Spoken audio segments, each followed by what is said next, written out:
Okay, hello, welcome back. Excuse me. It's been a few days, been busy with a few things, but we're here. And today, I was looking for a relatively short game to do.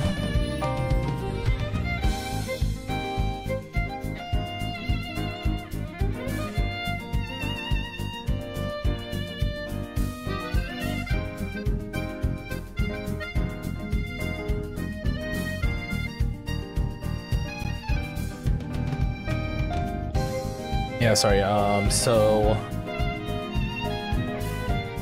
I want to get like a couple short games in before you start tackling another like long game, I guess.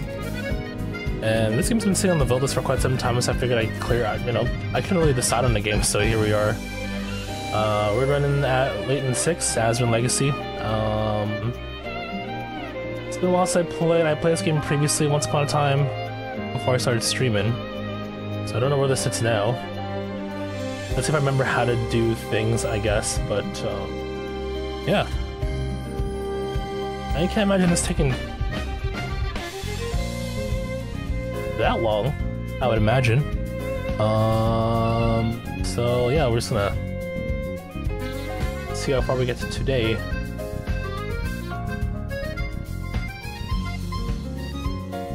Just give me a sec here while I make sure that we're all stood up here proper. I think we are. I think we're good. Yeah, we're good.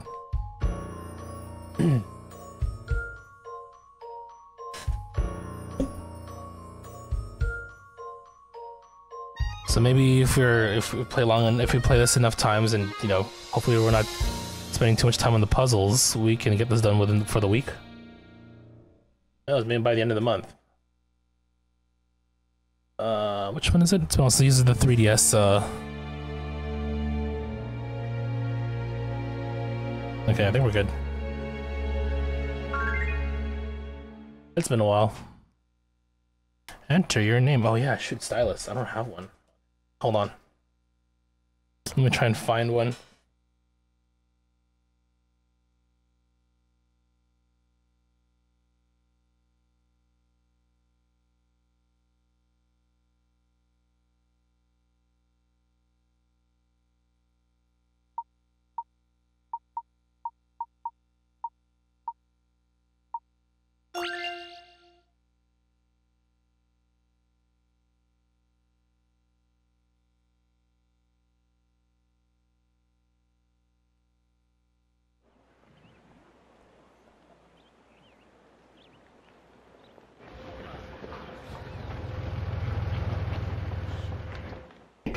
Professor, do you really think it's possible that he's found a living mummy? Well, I've heard that Professor Sycamore is the authority on the excavation of ancient ruins. He wouldn't just make it up, would he? Certainly not. It is most curious, but we'll just have to see. What do you think he means, though? Oh, I hope it's not cursed. Don't worry, Luke. I'll protect you. Wow, this is amazing. I feel like I'm on some kind of cruise ship. No horsing around. It's easy to get carried away in such luxurious surroundings. Welcome aboard the airship Bostonius. Hello, my name is Raymond. Please allow me to extend my greetings on behalf of Professor Sycamore. Hello, Raymond. Thank you for your warm welcome, Raymond. I am Herschel Layton. Thank you for having us. Now, since everyone is here, we can begin making preparations for takeoff. However, I'm afraid that I must first perform a simple check to confirm your identity. Professor Sycamore was very keen that I make sure you were the real Professor Layton. I do apologize for springing this on you now. What? You're joking. The identity check will take the form of a puzzle. Somewhere on this map is our destination, and your task is to simply determine what that destination is. Not much of a challenge for Professor Layton, I'm sure.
My intuition should serve me well.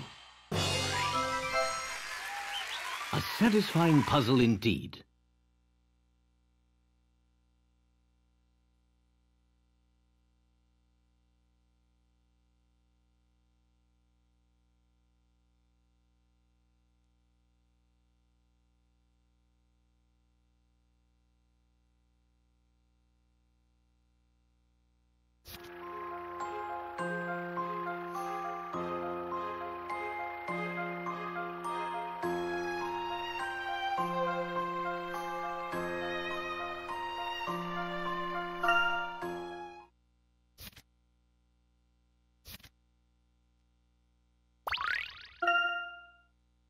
I trust this is satisfactory. It most assuredly is.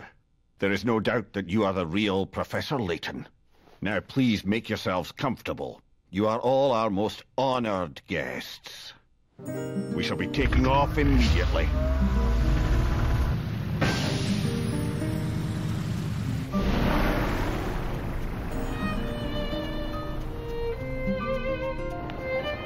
Also, I realized my mic was muted the whole time. Whoops. Look, Professor, we're flying. How's it going, Mother Fox? I'm good. I'm doing pretty good. We're playing a puzzle game today, so how have you been?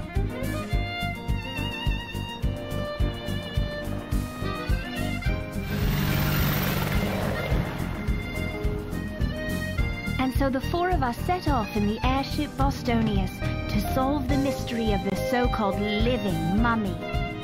It was to be the beginning of an epic journey, one that would take us all around the world. A lot happened yesterday. And Busy it day was for the you? last adventure that I would share with Professor Layton.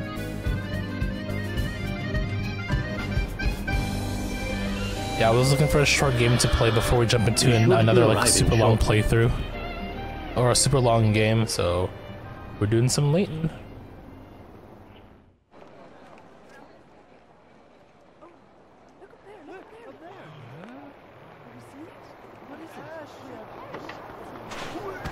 Oh, man fell. I've never seen so much snow. So this is Frohenborg?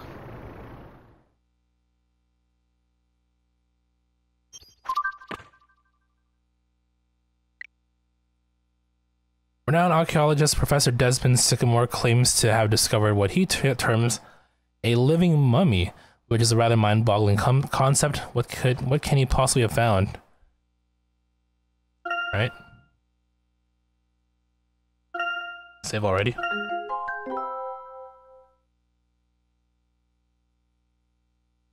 Oh, I guess that was prologue, that's right. So this is chapter 1.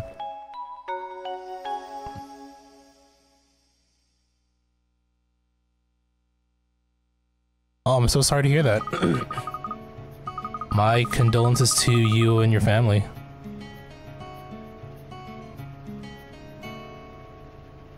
Yeah, no, I mean, definitely losing a family member isn't easy.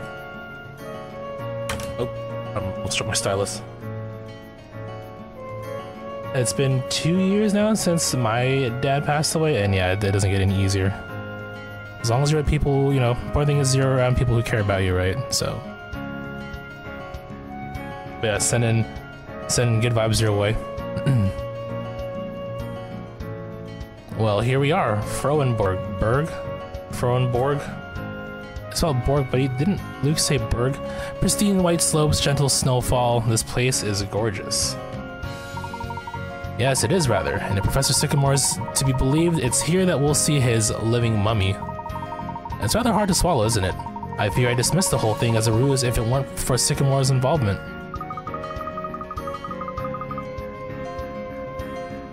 If he's right, it'll be the find of the century. No, the millennium.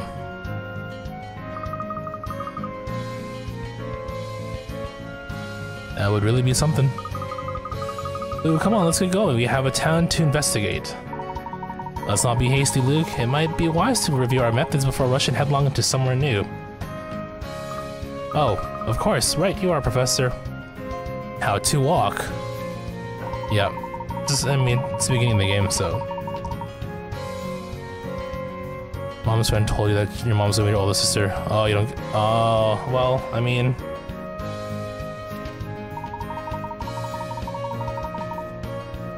I mean, all I can really say is that, you know, you do you, right? Sounds like a lot. Hopefully you guys get through it, though. Let's see here. I'm just gonna mash this. I know how to navigate.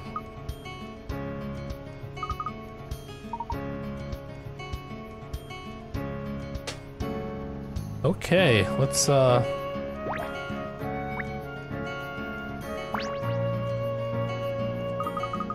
This must be the dashboard. There are buttons and switches everywhere. Pilot's got an amazing view of the outside from here. Nice comfy seat too. Yes indeed, piloting this airship around the world must be quite exhilarating. Ooh, do you think the Professor Sycamore will let me take control sometime? Excuse me, Professor, are you ready to disembark? So we talk to you next.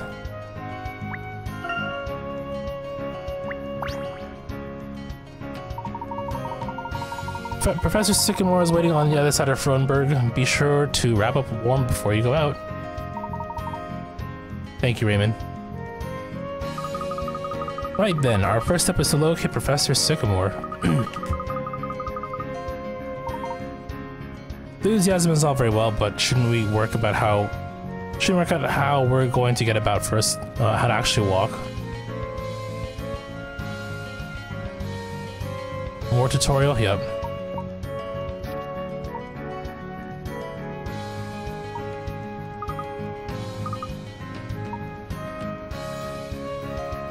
And Emmy taking notes on how to walk.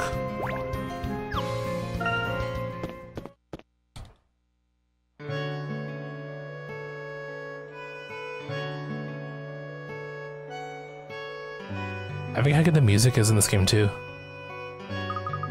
Wow, it's like the whole town is covered in royal icing. I've never seen so much snow before. It snows all year round in Frohnberg, like these mountains. Luke, these mountains are not called the Silver Peaks for nothing. All year round, you could ski every day, in fact. Maybe I could see about hiring a set of skis or a snowmobile. What about the investigation, Emmy? I thought you said no horsing around. Oh ho, I wouldn't mind whizzing down one or two of these slopes myself. But yes, Sycamore is our priority for now.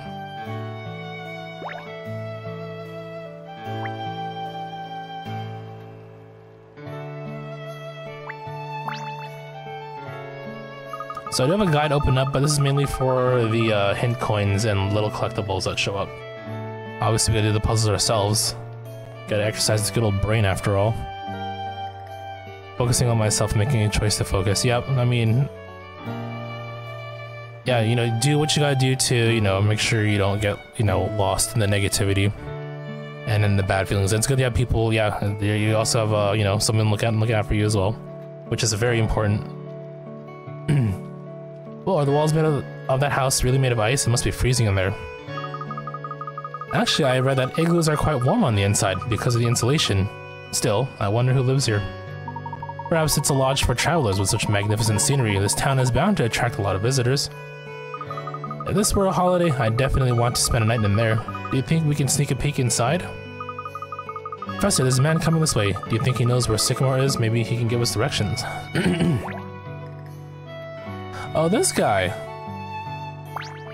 Aldous? Yep.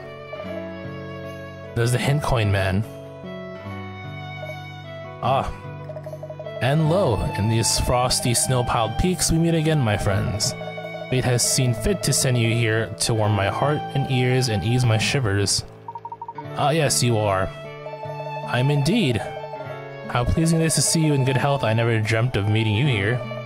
No, my dreams were of shining silvers and ivory whites, but I must confess, the cold, it is too much. It has triumphed over me. Well, my friend, it seems I am unsuitably attired. Oh dear, that is unfortunate. Perhaps you had better try to keep warm indoors. Your wise words prove that you are not just a pretty hat, and I shall heed them gladly. But yeah, go inside and keep warm. The most obvious thing you should do, duh. First, I have a mission for you. A mission? Somewhere around here I placed a wooden box. I'd like you to try to find it. Go on, slide your stylus around.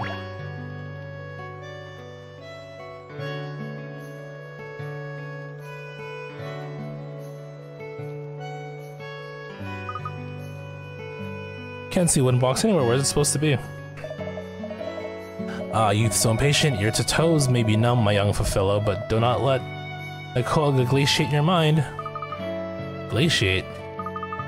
I'm sorry, but what are you talking about? Very well. I shall not keep it from you any longer, my friends. What I speak of is the ancient art of zooming. Zooming, what's that? It rings a bell. It should ring a carillon, for you have used it many a time before, but allow me to recapitulate. Yeah, when it's blue. Yep. Just tap when blue.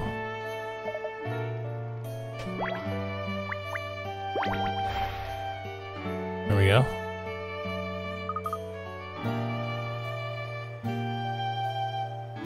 Tap that box.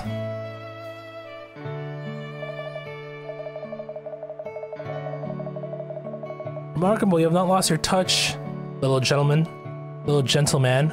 Long may you practice and perfect the art of zooming. That does seem pretty useful. I'm taking it all down.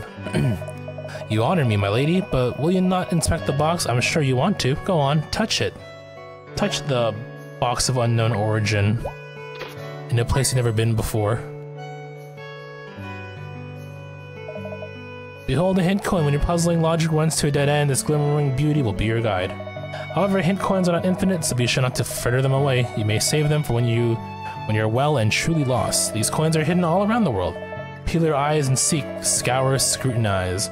When we have a chance, zoom. And with that, my friends, I have played my part in this tale. There's nothing left for me to teach you. But one thing, when you no longer want to see the world in glorious detail, touch zoom out to return to normal. Unless I crystallize into a bouffant stalagmite, I bid you adieu, so we never see him again now.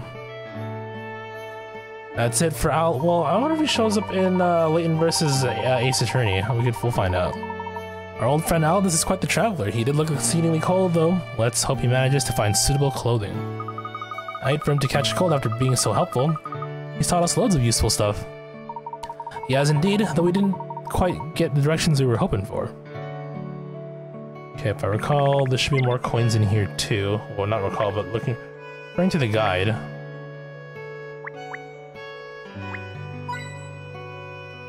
One, two.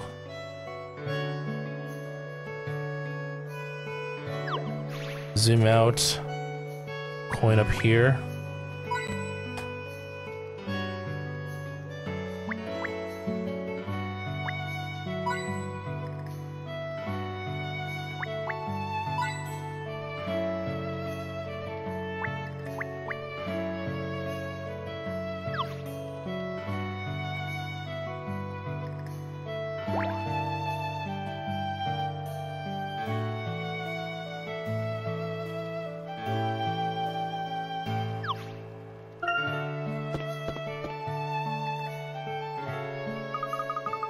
These higgledy-piggledy buildings are all so charming. It's like being inside a snow globe.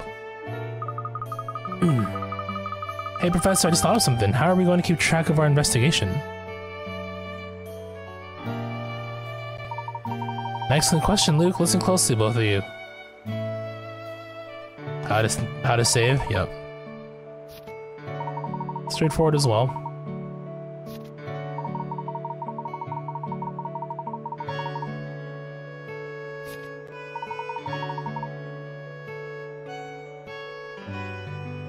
Sorry, give me a second here.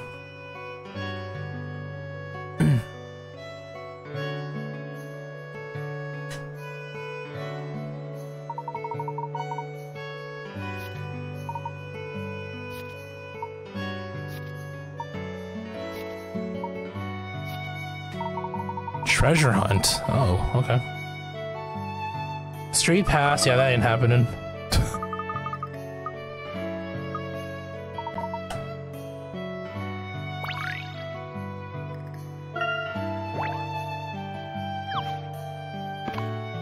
Let's save now they have the ability to, first of all.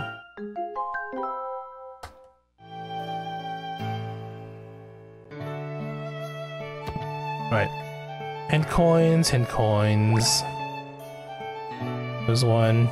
here. One over there. One there, and one, I believe, here. Yeah. Yeah, that could have killed somebody.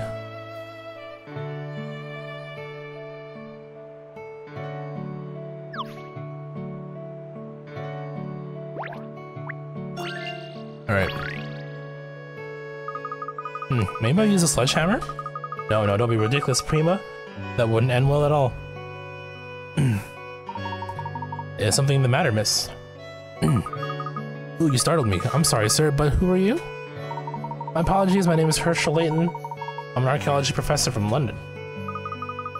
And I'm Luke Triton, the professor's apprentice. Oh, I see. I'm really sorry, but it's just that I've not seen you before, so I thought. Well, anyway, I'm Prima, and you're a professor. That means you're pretty brainy, right? I'm supposed to be meeting a friend of mine in a few minutes, but I want to know how to open the present she got me first.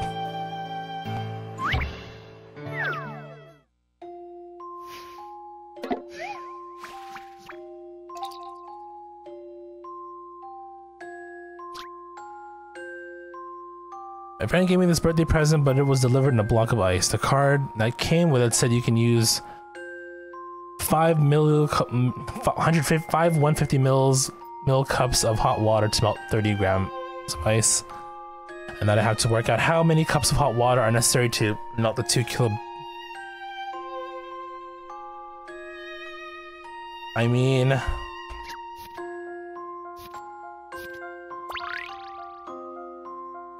couldn't you just like wait till it melts on its own?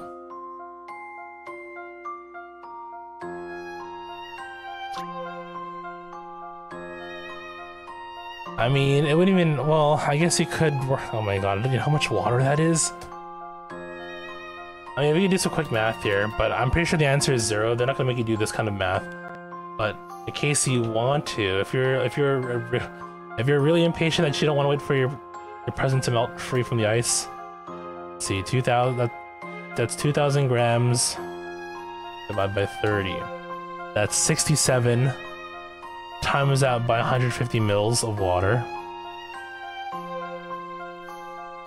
Oh wait. That's 5 cups of water, right? Doesn't matter about they're asking how much cups of hot water. Times 5. Yeah, see, 333. That's not gonna fit in this 2-digit box. So the answer has to be 0. That should do it. Yep.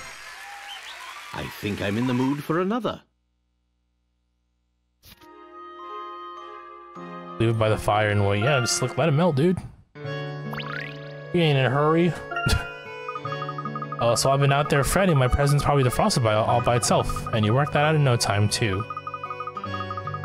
You're a proper professor and his proper apprentice. Hey, are you friends with that other archaeology guy then? The one with the retro hairstyle?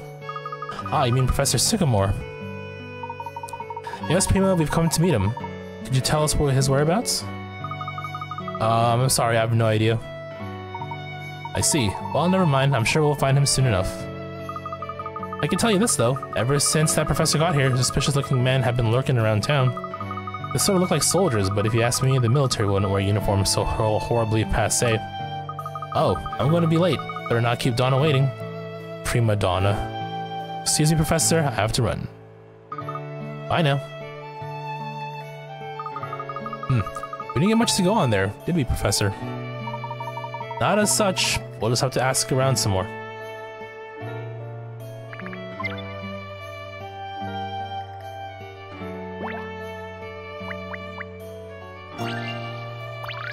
Also gonna use the guide to look up hidden puzzle locations as well. You know, Professor, I bet this town is really pretty at night. Just picture it. The glint of streetlights along snow-covered paths. It must really be something.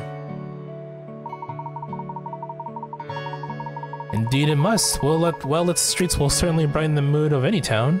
Speaking of which, here's a puzzle for you, Emmy.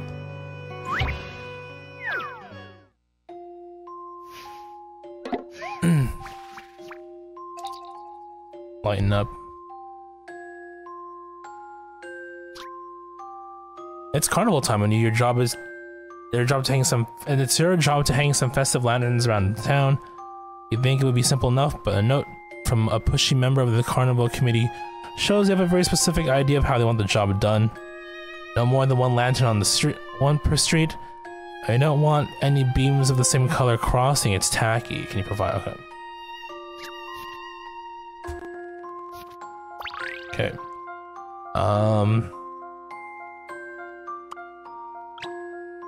So they want these boys crossing streams.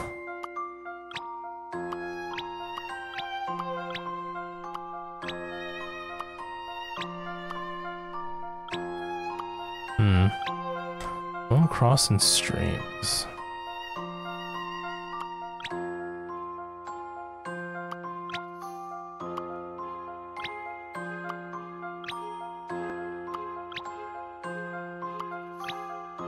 Okay, I guess that works.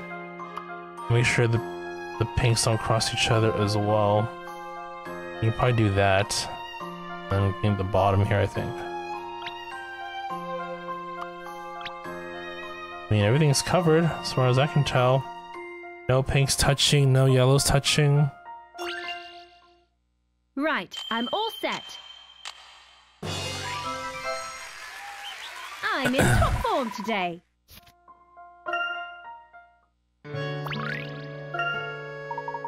Ah, lovely. You would make an excellent town events planner, Emmy. Maybe, but I'm happy, and I think I'm happy enough to being your assistant for now, right? She is the assistant, and Luke's just a tag-along kid.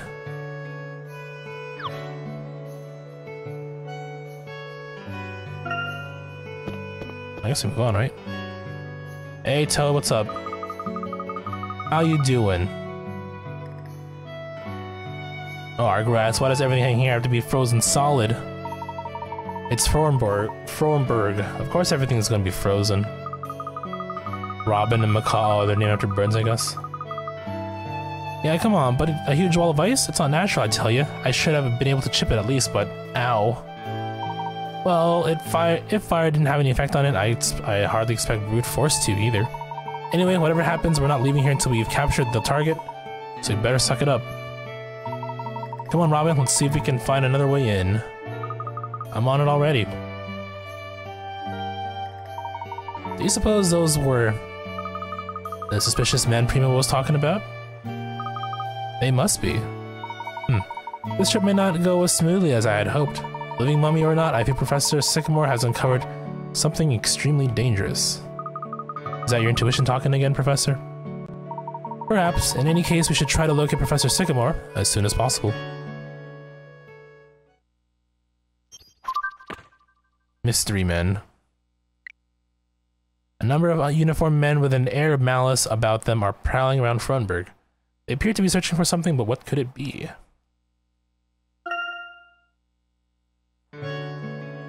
Mystery continues. It deepens. Okay, let's see here.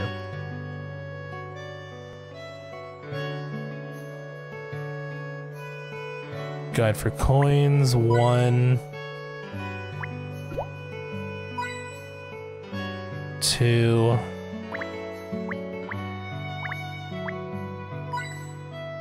3.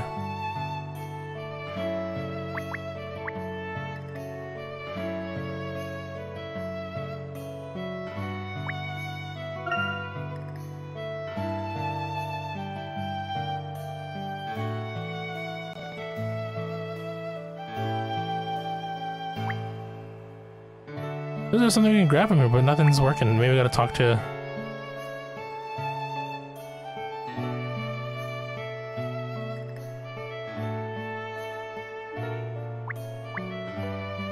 Yeah, we'll talk to you first and see what happens here. A disaster, that's what it is. Something the problem, sir? Do you need any help? Stone the Crows! You're from the city, aren't ye? Aren't ye? Well, depends which city you mean, I suppose. We're from London. Aha, I knew you was city folks. What are you up to here? What are you up to here then? Not looking to modernize us, I hopes. Still, I suppose I can't turn you away. What kind of host would that make me? So I'd be Harold. And you're welcome. Thank you, Harold. I'm Herschel Layton, Professor of Archaeology at Gresson Heller University in London. Layton, you say? So you're him. Your hat's taller than I expected. Sorry? Wow, Professor, your archaeological breakthroughs are famous all over the world. What? No, what does I care for archaeology? Never been on a boat all my life. Matter of fact, there was another city professor mentioned you. Singapore, his name was. Ah, you mean Professor Sycamore, right? Harold, would you happen to know where Professor Sycamore is at this very moment? Well, truth be told, ever since he sets off to explore that cave north of here, I've neither seen hair nor hide of him. That doesn't sound too good. It's a long way from good. I barely touched my food, I've been so worried. That and those ruffians who shows up only a few hours after he went in. Come on, Professor, we got to go and get him out of there. Yes, I think you're right, Emmy. We should probably hurry. Thank you for your help, Harold.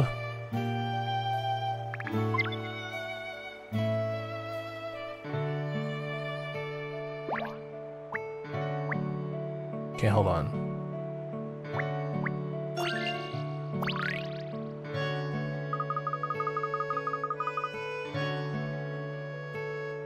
Okay, there are some... I was gonna come back here for those, like, the treasure, was it? Yeah. Collectibles, as they put it. I mean, I gotta do something else first, but,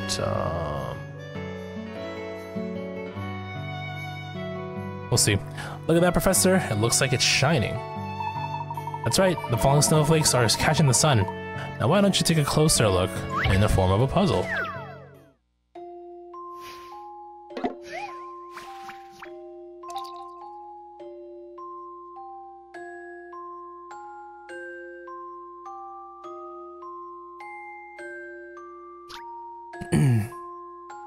As usual, it's snowing in Frohnberg. Look carefully and see that there are 3 different types of snowflake, gently fluttering their way down from the sky. Of the 4 snowflake patterns shown on the touchscreen, one of them doesn't match any of these falling snowflakes. Can you work out which one it is? Oh god. Okay. Yeah, use my 3DS for this one, or actual machine. So, we'll basically look for the odd one out.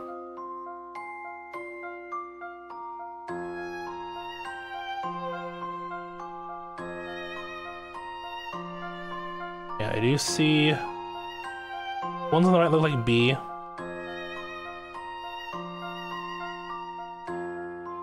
And the one with the sun looking middle is, that's also, no, it's a D.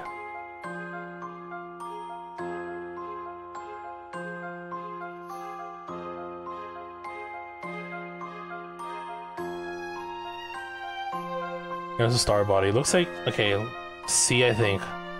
I see A, B, and D, but no C. From the looks of it. Right, I'm all set. I'm in top form today.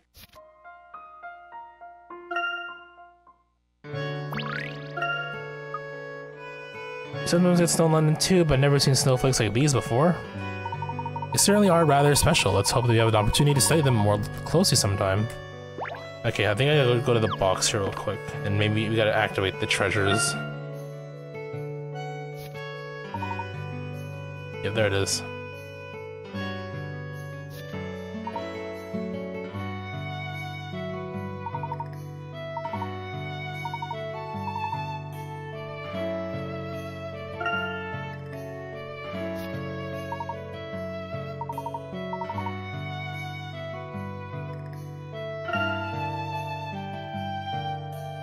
Three points. How much points do I have? I have no points though.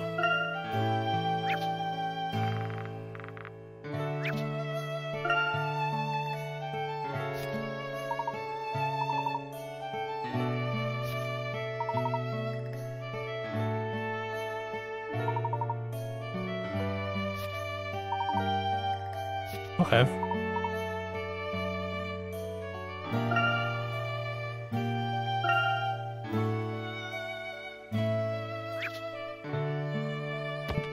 I guess that's how it works. Now let's see if those collectibles we can pick up now.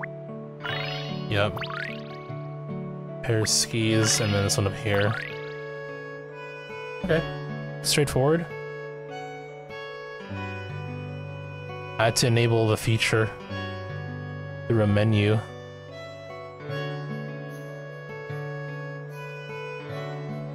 Give me one sec, I just want to double check a few things here.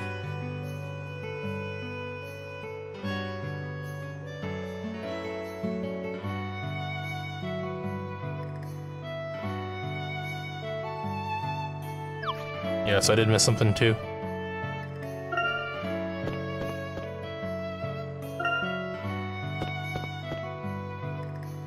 Was it here?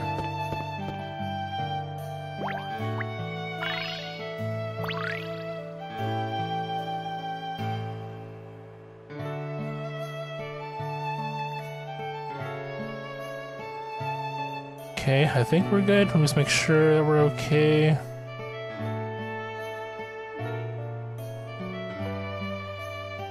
And coins, and then treasure items. Okay. Okay, I think we're okay now that we unlocked the feature.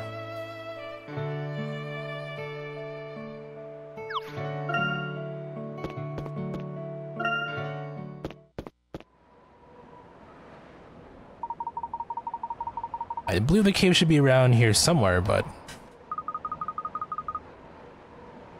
I wish I had my big, thick anorak. Anorak? Hey, Professor, isn't that what we're looking for? Well, it's a Professor Sycamore hasn't been seen since he went into the cave, right? Hope he didn't hurt himself in there. Can't see any dodgy looking characters, so I say let's go right on in while we have the chance. Wouldn't it be as straightforward as all that, Emmy? Alright. Hint coins.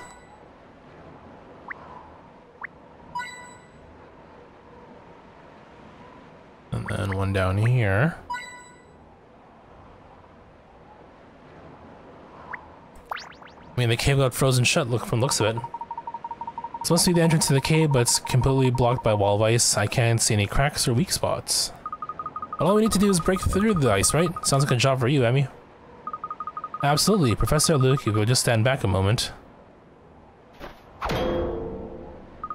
What? She's surprised. I put all my weight into that, and there's not even a hint of a crack. Hang on a minute, if Emmy can't smash her way through it, what kind of ice is this? Well, it seems we'll simply have to find another way in. Bet you this is what those thugs were talking about. Let's make sure we haven't missed anything here, then head back to town and inquire about another route into the cave.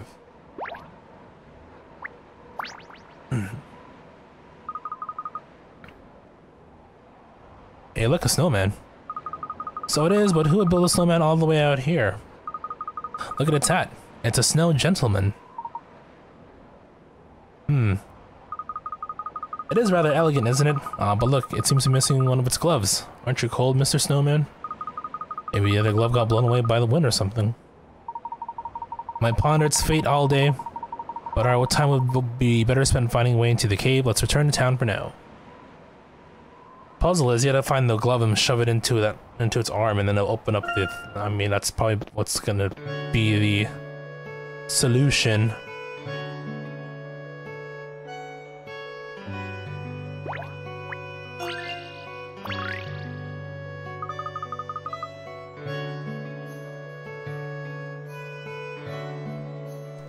Hey, it's the brainy professor. You? You're friends with the professor, Prima? How do you manage that? Well, picture this. There I was, lost in thought, completely baffled by the most puzzling predicament, when suddenly... Alright, I get the idea. Now, judging by that glazed look, Professor, I take it it's your first time in Frohnberg? Don't be shy. If there's anything we can do help you with, just ask. Actually, there is something. We are looking to get into the cave just outside town, but the entrance is blocked by ice. Oh yeah? I didn't picture you the potholing type. Shows what I know. Well, I can't help you, but Masha knows everything there is to know around here. She's just up at the... Wait. What? What's wrong? If we're going to tell him where Masha is, we should get him to give us some fashion advice first. Wait, what?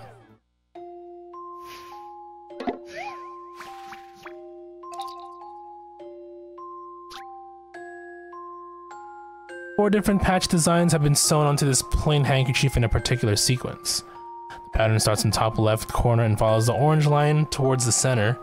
Study the sequence carefully and work out which patches belong in the 4 empty spaces in the handkerchief.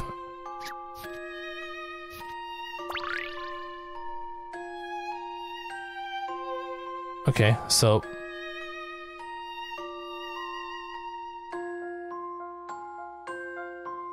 look at the top left, following that orange line. Tree, snowflake, glove, tree, snowflake, glove, snowman. Tree, snowflake, glove, tree, snowflake? Glove, tree, snowflake, glove, snowman, tree, snowflake, tree, snowflake. Oh, okay, got it. So over here, tree, snowflake, tree, snowflake. Wait. Tree, snowflake, glove, tree, snowflake.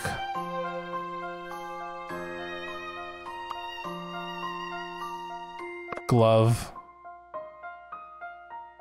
Snowman.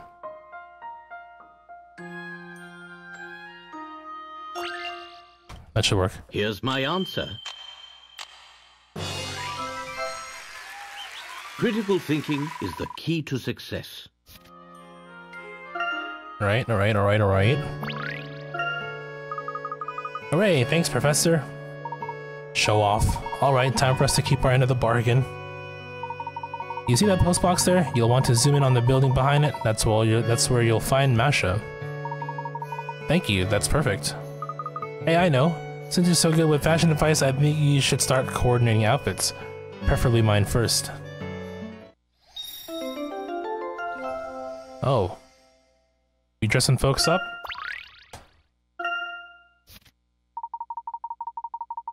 Fashion Lover Prima has given you the dress-up set. So it's basically another one, like a puzzle minigame type thing. Okay.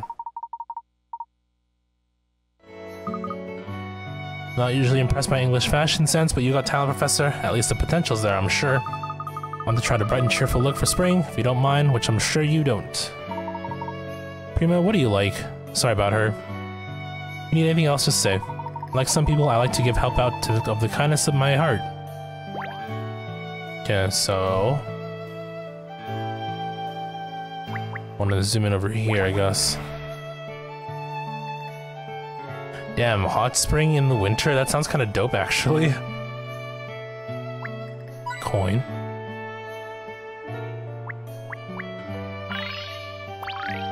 Hot spring signboard. Well, I don't think I've ever seen you around here before. Tourists, is it? Not exactly, but excuse me, are you Masha, by any chance? Well, how is it you know my name, then? Donna told us about you. She says you know all the gossip. She looks like a gossiper for sure. To be precise, we are looking for a way to enter the ice block cave beyond the town. Ah, so that's where you're after, is it? Alright, then I'll tell you what I know. Listen close now. Near the entrance to the cave, there's a creepy lone snowman. Creepy? How can a snowman be creepy? Spooky noise.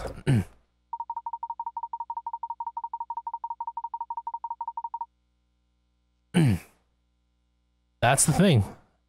Those who went near said they heard terrible wailing sounds coming from it. Some say they even saw it move. If you ask me, it sounds like it's possessed by a ghost, some angry spirit. Come back to exact vengeance. Eek.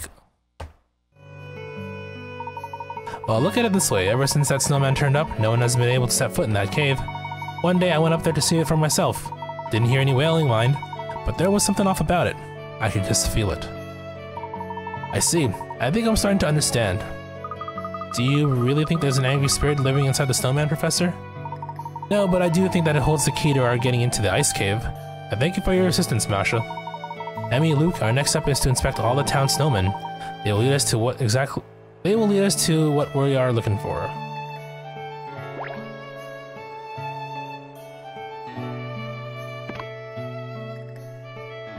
We're not gonna address the men in the hot springs. Oh, don't. Let's save.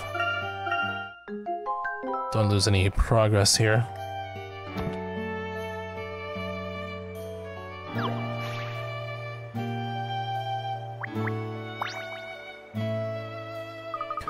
Look, a snowman.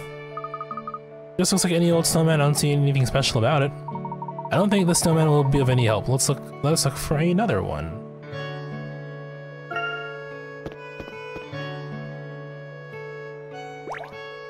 So this one's got a glove that we can probably take off him.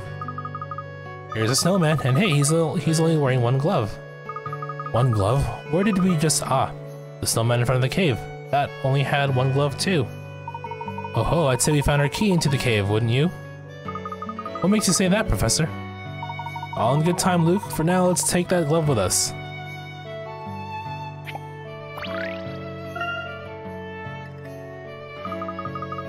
What for? It looks like a pretty ordinary glove to me.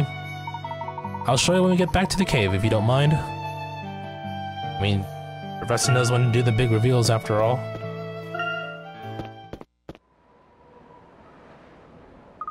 After hearing those scary rumors from Masha, I keep thinking I see it moving.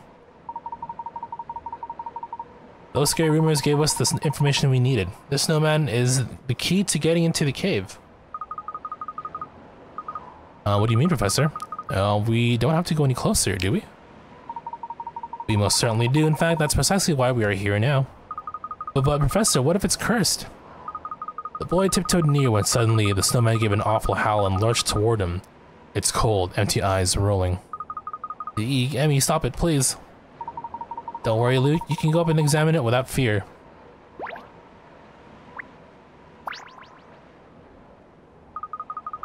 It's just an ordinary snowman, isn't it? My eyes are playing tricks on me before. I'm sure it can't really move. Emmy, do you have the glove that we picked up earlier? Glove? Oh, you mean the Quite. Would you do the honors?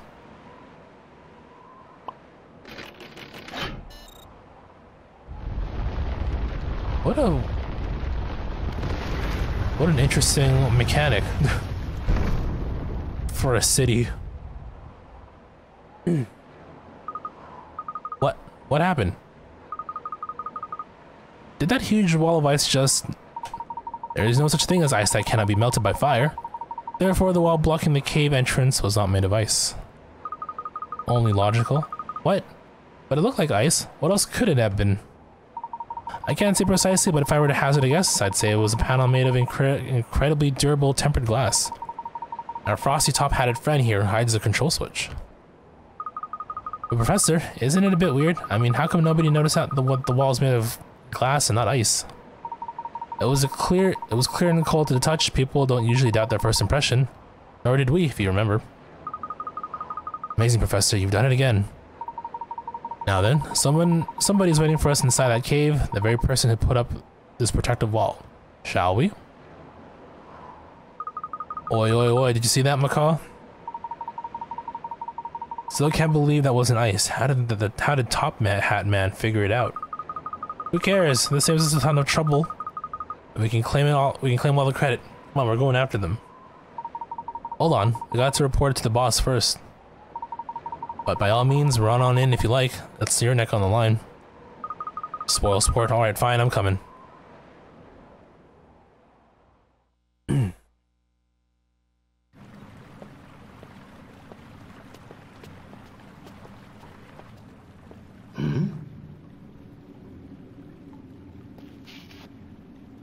Professor Layton, it's quite an honor.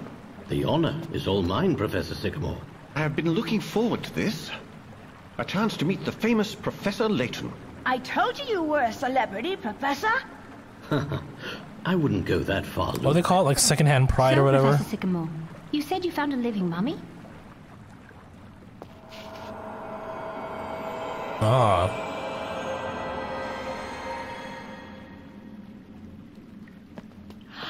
My word. Huh? That's the mummy? Eyes open up in true anime fashion. I would estimate that this ice is 1,000,000 years old, possibly more. This girl must have been trapped here all that time. Were tests to confirm this, we would have concrete proof of the most ancient civilization ever known. Liazrin? Is that what they're called? Precisely. It would be an archaeological revolution. So, when you talked about a living mummy in your letter, this is what you meant? Yes. It seems incredible, but that girl is alive. The heat from her body creates a temperature gradient within the ice. It's not much, but it's a clear sign of life. Surely that's impossible. I cannot say what kind of scientific or biological phenomena are at work here, but she appears to be in suspended animation, some sort of cryogenic sleep. This is crazy. Is it? Let's find out. By melting her. I propose we melt the ice. But how on earth are we going to melt all that? Before that, though, let's grab some coinage. 1, 2.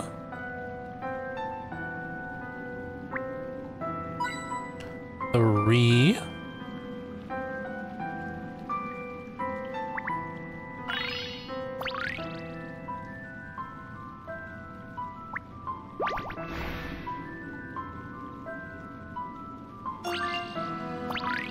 Melts her in the form of a puzzle.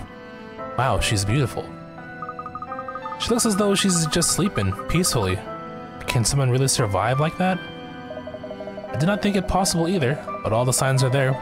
She has been like this for 1,000,000 years. It is quite astounding. Professor, I called you here for a reason. I'd like you to help me unravel this mystery of the girl in the ice. Certainly, I shall do my very best. The form of a puzzle. According to Professor Sycamore, the words divide into 4s are written in an ancient language on the back of the stone tablet. The tablet is divided by beams of blue light, and touching the round stone changes the direction in which these beams of light shine. Rotate the beams of light so that they all connect by dividing the stone tablet into multiple. Okay. Bear in mind the square in the center is excluded. Touch a stone, round stone to rotate 90 and change the. Okay.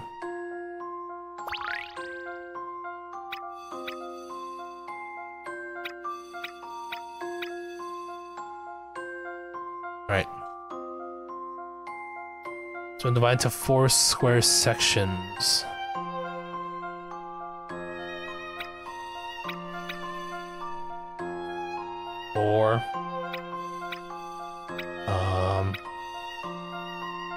I'll try that. So we have 1, 2. Okay, let's work our way through this one here.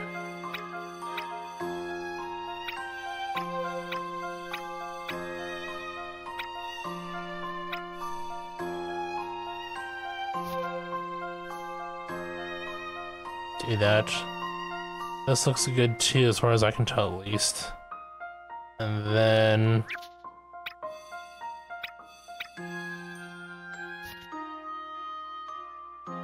four.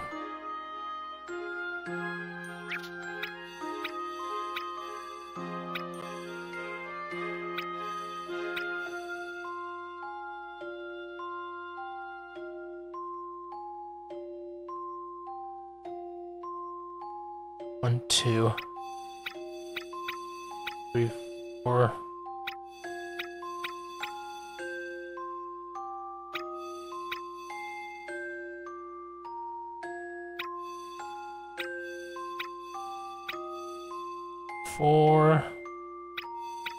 This part doesn't look very clear though. We do that. 1, 2, 3.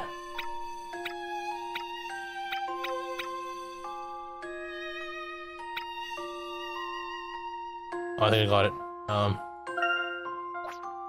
1, 2, 3, 4, 4, 4, 4, 4. Okay, looks good. Let's try this. This was quite the conundrum. Not bad. There we have it.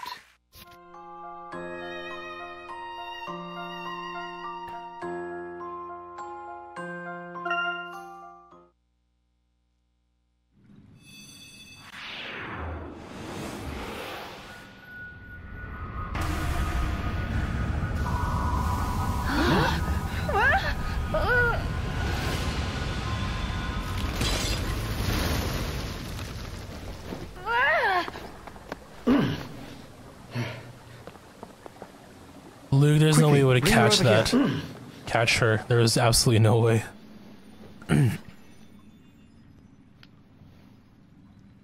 This is strange. She's warm to the touch, but I can't feel a pulse.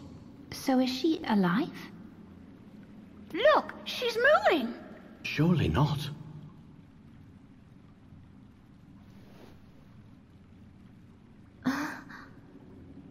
This is remarkable. Trapped in ice all this time, and yet here she is before us. We'd better take her someplace warm.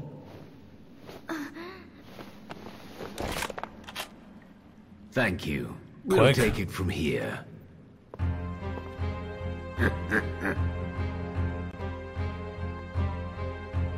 What's going on? He's here for the girl. How? Who told you where to find us? Hand her over, or suffer the consequences.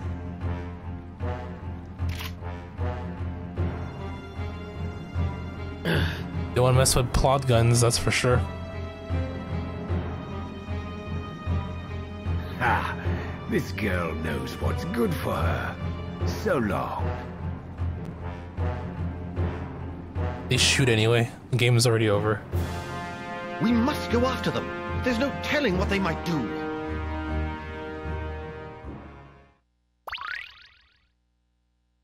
Is that the end of a chapter? No. Oh, they gone, dude. Professor, look at that monster ship. Accompanied by baby ships. Damn, they brought a whole fleet out. You think they're taking away in that? Curses, we must get back to the Bostonius now.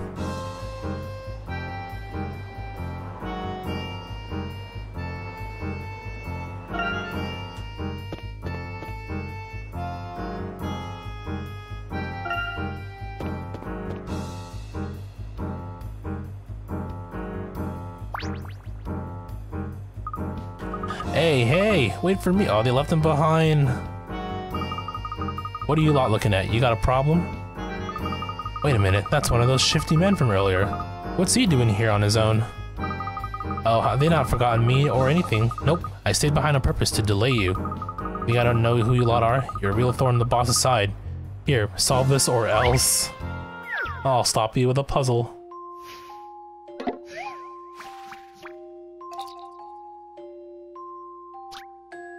Oh no, the pirates are attacking. Move the pieces around the board according to the rules below, and turn all the pirates into sailors.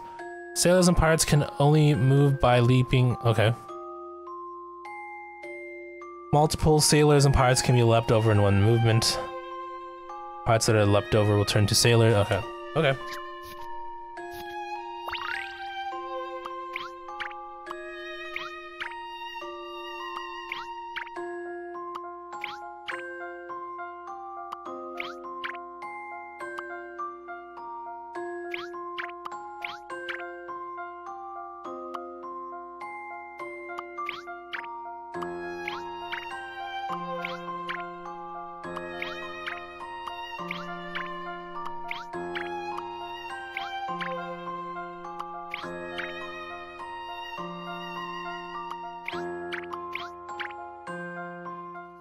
Sure. I've got it, I think. And something tells me there's gonna be like, if I remember correctly, there might be some like what do you call it? Harder versions of this puzzle as well. Pretty sure. Ah, look at that. Our mighty airship seems to be disappearing over the horizon. So what? You thugs can try to get away, but we'll soon catch up in the Bostonius. Take me with you? The boss what now? Well, whatever. You can try. Anyhow, my part in this mission is done. See you, losers. Come on, Professor. We can still catch them. Yes, you're right. I believe a little haste is in order, though.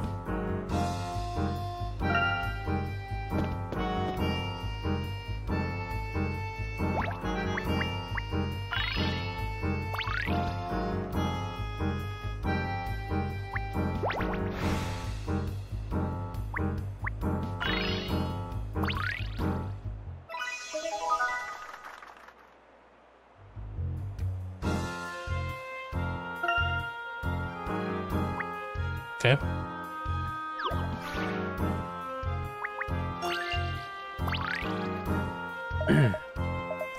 Hello? Sorry to bother you, that is, it's a bit forward of me and all, but you see, the thing is that... I'm sorry, now's not really the best time to stop and chat. Oh, it's Professor Saddlesore. You're alright. Sycamore, yes, and I'm perfectly well, thank you. I sends you off that day and he never comes back, and I told your friend here, I says you disappeared and need help. Oh dear, my good man, I'm sorry to have caused you distress. Never mind, sir, you're back now. How about celebrating with a puzzle? Nothing like a good old mind bender, eh? I really don't think we can... none of that, miss. It's my pleasure.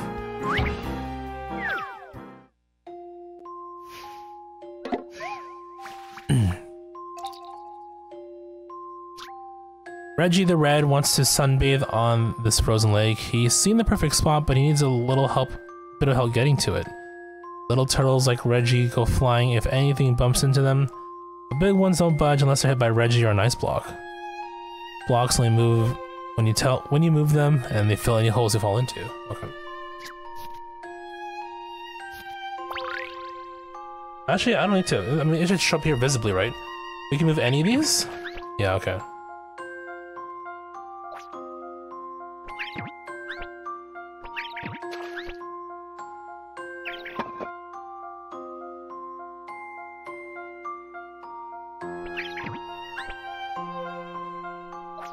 Okay, let's figure this out.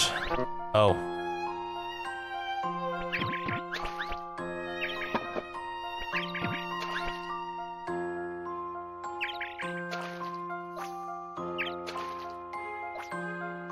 Okay, we can move the big ones as well from the looks of it.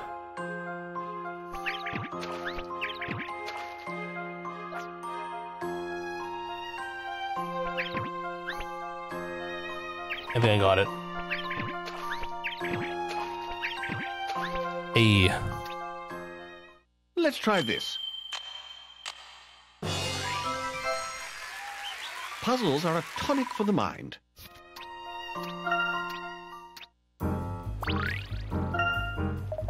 So what do you think, Professor Sangovor? Do you like it? Sycamore, and yes, but we really must go. Although, it was, of course, a pleasure, Harold. Please, Professor, we have to get back to the ship now. I'm not used to these city folk. We're just country bumpkins to them, aren't we? I don't think he's paying attention to us. Let's move on.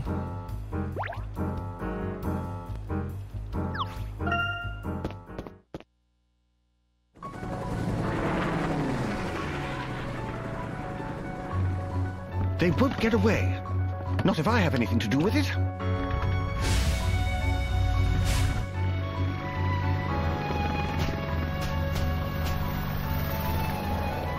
It's no good. We're never going to catch them at this rate. We have to! Don't worry.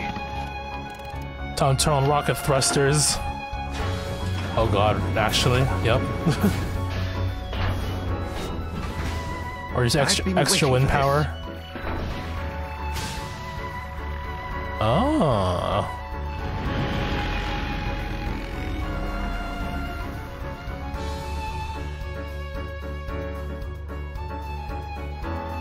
My word, the Bostonius really is a state-of-the-art airship.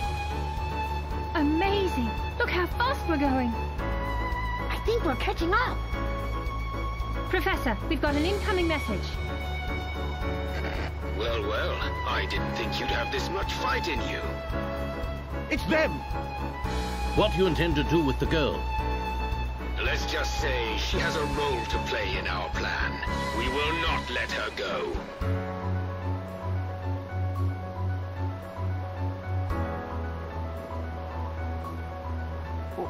What on earth are those? Uh-oh, they're coming our way. Oh. Okay, it's a fighter now. Okay.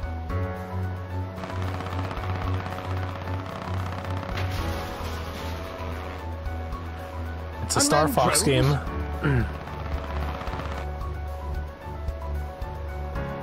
We've no choice. Shoot them down. Bostonians and their entire groups of drones are closing in fast. Okay. Each group has at least one leader drone. They're your target. Read the objective and shoot the target to destroy the whole. Oh, okay. Slide the style. Okay.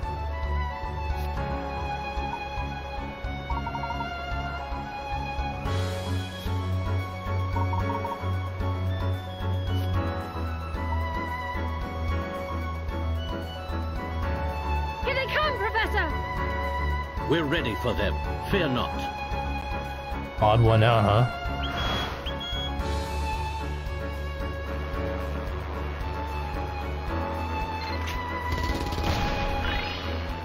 Okay. Good. Just how I would have handled it.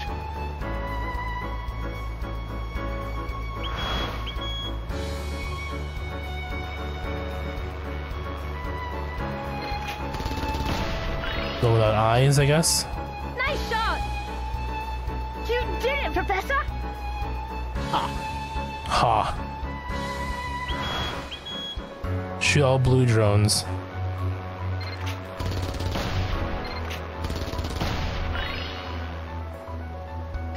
There's more where that came from. Ha. Okay. Look, Professor! It's their ship.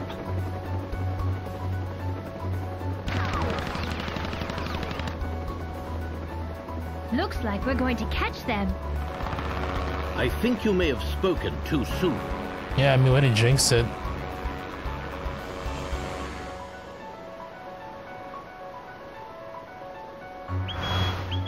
Odd one out, okay.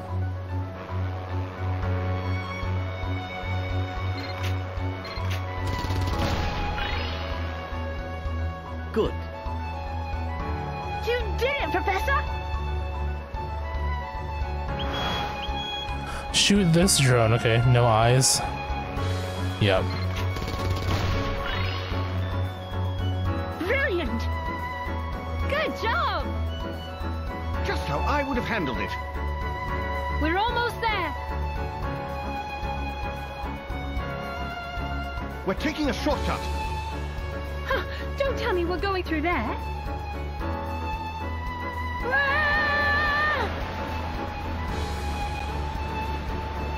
Watch out! We're going to crash! Have faith in him, man. Have faith in the Sycamore man. Look! There's light up ahead! We made it! Oh wow, that view. We're not out of the woods yet.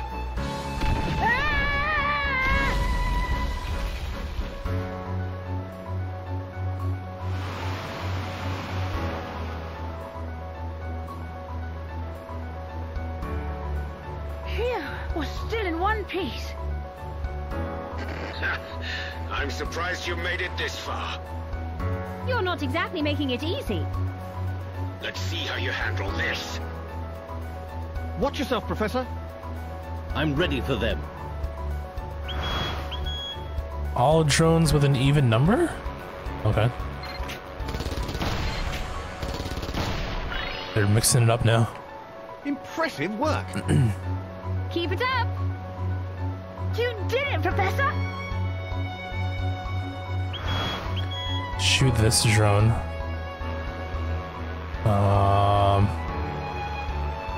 Oh, the hat. Or the top thingy. Good.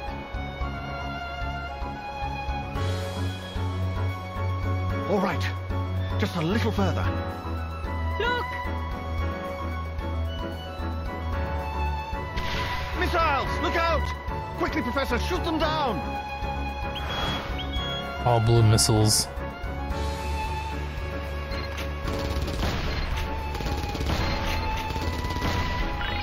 Okay. Odd number, okay.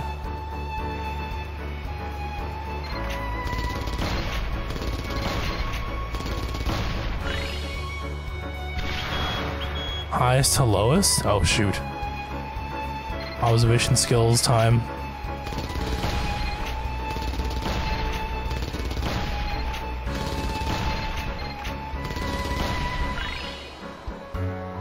We're so close! One last push! There. This should be close enough. What are you going to do? He's gonna ram the ship. You'll find out soon enough. Just watch. He's gonna ram the ship, isn't he?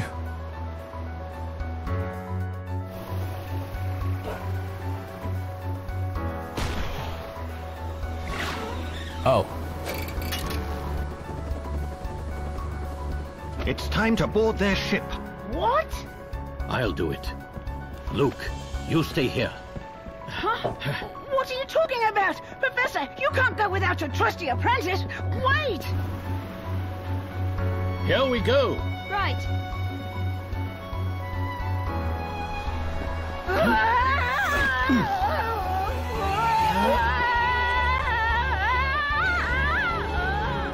Alright, Luke.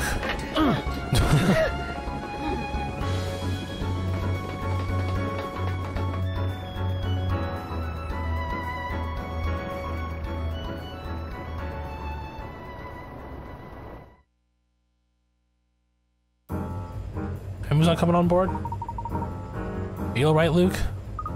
Well, I thought I was a goner for a moment there. Why'd you come along? But I'm okay. At least we made it on board. Yes, thanks to Professor Sycamore. So what do you suppose this room is? It's a bit dark in here. The cargo hold, by the looks of it. We've been rather fortunate not to run into any crew members. But I doubt our luck will hold out forever. Not once we start making our way through the ship. Ah well, no time like the present. Don't worry, Professor, I'm with you.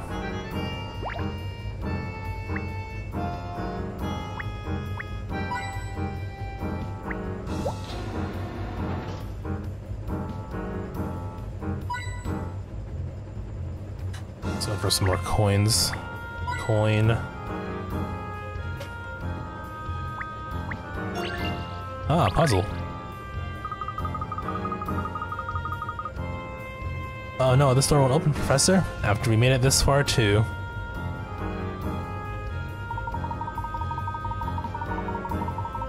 It certainly seems securely shut, but I think we can use these dials to open it. Luke, why don't you give it a try? Leave it to me, Professor.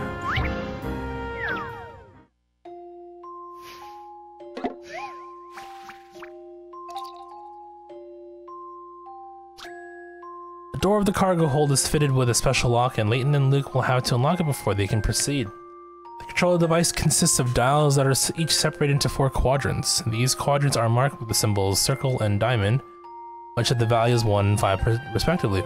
To open the door, you need to align the dials so the total value of the symbols in all 4 quadrants remain the same, or is the same. Okay. So circle is 1. And diamond is 5. So the top values are fixed, obviously.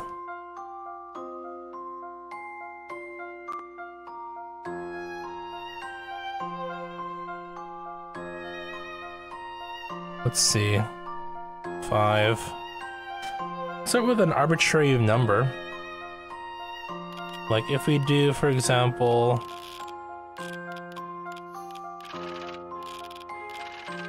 we try 10. So top adds to 10. Although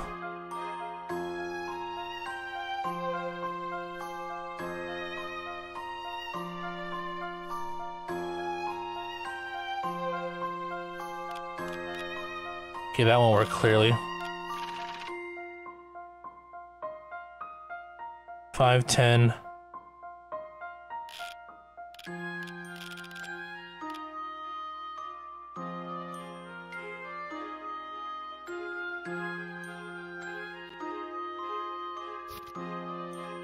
5, 10,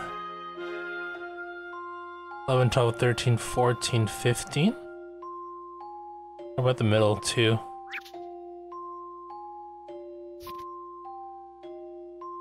And then 1, 2, 3, 4, 5, 6, 7, 9, 10, 15 here as well. Bottom is... this might be it. 6 plus 4, 10, 15. And then 1, 2, 3, 4, 5, 6, 7, 8, 9, 10, 15. Okay, so this is it. Okay, here we go. Worked out. Yes, I got it.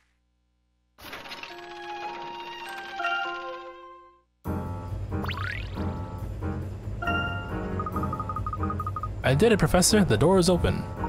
Excellent work, Luke. Now let's push on. Carefully, though. We don't want to be spotted. Okay, I'm gonna save here real quick. And I'll quickly BRB here.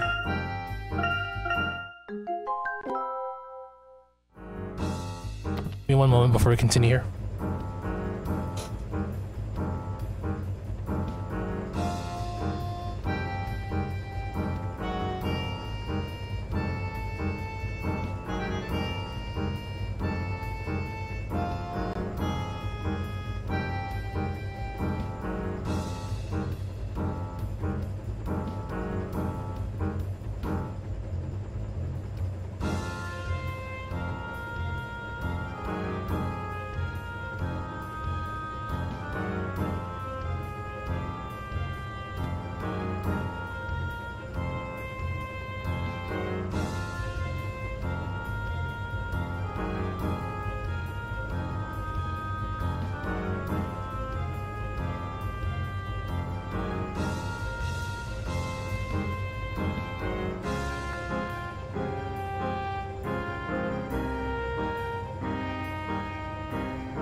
Okay, we are back. Let's continue.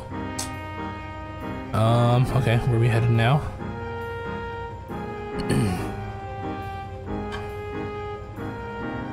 So we go forward here.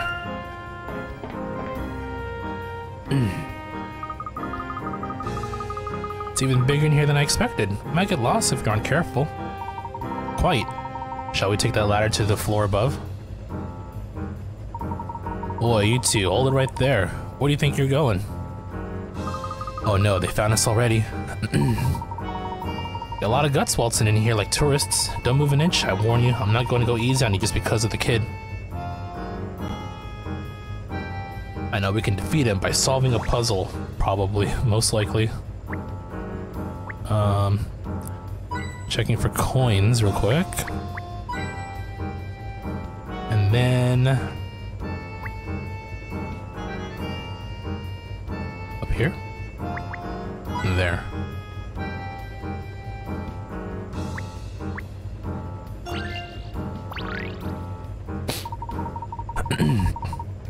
Stay right where you are. Stay right where you are, and I promise I won't hurt you. You think we're going to do what you say? Fat chance. Wait, Luke, he's up to something. Ah, you only just noticed? If you're going to have any chance of getting past me, you need to use your head. Puzzle combat. Alright. Watch out, Lee needs to get across this walkway, but some swinging hooks have made it a dangerous task indeed. Hooks always swing back and forth across the same routes. Examine how they move. Okay.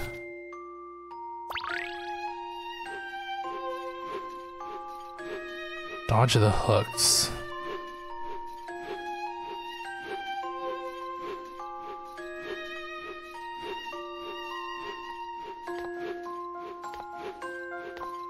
Try to do this then.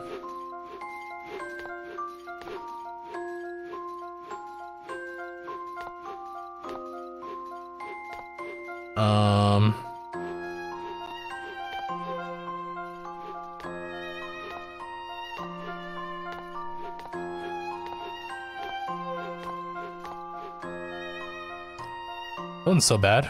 This was quite the conundrum. And there we have it.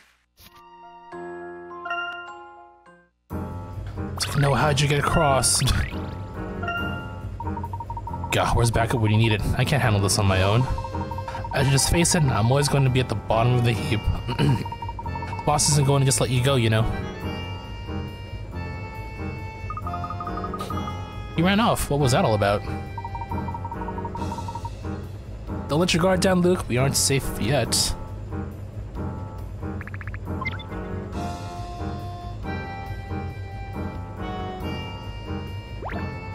So I think there's more coinage on the way here.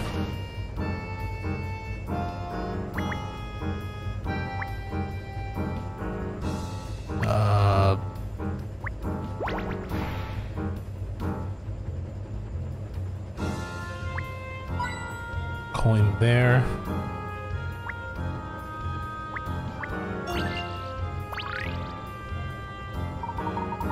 Take a look at those field drums, Luke. They appear to form a puzzle. Is it really safe for us to be solving puzzles in here, Professor? It could be a trap. Trap or not, a gentleman should never leave a puzzle unsolved. Luke, let's give it a try. He really do love them puzzles, don't he?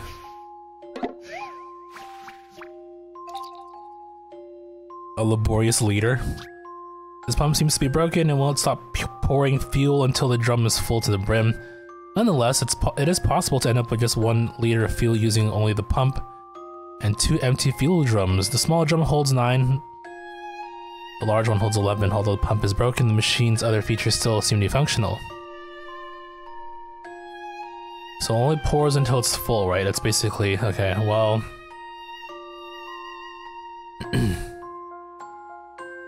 And we're looking for how much? 1 liter? Okay, I'll use that. So...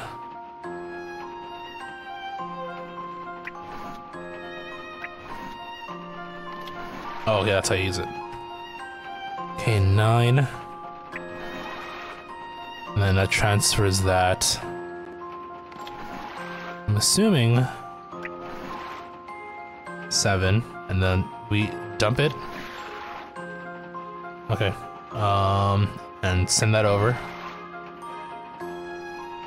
No, wait. We do this again, right? No, shoot. Did I forget how to solve this? Okay. Send that over. We pour. Yeah, okay, we keep doing this, I think. 5 now. Yeah, just keep going until it zeroes out or gets to 1.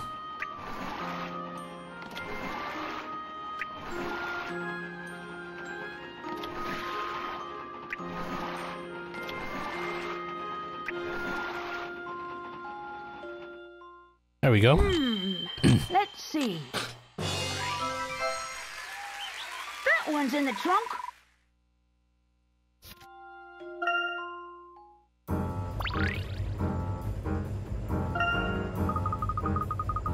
So it wasn't a trap after all.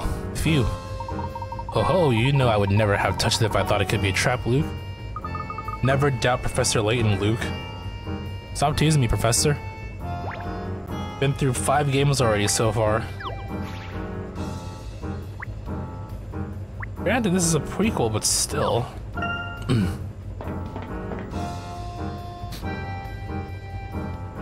Well, it's the 3rd of a prequel trilogy, but yeah, I mean, you get it.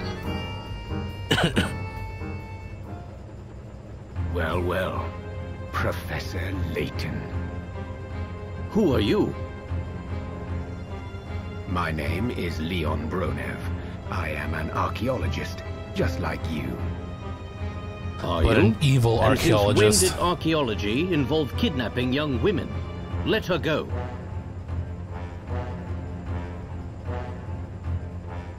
Would that I could, but it isn't that easy. You see, this girl is crucial to our plans. You, however, are not. Pulls out the gun. Yep. Professor! Stay calm, Luke. That's why you shouldn't have come, Luke. Don't be a fool, Layton. I can't allow anyone to stand in my way. Stop it. Stop it. Stop it, all of you!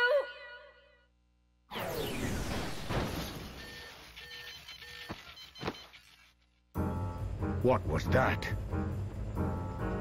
The instruments have gone crazy, boss. The ship's out of control. Prepare for emergency landing.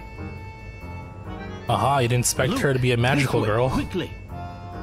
Right!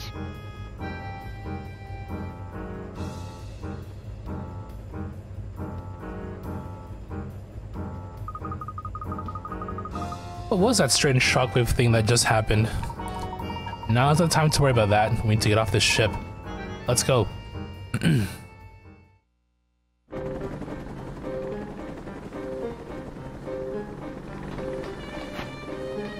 Come on, Luke. What do you mean, Professor? Are we going down that road? That's right.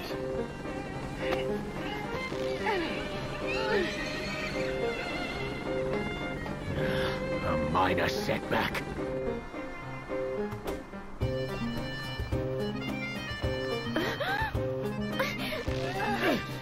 God, imagine waking up to that. Well.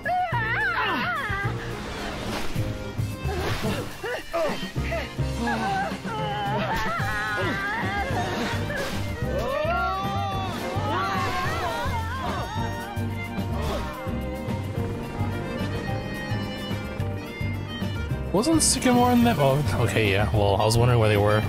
So they were falling behind, but I guess there's no way for them to catch us.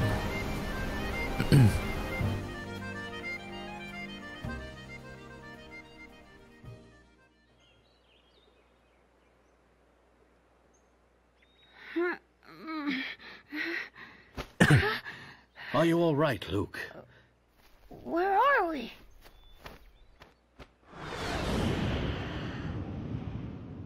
Where's the girl? More importantly.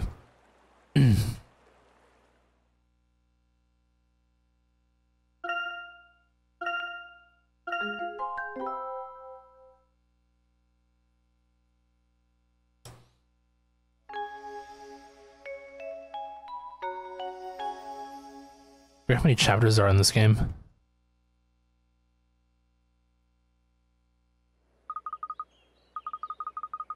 Ooh, ow, ow, ow. Professor, where do you suppose we are? I was wondering that myself, Luke. Oh, hey. Professor, Luke. Thank goodness, I wasn't sure if we would ever find you. I was worried you might have had it this time. Are you both alright? One sec.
Sorry about that. I thought I heard a knock on my door, and then I went there.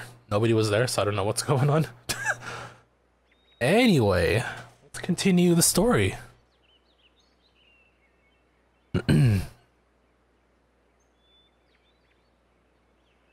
unhurt, thank goodness, but I'm afraid I can't speak for the girl.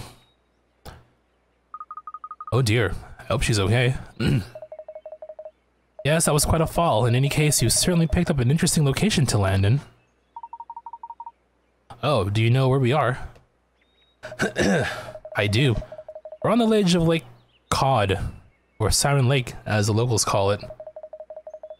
It is said to be home to malevolent spirits who draw in the living and feed on their despair.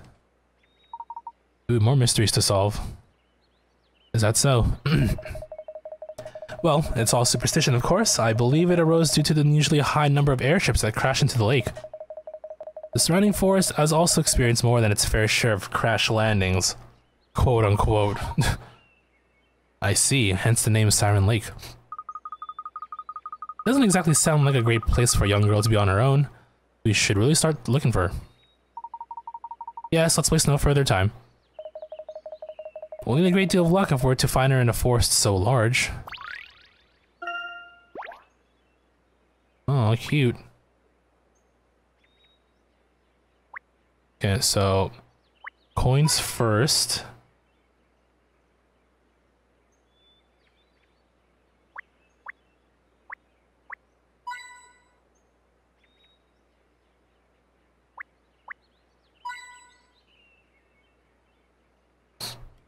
And then treasures.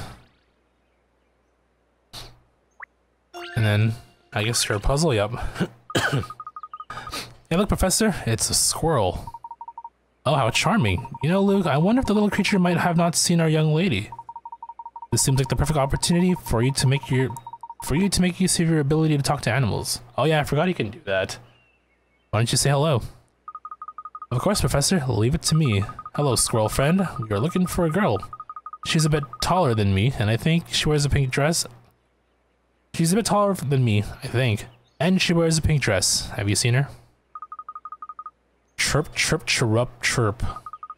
Really? You won't tell us until we solve this oh my god. I'm sorry, Professor. This might take a little while. Okay, Hazel, I accept your challenge.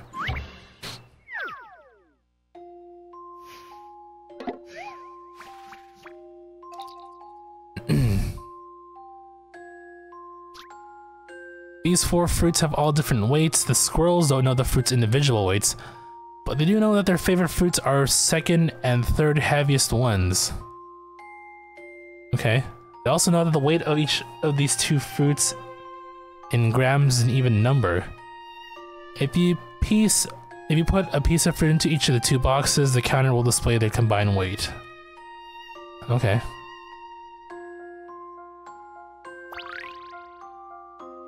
Okay, let's think this through.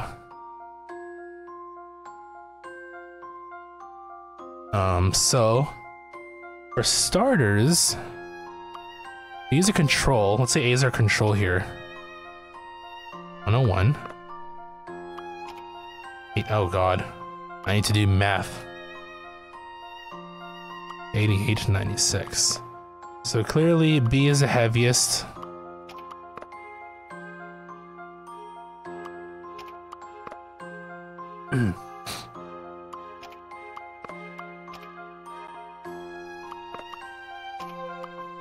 So if we quickly do this, it's a B, then D.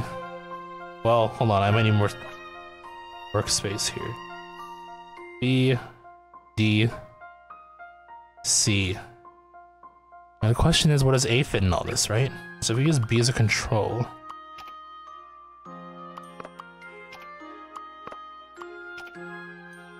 Hold on. This is clearly obviously the heaviest one, but like, these aren't very different, are they? 105. So it looks like A, A. So C seems to be the lightest. So B, D, A, C. So they're looking for Their two favorite fruits are the second and third, so we put A and D. B, D, A, C. Yeah, these two. Okay. Let's see. Nailed it. That one's in the trunk.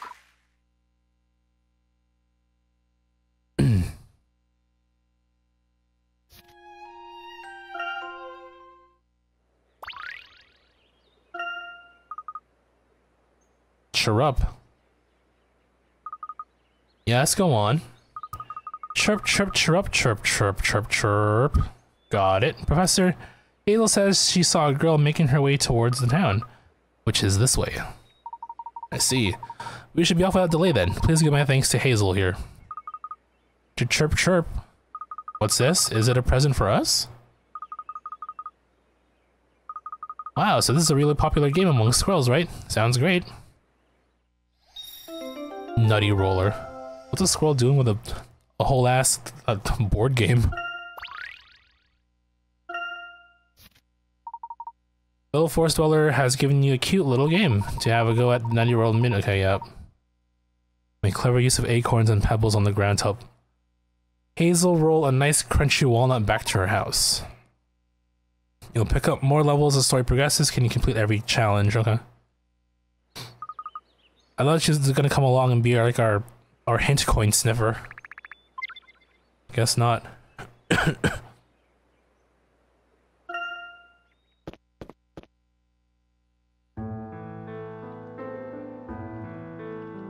Damn, such somber music.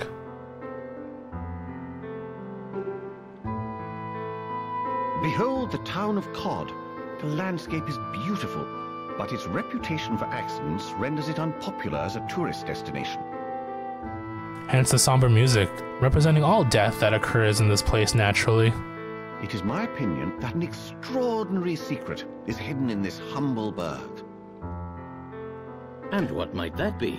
That the people are performing rituals that, you know, induce plane crashes. You're an archaeologist, Professor. You have no doubt heard of the Azran civilization. Oh, the title. Game title. Of course. Ancient race who thrived long before the dawn of modern man. That is correct. The girl offers indisputable proof of their existence.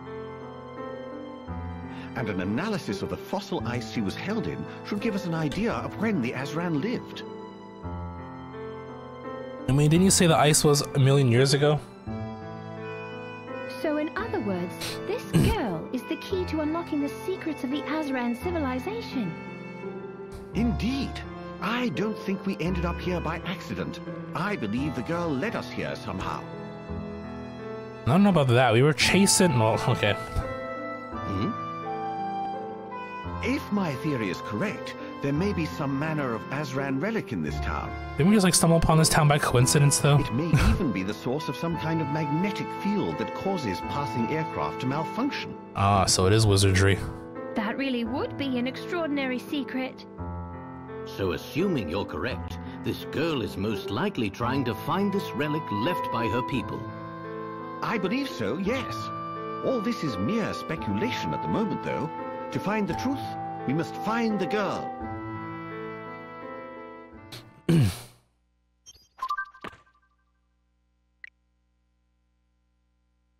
There's a large number of accidents that have taken place there. The area around Cod has acquired the name Siren Lake. The reason for these disasters may be hidden beneath the surface of the lake.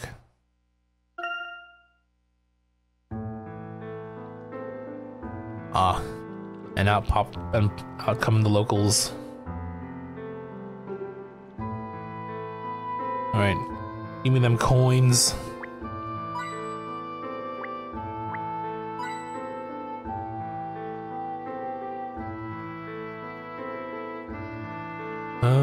And then hint coin up here.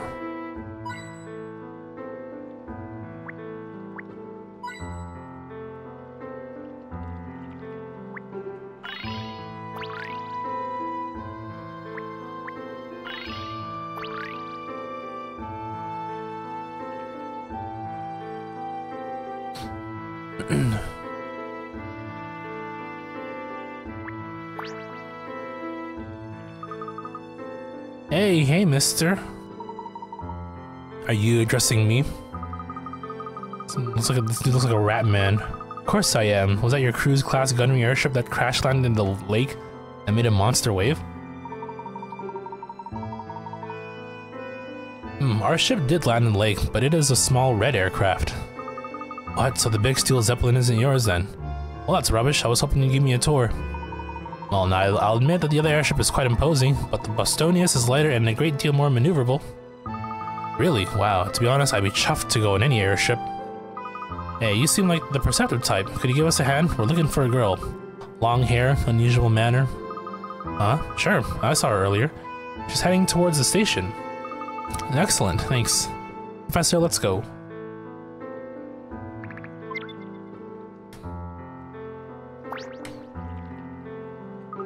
Professor, look. Rats, lost them. I'm sure they landed around here, though. Oh, look, he's back. How did he catch up? What the heck? Oi, Macaw, what are you looking so moody for? Oh, it's you. I thought I left you behind in Frohenberg, and that's... Yeah, I'm just some sort of clown to you, aren't I, Macaw? I'll have you know, I single-handedly held back those professors and even made it onto the last helicopter. You should have seen it. Glorious it was, the way they cringed and trembled in front of me. Well, those cringing, trembling professors of yours managed to snatch the girl back, you knucklehead. What? Lucky for you, they landed somewhere nearby, so you still have a chance to save your bacon. Right. So if you find we find them, and then I can redeem myself in the boss's eyes. Exactly. Robin, slow down for crying out loud. More haste, less speed, okay? Sounds like those men are searching for the girl too. They haven't found her then, at least. I suppose I should be thankful for small mercies. We mustn't let this chance go to waste. It's imperative that we find the girl quickly. Come now.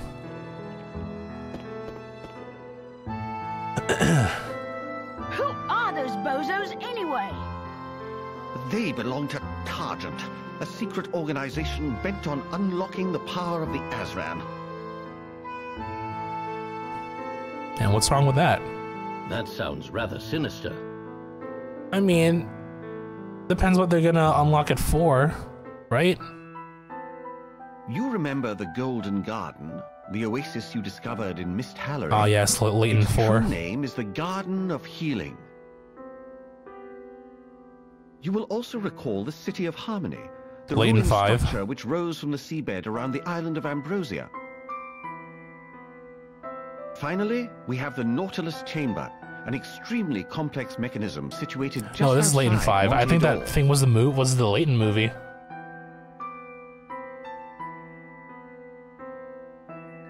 All three of these ancient sites were constructed by the Azran civilization. I had to do a bit of a refreshing. Hold on. Leighton movie.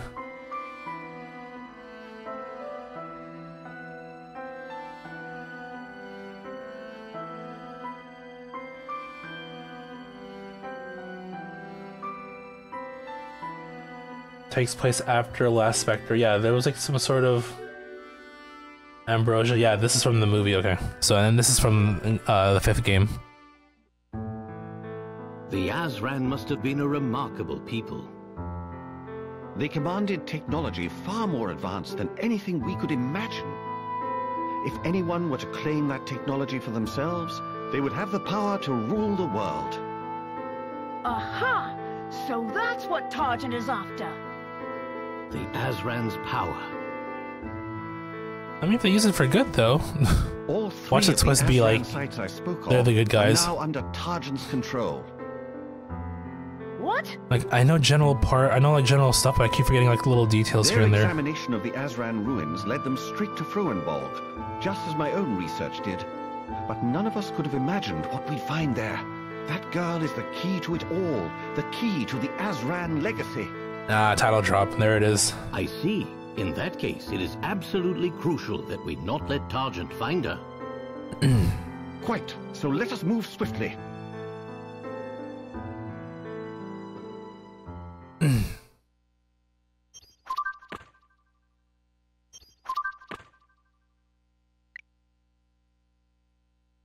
The uniformed men turn out to be members of Targent, a secret organization that seeks to harness the power of the Azran. Yeah, I've already taken control of the Garden of Healing. This is so yeah, all the places that we've like basically discovered and opened up. What happened to the little creature though? No, wait. I think it died though. Hold on. Leighton, Last Spectre. What was the name of that creature?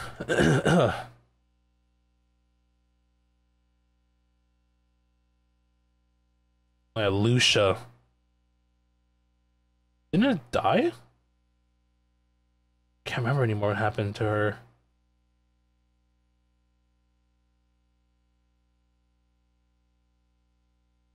Oh yeah, it died. She died. That's right. Right. Spoilers. Sorry. Oh wait, I referred to be the other mystery. Hold on.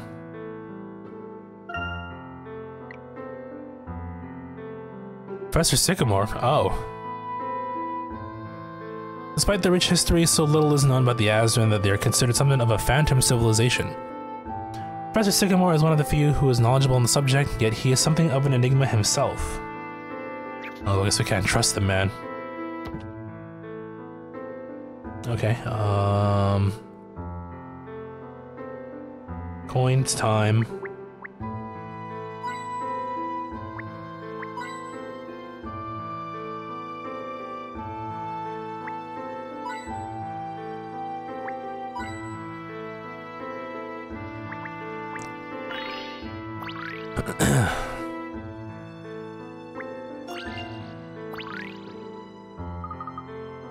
Tee-hoo-hoo. Okay. That's a laugh. Hello, my dear sirs. Are you looking for something by any chance? Proprietary dictates that I assist you, I think. But first, I'm sure gentlemen such as yourselves will not mind coming to the rescue of a damsel in distress, hmm?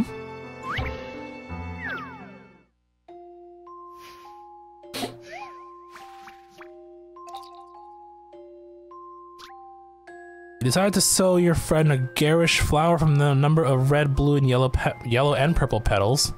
You want it to be a little different, so you decide that no two petals of the same color should touch at any point. That's your only rule. Touch a petal to choose. Okay.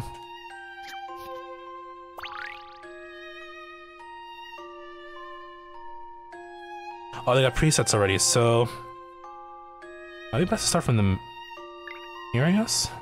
This could work.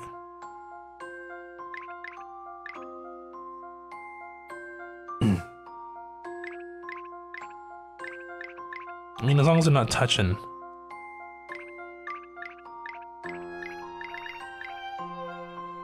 Purple. Let's go with, oh, wait a minute. Purple there. So I guess that's our starting point.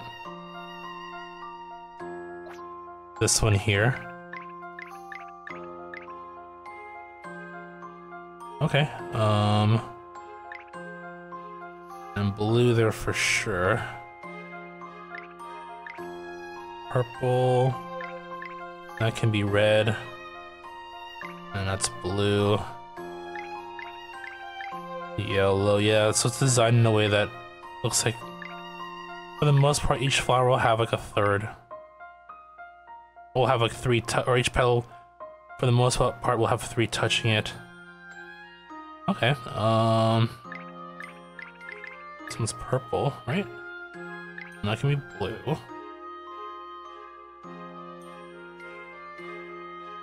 And then that's blue.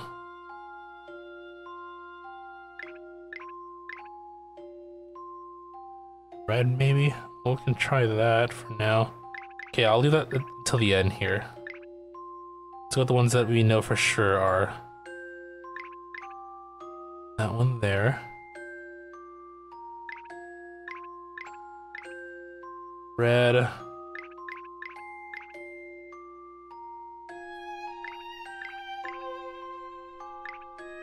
Red, blue,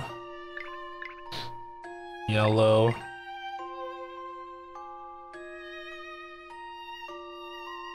and then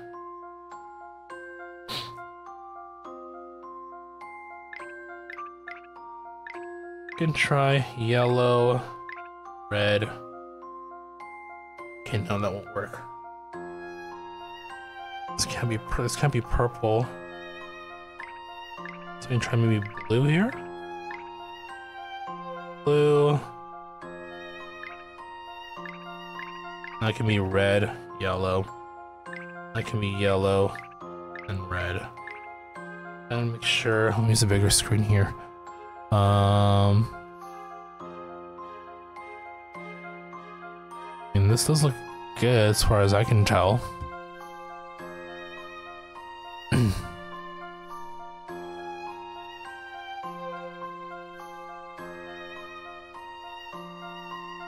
Yeah, it looks good to me, as far as I can tell. I should have said before I did this, I know it was gonna be like, well, no, we'd be pretty set far back if I'd have to restart. Trust it. That should do it. Okay, cool.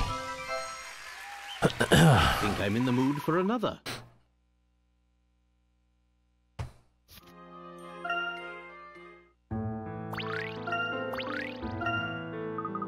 Ooh, look at that. You did quite the turn on that puzzle, did you not? So how may I assist you? We're looking for one of our party, a young lady with a rather overworldly appearance. Have you seen anyone go by? Hey Troy, what's up? Thank you for the GGs. How you doing? How's TTYD? I saw that you've been pretty busy working on that game throughout this weekend, huh? A girl? No, I don't think so. I've been here for a little while now, and nobody at all interesting has come by. Besides yourself, of course, good sir. Hang on a minute, Professor. Do you think maybe that boy got the wrong person? As in, he thought it was this girl here? If no one else has passed this way, that must indeed be the case. Oh dear. Oh, but then that means our girl was never even heading to the station. Perhaps, but we may as well see what information we can gather while we're here. True. Okay, last chapter tomorrow, damn, alright. Yeah, you've been moving in that game. What's the goal? Just beat the game? Or like do everything possible? Gonna go for the 100? What have we here then? I heard some chatter about a dandy in a fancy hat. That must be you, eh? Oh, what did you hear about the professor? Some oddball came by asking after, how did he put it? His most crisp-collared friend, who's had soars to greet the sky. He's gone off to the station. You'll find him on the platform, no doubt. You might have to look carefully. Look carefully? Ah, I mean if you can zoom in on the station. Yeah, that's it exactly.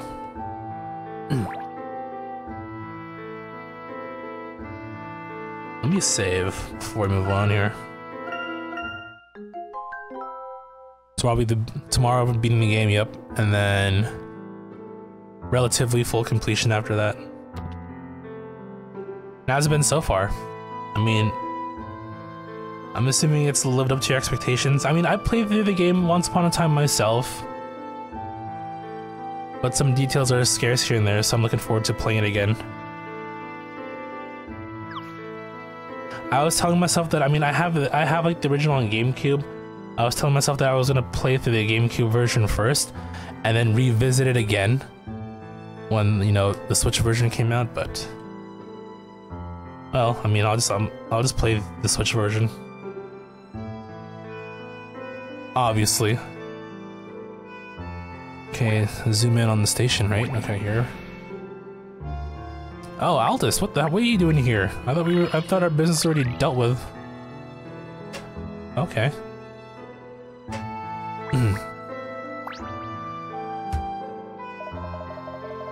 Oh, to think that I would find you here, my excellent gentleman friend. Our paths are surely strands of the same thread.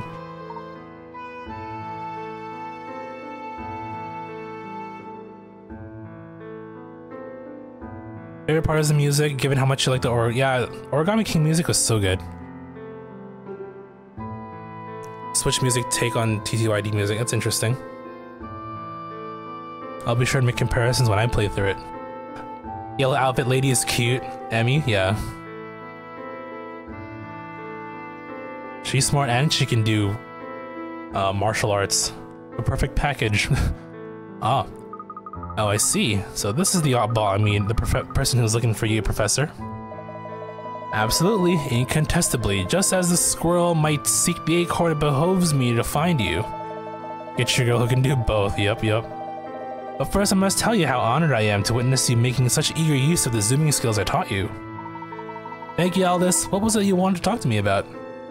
Ah, yes, of course. Well, my friend, I find myself most fortuitously in possession of information that might interest you. You have noticed that when you move the magnifying glass around, the objects occasionally give a sort of little poof.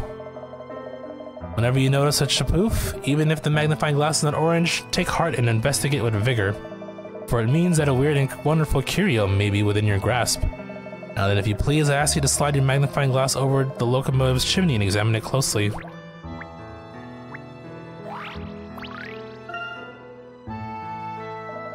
Splendiferous work. That, my friends, is a choice item for your newborn collection. On your travels far and wide, you will come across all manners of junk, antiques, scraps, and fascinating little gems. You must hoard all these bits and bobs in this mini chest of fortune I've been guarding for you here. Bit by bit, bob by bob, you shall build a personal collection to rival those of the most dedicated explorers. You never know where you might find something worthy of your collection, so be ever watchful of that little poof. I must admit, I have quite a fondness for trinkets and curios. Professor Layton's a hoarder, confirmed. Then this is a worthy occupation for you, fair gentleman. Man. I look forward to seeing your loving constructed collection. For now, I must eclipse myself. I wish you many enjoyable hours hunting for elusive treasures. Farewell, my friends. I wonder if that's the last time we'll see him. Maybe he shows up in Layton 7. Off he goes. He seems to have warmed up a bit, at least. And then eventually Layton 8. No news besides the announcement I think a year ago now.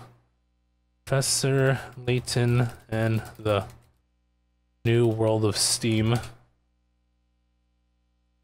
Alright, 2025 target date, okay. Okie doke.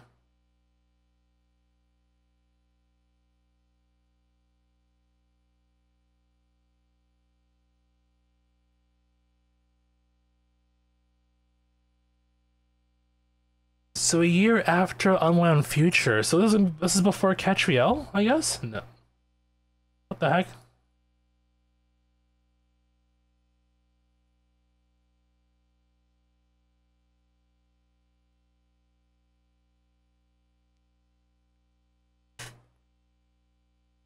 Yeah, this takes place many years in the future, I guess. Okay, so... Well...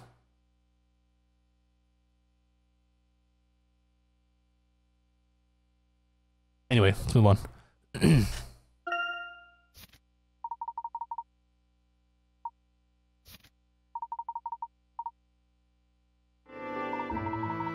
Well, this is sure to prove enjoyable during our travels. However, we have no time for distractions at present. We must press on and find the girl. Perhaps we'll have more luck elsewhere in town.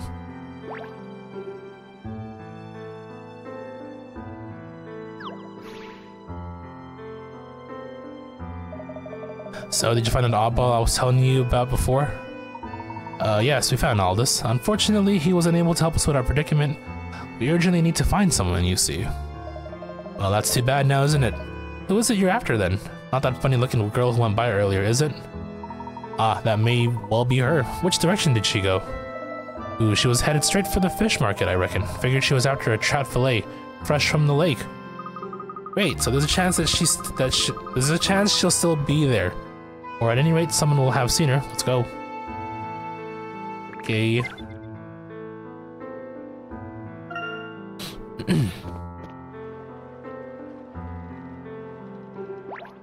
Show me that. And show me that. 2 more over here.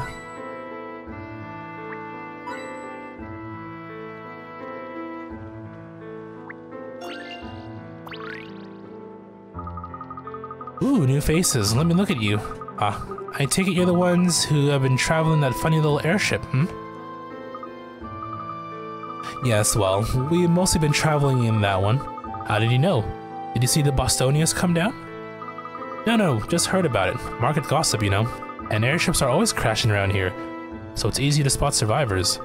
Oh, sorry, how insensitive of me. I make it sound like a joke when it's a horrible thing to happen to you. Yeah, no shit, lady. Actually, the market gossip may be of use to us. There was a young girl with us. We lost sight of her during our impromptu landing. A girl? Really? Funny, didn't look like one of you lot. Wait, but you did see a girl. How about this? I'd tell you what I saw if you solve this puzzle for me. Deal? Ah, yes, the classic. Solve a puzzle before I let you in on information that you may need in order to proceed with the story. There's like so many, you'll find many a manner of puzzles being used for so many different things. Bribery, saving lives. I know what we're doing. What are we doing?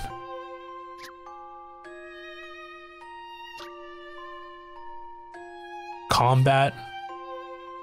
I'm expecting a new arrival will want to celebrate by filling their garden with flowers. These flowers can't just be planted any old way, of course. Each flower must be surrounded by flowers of a different color.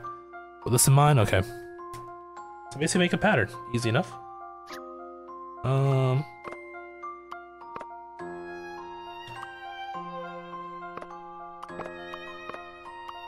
Okay, I guess we can start with the corner, probably.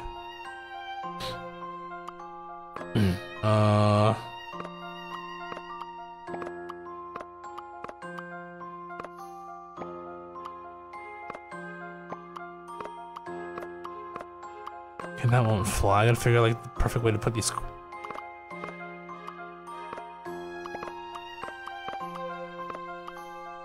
I guess that could work, maybe. Do that. Oh, look at that. Perfect. Just do this. I mean, once you get something going, the rest follow, right? So.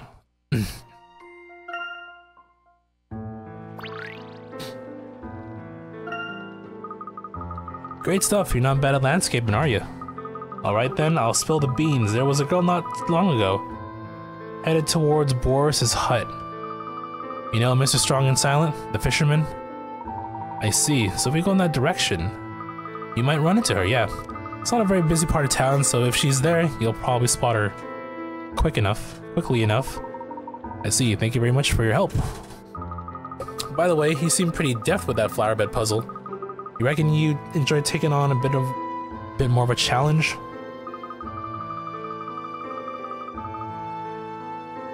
You mean more flower bed puzzles? Sure. I thought I was pretty good with at that last one. I'm really into gardens and stuff, but delicate exotic plants are just hopeless in COD. I don't know if it's the soil or the climate, but everything here shrivels up. So here, you'll get more use out of this than me.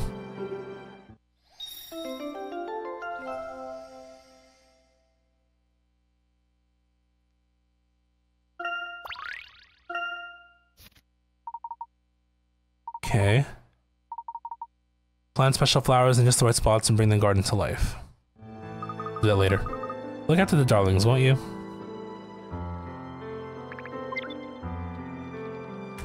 Okay, let's save.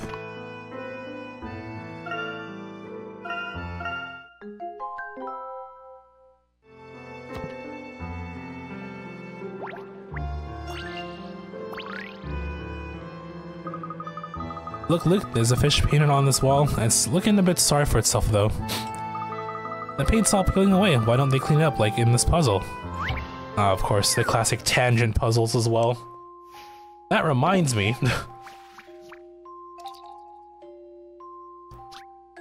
This poster was ripped to pieces before being stuck to the sign. You'll need to put all the pieces in the right place, but you don't want to take them off the sign one at a time, in case they blow away in the wind. Not to worry though, you can recreate the poster by moving 3 pieces at a time. Up, down, or sideways. Feel free to move the pieces as many times as you like and restore this fish to its former. It's a sliding puzzle. It's a sliding puzzle. Okay.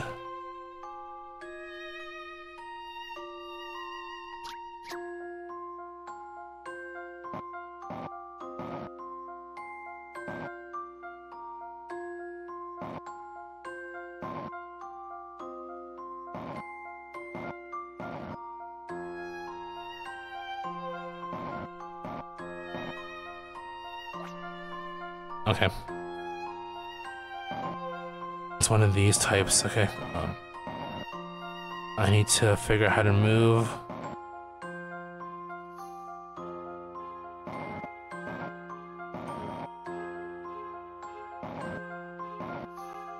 I'm gonna get you out.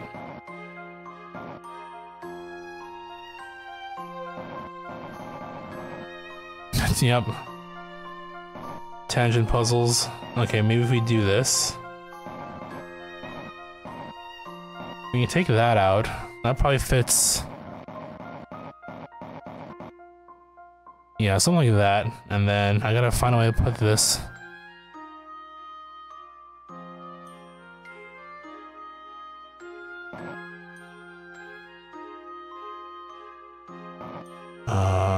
Let's see here. So those go together? No, that goes to the end, right? So there's obviously a piece that needs to go.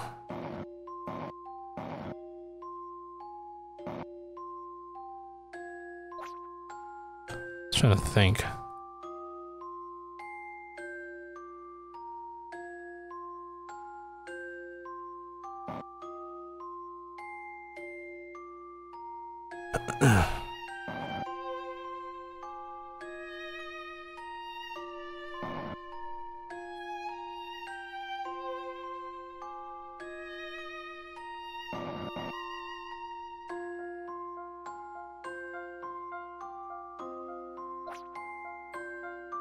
I mean, I think this is like the right way, but I think I'm mixing up the order on one of these here.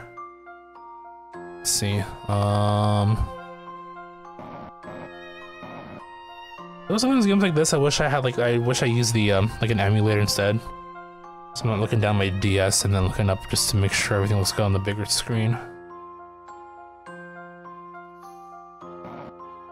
But I do like the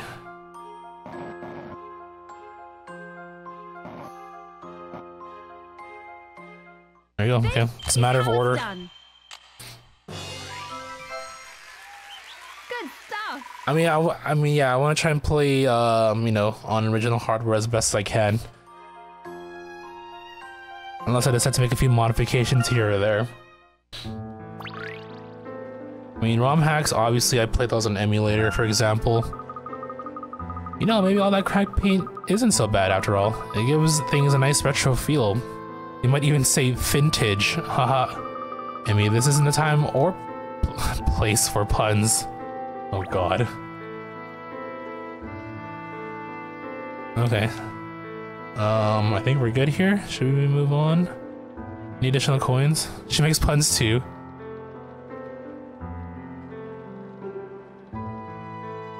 She does. She's very quick-witted, so... okay, I guess we continue and proceed.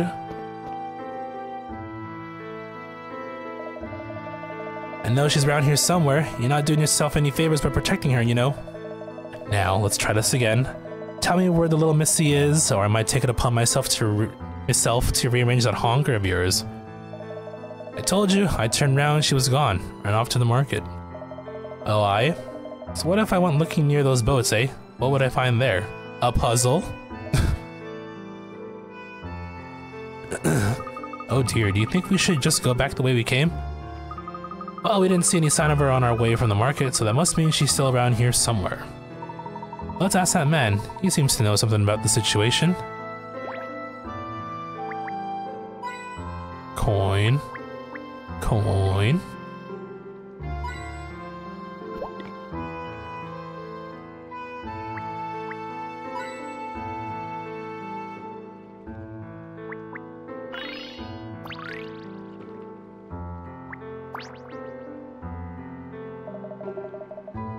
Morning. Busy day for tourists. Does that mean you've seen other tourists? The big bully who just left, you saw him, and a girl. Ah, so she has been this way. Odd looking lass, not ugly, but weird getup. She's with you? Yes, she is, and we absolutely have to find her before those uniformed thugs do. What's the matter? Do you know anything? You don't look like you're in cahoots with the other one. Alright, the girl was here looking for something. She was making a beeline for somewhere or other. when those bullies in uniform showed up. She looked terrified, so I told her to hide while I sent him off track, but she's gone now, see? Where could she have been going, do you think? Don't know, but there's a hill up that way. Good lookout point. Ah, good idea. We'll go up the hill and maybe we'll spot her from there, right? Sounds good to me.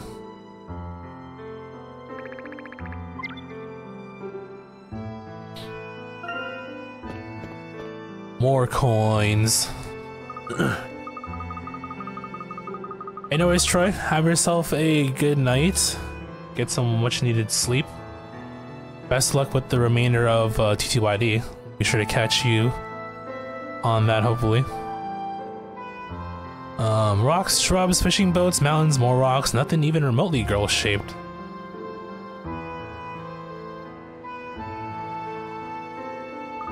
I can't see her anywhere.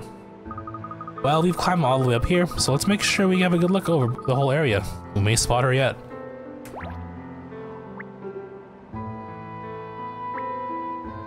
Or we can spot ourselves some coins. Big money.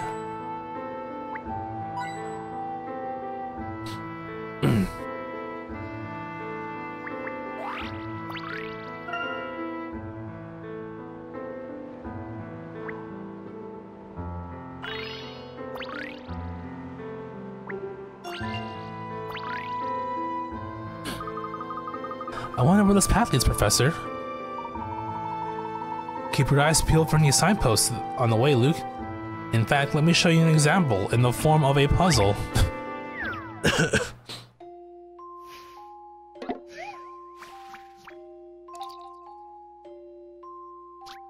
A young couple are on a day out in the forest. After finishing their picnic, they go for a walk, only to get lost and wind up at a dead end. There's a sign there, but it's so old and weather-beaten that all the pieces that used to create an arrow have fallen off, making it impossible to tell which way to go. Pieces of the broken sign can be found on the floor around it, though. Do you think you can help the couple put the sign back together and work it out which direction they're supposed to go? Okay. An arrow, you say? It looks like it's rotatable as well. Okay, interesting, interesting.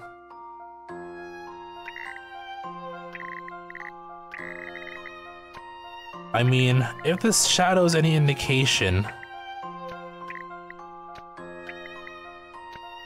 on the, well, on the, for me it's on the top screen, but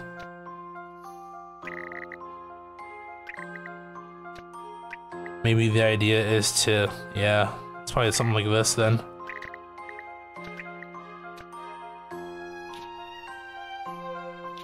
I would imagine.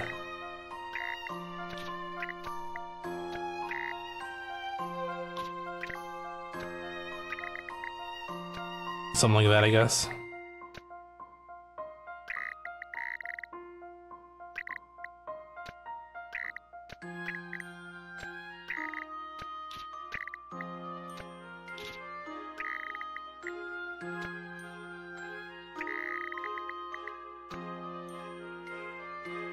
It's good to me. Maybe this is it. The Professor's Apprentice saves the day!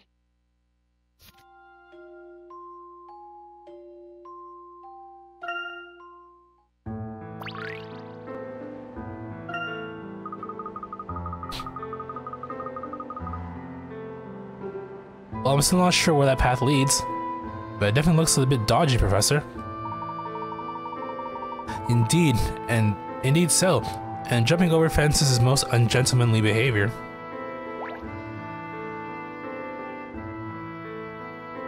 Okay, let's see here.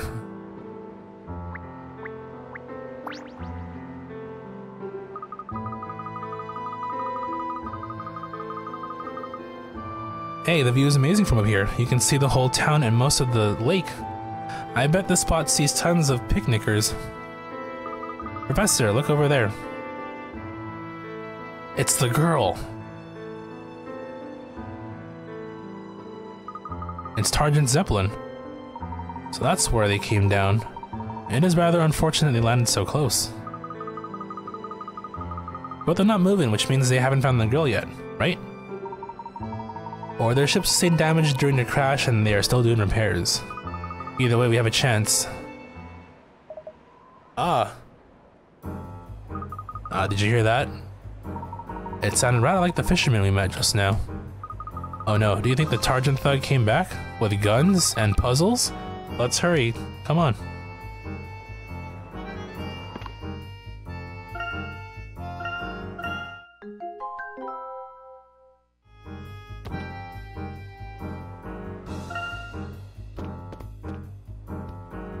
Oh, you right, dude?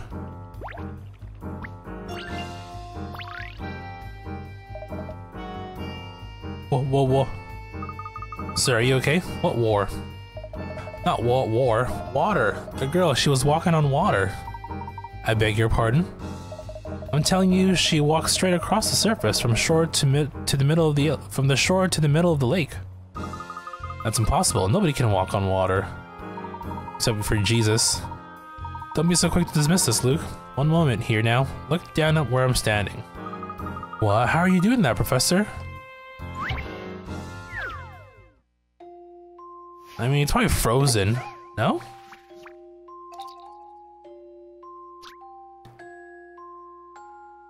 Upon examining the surface of the lake more closely, Layton discovers some floating ice shelves thick enough to stand on. While the girl appeared to be walking on water, she was merely stepping across the ice. Stepping on an ice shelf sets it in motion and keeps it moving until it bumps into something or reaches the shore. Using the floating ice shelves and small islands in the lake to your advantage, help Layton catch up to the girl.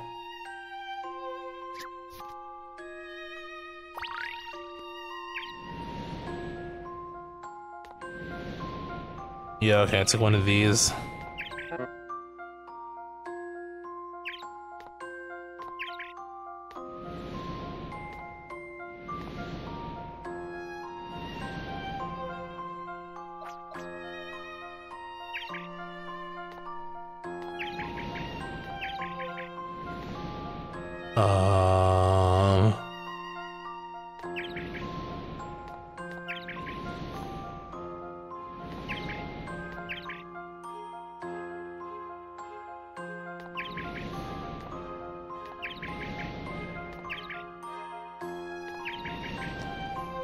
Gotcha. My intuition should serve me well. A satisfying puzzle indeed.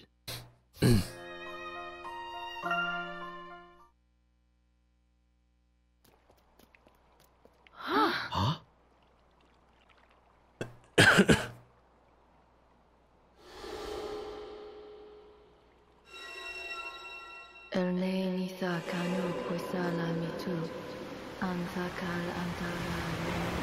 Oh. Oh, well then. That ruins.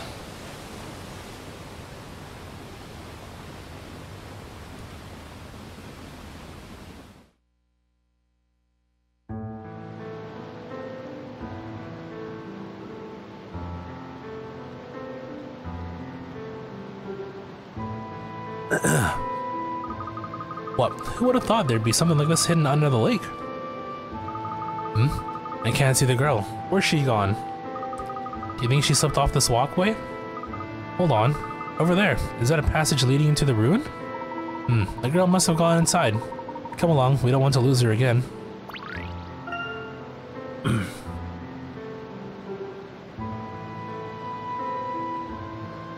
I'll look for some coins.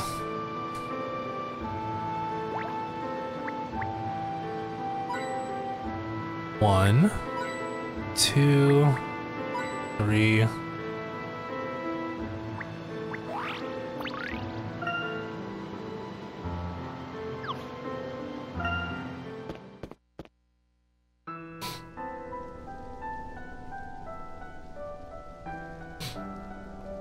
Was music played also in Layton 5, if I recall?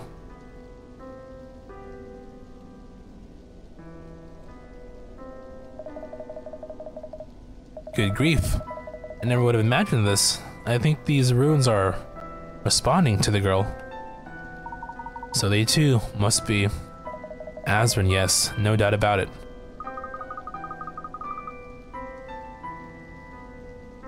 Wow, so your theory was correct, Professor Sycamore. It would seem so. An ancient Azran structure with a powerful magnetic field that disrupts the passing aircraft. Of course, that is just an unfortunate side effect. I should really like to know what the true purpose of this place is. Professor, I see her.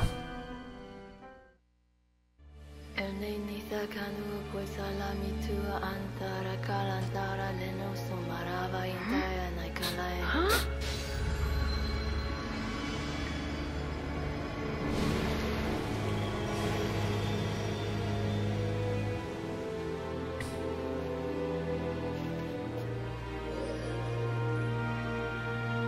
How on earth did you do that? Magic. She's a magic girl. I am the emissary of the Azran people. Aurora. I see. The Emissary. time has come for the power of my people to be passed on. Our legacy to the world we left behind. If you wish to know our secrets, and your motives are pure, then all will be revealed. This dome will show you the way. Find the locations of the Azran keys. Prove you are worthy of our power. By solving our puzzles.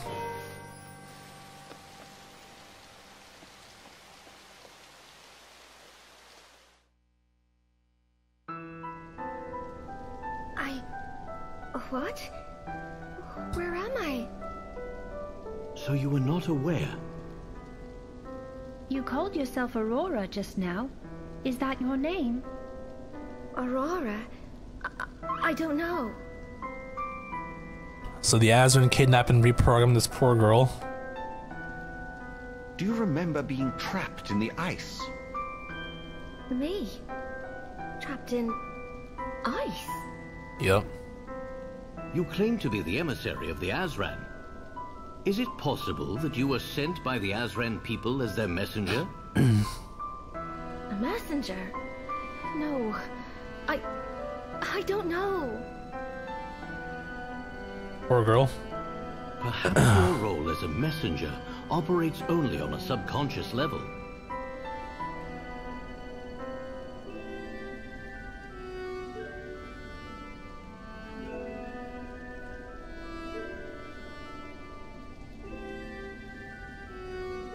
The Azran have sent us their greatest puzzle yet in the shape of this girl.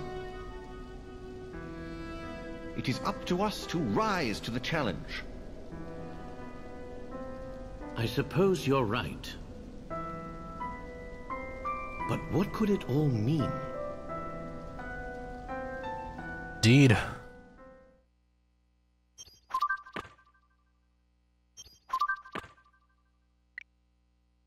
The Azran people use a cryogenic technique to hold our girl in stasis until the day she would be awoken by a future civilization. As a messenger of the Azran, Aurora is able to interact with Azran ruins and is likely the key to unlocking their secrets.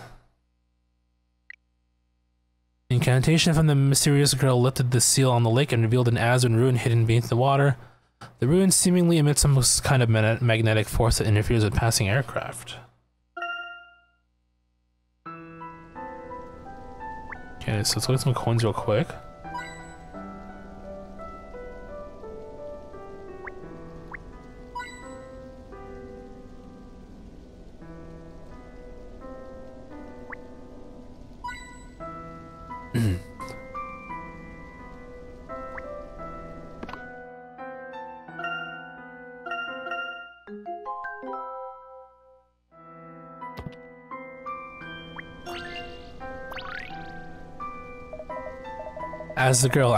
As Aurora said, the symbols on the walls of this dome are a guide. Yes, they must represent something. The Azran people yearn for the skies, to go even higher and always further. The most prominent characters in their myths were the great riders of the sky. It is a fair bet that the symbols on these walls refer to them. Garsa upon her raven-feathered steed, in her hand a black-bladed sword, sharpened on the edge of time, and in her heart, the courage of an entire kingdom. Very good. You're familiar with Rutledge's ancient histories then. It is the only mainstream work that discusses Azran myth. There's a story about the Riders of the Sky on these walls. Do you want me to read it for you? Please do. At the dawn of time, the world was one big continent, and the Celestial King sheltered all the lands beneath his ample wings. All living things served him. The king had 5 children, the great Riders of the Sky, but they were proud and coveted their father's throne. Typical. Sorry, one sec.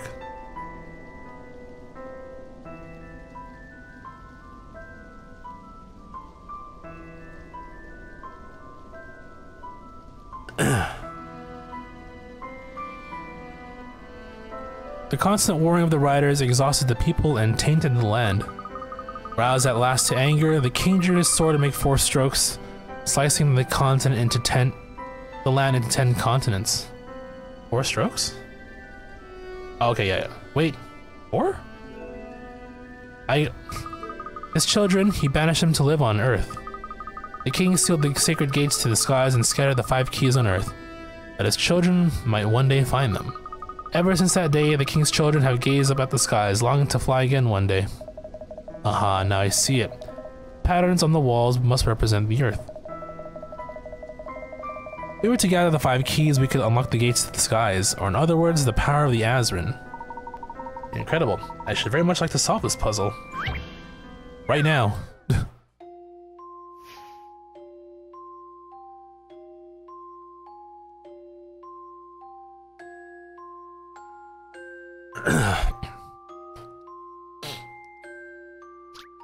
The walls of the Azran Dome tell the story of the Celestial King and his children, the Riders of the Sky.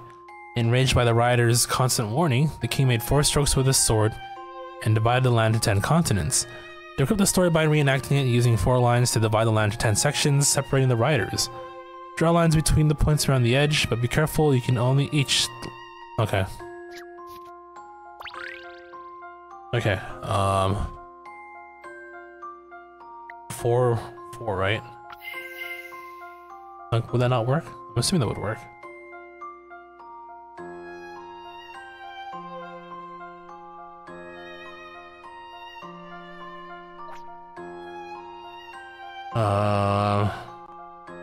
Four lions, so inadvertently we gotta do probably something like that, maybe?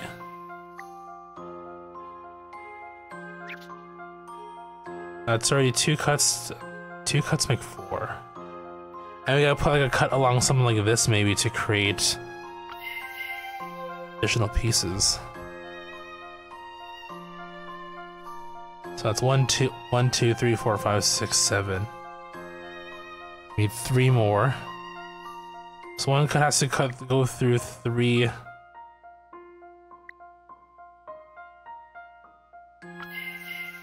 Does that work? 1, 2, 3, 4, 5, 6, 7, 8, 9, 10. Yeah, I think this...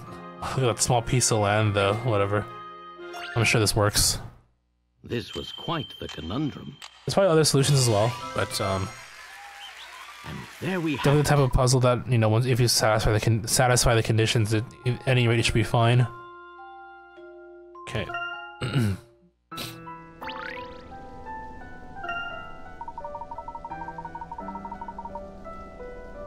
5 keys must lie at the points where the king's sword strokes meet. It's a metaphor. The Celestial King in the story represents the Azran civilization, which means the king's children who were banished to Earth are us, distant heirs to their legacy. Professor, have you noticed the 5 oval symbols like this one just here? Okay, they represent the 5 keys. I believe so. They look rather like the artifacts Rutledge descriptively referred to as eggs. Scholars have been pondering their function for years, but not one guessed that they might in fact be keys. They are aura stones, vessels capable of channeling the power of the Azran. Aura stones, did you say? Did seeing the symbol trigger this recollection? Perhaps if we found these Azran relics, it would bring yet more back to you. You may in time fully regain your memory. We will certainly need your help decrypting this puzzle. That is why Targent want you too, no doubt. Most certainly. There is no sense in staying here any longer. We must leave this town before they find us.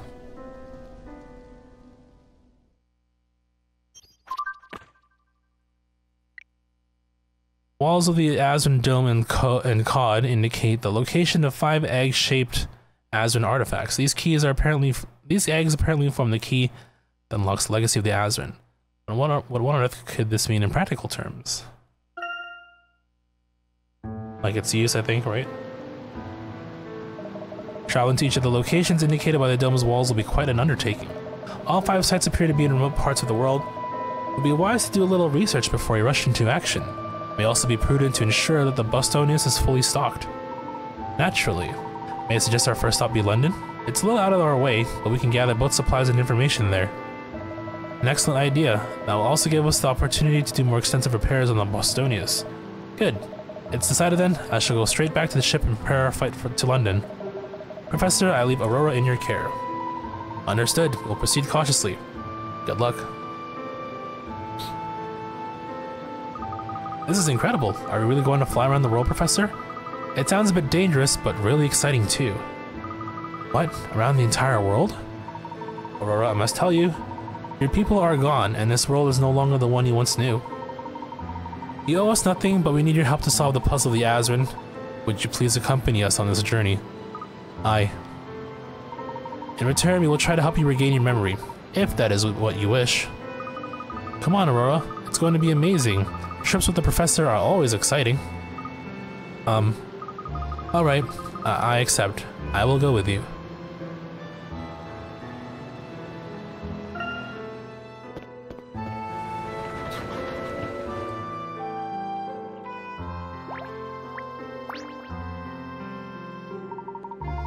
Hey, you there. Are you Professor Layton? Ah, yes, that's correct.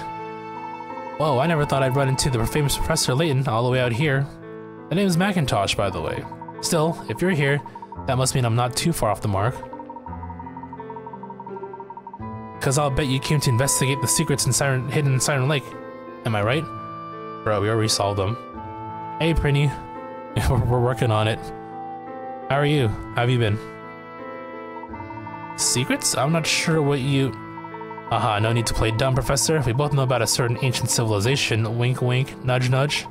In fact, I think you'll find my latest paper on it very interesting. I'll be presenting it at a conference in the not too distant future. Right then, I won't keep you. We both have investigating to do. Right?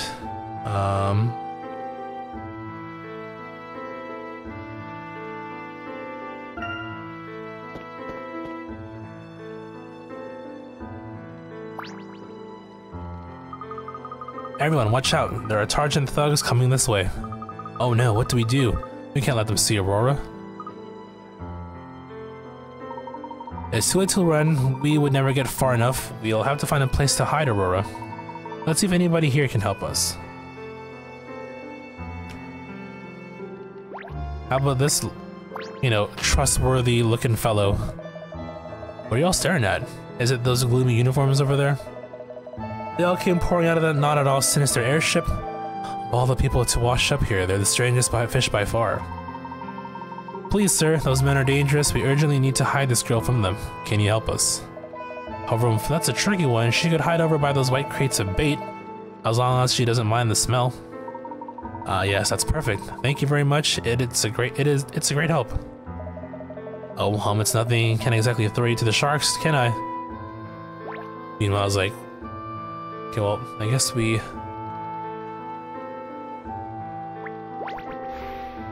White crates, right?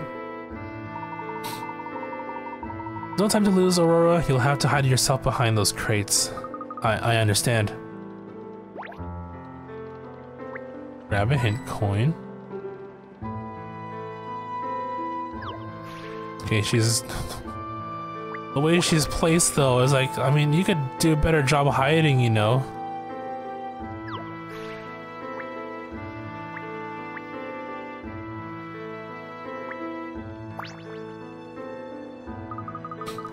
I've had it. We've been around this measly town for about 5 times now, and we've still not seen a trace of that girl. She probably took off hours ago, and here we are running around like headless chickens. Speak for yourself, Robin. Come on, keep it together. We just have to look harder, is all. She has to be here somewhere. I'm telling you, she... Good day, gentlemen. We meet again. Ah, it's you. Hat Man. My name is Herschel Layton. I am a professor of archaeology in London. And do excuse me, but I couldn't help but overhear.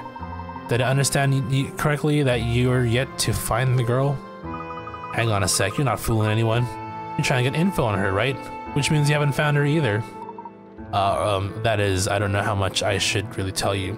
I do know she's not in that fisherman's hut up ahead. We had some help from the townspeople, but no luck so far.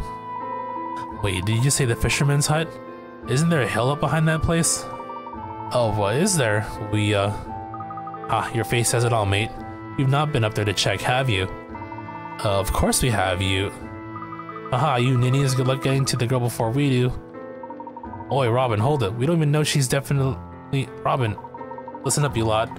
Next time you're in our way, we won't be so nice and polite. Got it? Indeed. Aw, and they look so pleased to finally have a lead, too. Wow, that was some performance. You really sold your scatty professor act.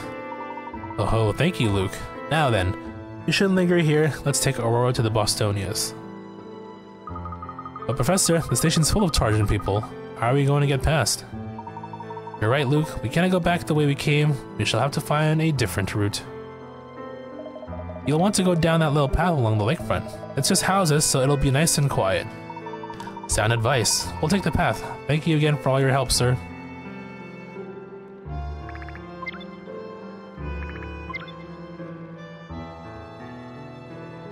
So, we gotta take the bottom path.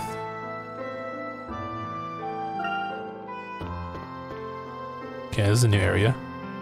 We got hint coins to grab, so we'll grab those.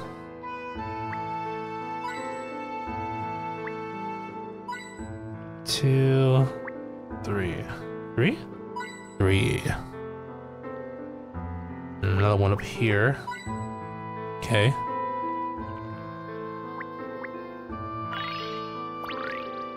Swimming turtle.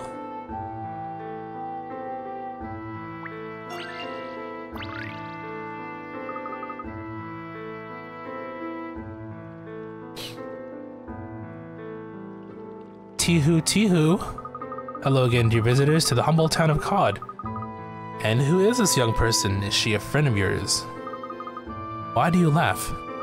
A lady must always demonstrate good humor, my dear. And solve puzzles. Yes, it's all part of proper...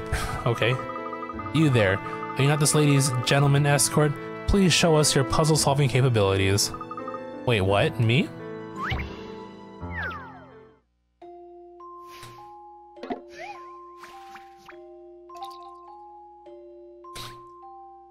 You have a selection of 12 of colored 2x2 tiles. You want to use them to make the dog show. Oh. Overlaps and stuff? Okay, we can do that. Okay. The idea is to keep the brown as well, right?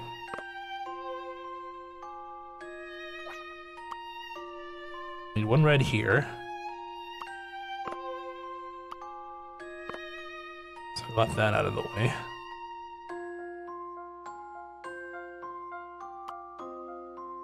I imagine...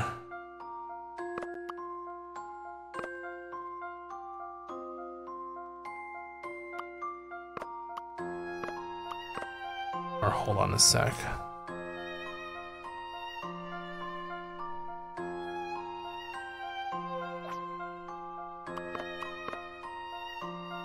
We need to... I guess, yeah, the white's part of the background too, though. Okay, so maybe we need to do that.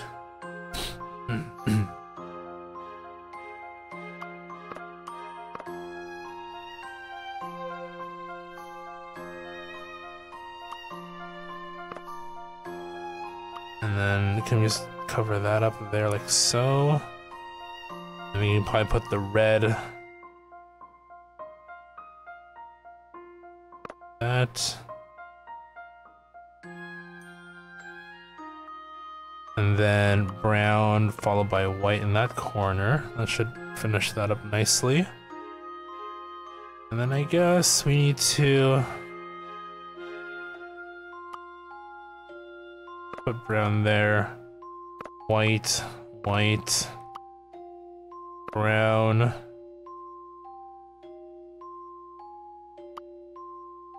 White, brown, white. There we go. If I just do this. Luke Triton at your service. Also, the idea is to have them all, like, use them all too, right? So.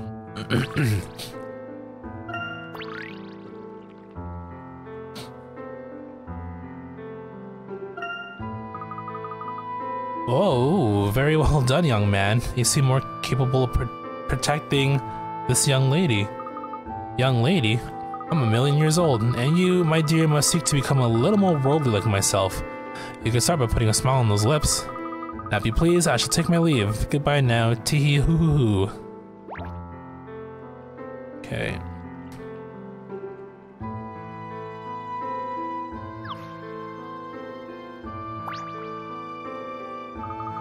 Oh, stop. There are more of those thugs just around there. They must be very determined. Seems that Targent has agents posted all over town. No route is safe from them. We shall have to find an alternative way back to the ship. But Professor, we already took a different path. Where else is there to go?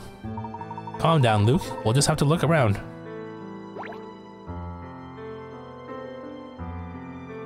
Okay, she popped up. Excuse me, madam. May we disturb you for a moment? Ooh, now there's a gentleman. Hold on, right. I'll just need your name and number. What? Why? I do beg your pardon. Force of habit, you see. Daria Colum, correspondent of the World Times. How may I help you? It is urgent that we get to that pier over there without being seen. Might you know a more discreet route we could take? That's rather suspicious, but I can see you're in a hurry, so I won't pry for details. Yet, not to be facetious, but have you thought about taking a boat? You're at the pier after all. Oh yeah, that's a stroke of luck, isn't it? There you are then. I'll inform the local fishermen about the boat. A case of dire need, I'll say. We are much obliged, madam.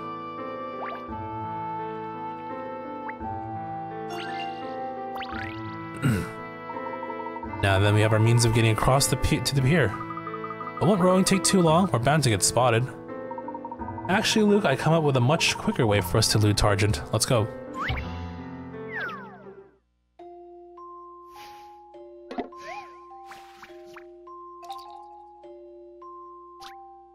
Uniformed villains are on the prowl all over COD, but if our heroes can hop from boat to boat quickly enough, perhaps they can get to the other side without being spotted.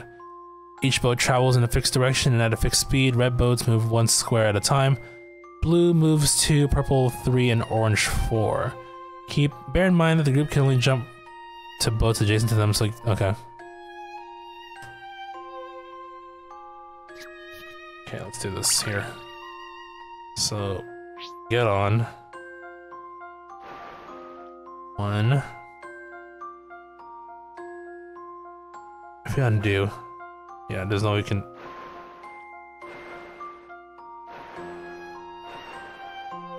Get on you, I guess. 1, 2. Try that.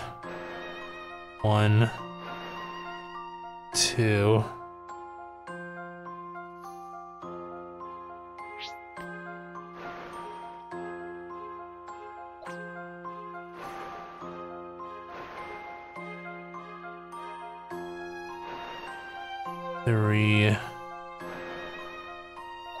So that, I mean...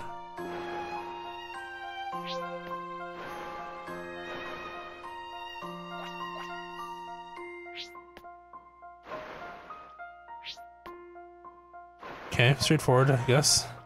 Oh wait, no, go back. Let's hop on you now. Let's ride this all the way to the end, right? Hey. My intuition should serve me well. A satisfying puzzle indeed. We did it. Hurrah, we made it, and those Targent thugs are none the wiser. That was terrifying. Yes, thank goodness we got over without anybody falling in. I'll be glad to get back to the Bostonius. What is this Bostonius? Ah, that's our airship. Well, it belongs to Professor Sycamore, really, but you'll be safe there, Aurora. Come, let's board the Bostonius before Targent shows up. I mean, us flying away too, wouldn't that be like a giveaway that, you know, we have the girl? We have Aurora. Not like it matters anyway. Let's go talk to you. Hey, mister, is that the girl you were looking for earlier? She is unusual, right enough.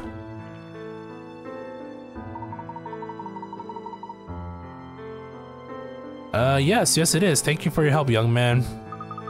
No probs. Hey, just after you left, some huge scary guys turned up and asked about a girl too. But they were proper rude, so I sent them in completely the wrong direction, huh? I hope they don't come back. Speaking of being ugly, my brother gave me this puzzle. I just can't solve it. Alright, least we can do after you know, helped us out here.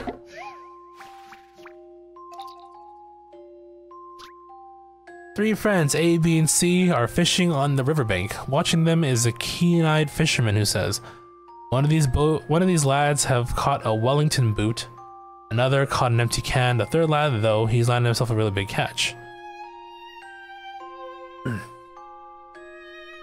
Now, the lad who caught the welly is next to the one who caught the big catch. But it wasn't B who caught the welly. I'm right about this, mark my words, who landed the big catch.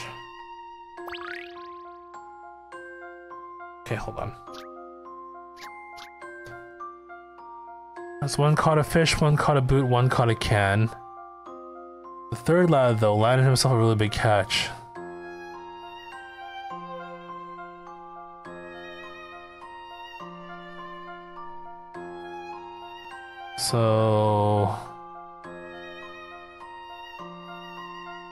So B didn't catch the welly.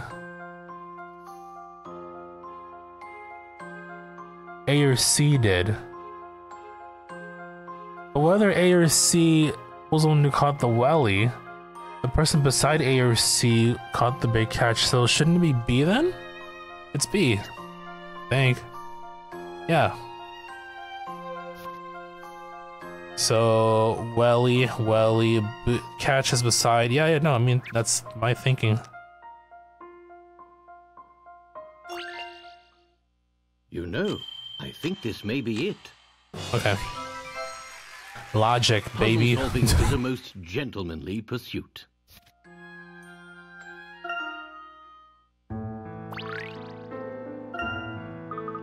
Oh, was that all there was to it? I must have just got confused or something. Well, it is time for us to go. I'm sorry that you got involved in Targent's search. Please be careful when dealing with them. Nah, no worries. If they bother me, I'll stick my big bro on them. Anyway, have a good trip. Who's your brother is the question. Not like it matters. Let's head back to the ship. Be on our way. Professor Layton, it is a great relief to have you back. What about the young miss? Is she not hurt, I trust? Young miss? I believe we are all fine, Raymond. Thank you for your concern. I'm very glad to hear that, Professor. In that case, I shall prepare for takeoff without delay. Raymond, Professor Sycamore headed back here ahead of us. Is he... Professor Sycamore is in the engine room, sir. No, pardon me. Here he is now.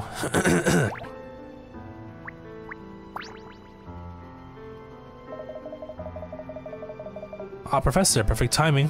Everything went smoothly, I hope. Not entirely, but with some help from the local people, we were able to bring Aurora back unnoticed. Excellent. Then they will still be frantically searching for her. I say we take advantage of our good fortune and escape while we can. Our first destination will be London, as we discussed. London, yes. We are about to undertake a prolonged journey to unfamiliar lands. We must prepare accordingly. Considering the excitement of our last flight, it would be wise to have the ship thoroughly checked too. Anyway, we can discuss the particulars later. For now, Raymond, take us away. And off to London we go.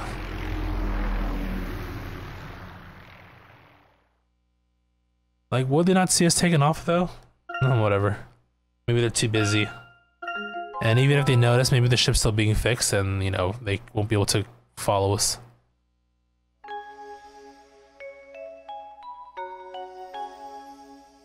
London chapter. For the world tour, I guess. Oh.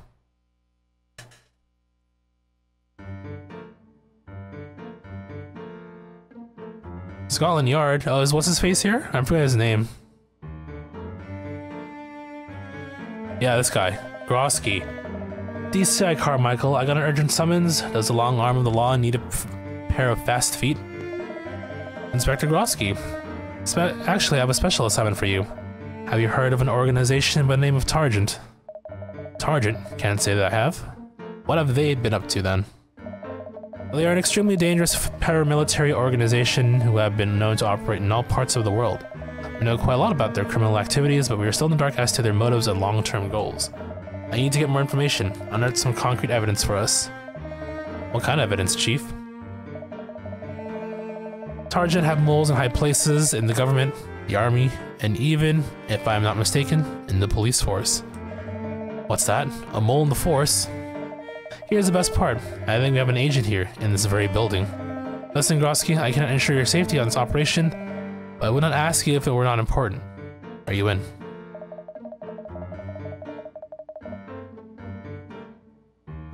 Do you need me to ask? I won't have... Oh, I'll find them, whatever it takes. Beware that the rot may even extend to our upper echelons, Grosky. Do not mention this to any of our superiors. Leave it to me, Chief, and if that snake goes to ground, I'll dig them out with my bare hands. For the yard. Good luck, Grosky. You idiot. Watch this guy be Carmichael's one of the moles. Meanwhile... Hey, we're back. Back home.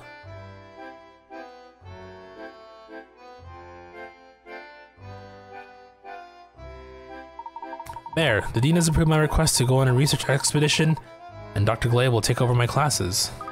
Great. While you were talking to Dean, I made a list of everything we have to get. Let's go shopping. Thank you, Emmy. I believe we have some points to discuss before we go out, though. Oh yes, you wanted to talk about our itinerary, didn't you? So, to find these Azran eggs, we'll have to visit 5 sites, which are scattered around the world, right? That's right. Finding these artifacts should help us solve the grand puzzle the Azran have left for us. I can hardly believe that we are so close to uncovering the secrets of the most ancient civilization known to man. I know, I can't wait to get going on our trip around the world. Yes, I meant to tell you, I've been over some Azran texts again with our recent finds in mind, and I realized something. You remember the 3 great Azran ruins that I spoke of before? You mean the Garden of Healing, the City of Harmony, and the Nautilus Chamber, was it? Indeed, I'm convinced that activating all 3 of those sites was a strict condition for awakening the Azran messenger. That was the first challenge set by the Azran people.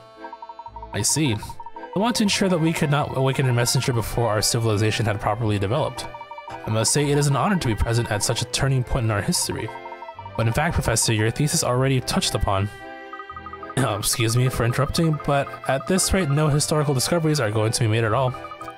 When we finish our preparations first, you can always discuss the finer points of your studies once we're on our way. Of course. Very well. Can I count on you to get the necessary provisions? I intend to research our destinations a little more. No problem. Thank you, Miss Altava. Please, Professor, call me Emmy. Oh, are you sure? That doesn't feel right. You professors are all alike. But really, don't worry about being so polite. We're going to be spending a lot of time together. Alright then. Emmy. Now then, if you'll excuse me, there is still much to be done. Come back to the Bostonian once you finish shopping. What do you think we'll need for our journey around the world? It's bound to be a lot longer than a camping trip.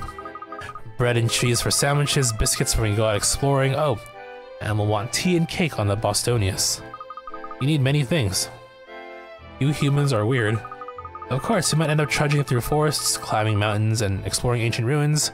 We need provisions. We need food. For this kind of grand shopping trip, we'll want to go to Kensington. Kensington? Of course, you aren't familiar with London. Well, this is an excellent opportunity to show you around. Very well.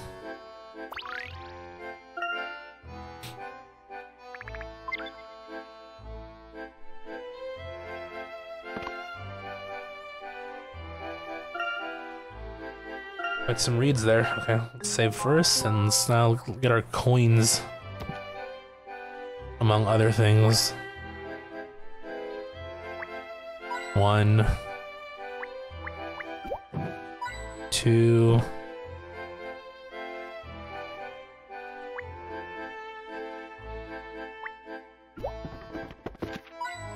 3, 4.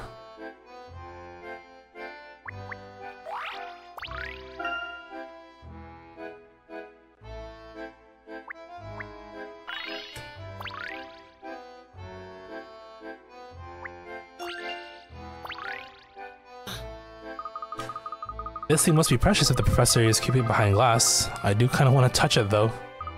Well, as a professor's assistant, I'd better check you're qualified before letting you do that. In the form of a puzzle.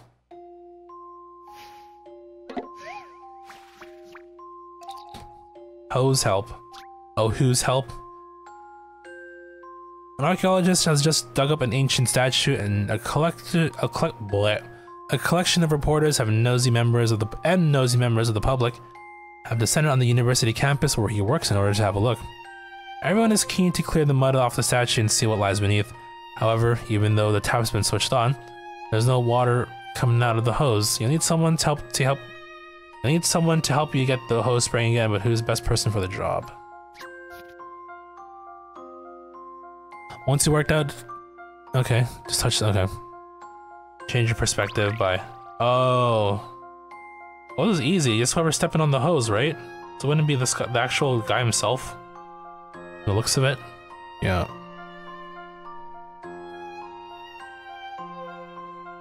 It's this fellow here. If I just do this. Easy peasy. Triton at your service.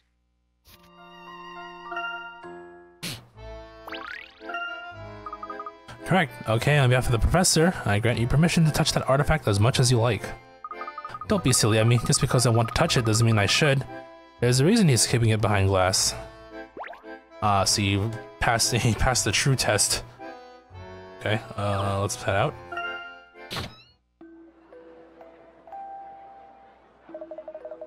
Yeah. Targent scoundrels burrowing like the woodworms, eating us from the inside out. Come out and face justice, you cowards. Hey, wasn't that Inspector Grosky? Looked as though he was in a hurry. He must be in the middle of an investigation. Yes, no doubt. Though I don't think he's able to catch anyone without your help, Professor. That's not entirely fair, Emmy. Come on, Professor, you know as well as I do that at least half of Grosky's arrests were made with your help. And anyway, oh look, it's Dean Delmona. Why don't we go say hello before we head into town? Good idea. 1.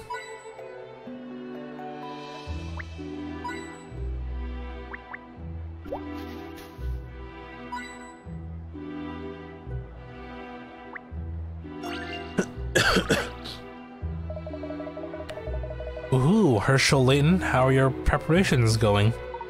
Hello, Dean Delmona. Very well, thank you. As a matter of fact, we are just going to town to buy supplies. Oh ho, just how long do you expect to be away digging up pottery? Now I know it's more exciting than that. Enjoy yourself.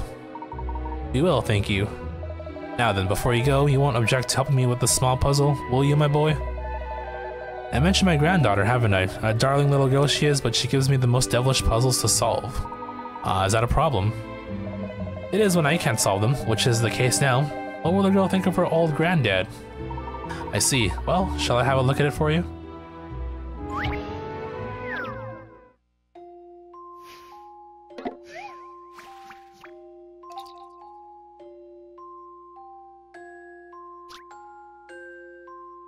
It's treat time. These 5 people all want a specific combination of chocolate in a specific order. Your task is to find a set of chocolates that matches the box in front of every person. Each set must have been made of 3 adjacent chocolates. Okay. Left to right. Okay, so first of all...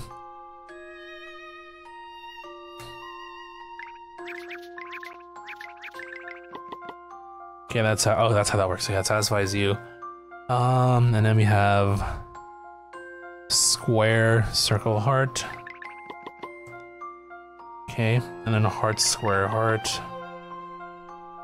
And then heart, heart, square. That's easy enough. All right. You know, I think this may be it. Puzzle solving is a most gentlemanly pursuit. Indeed.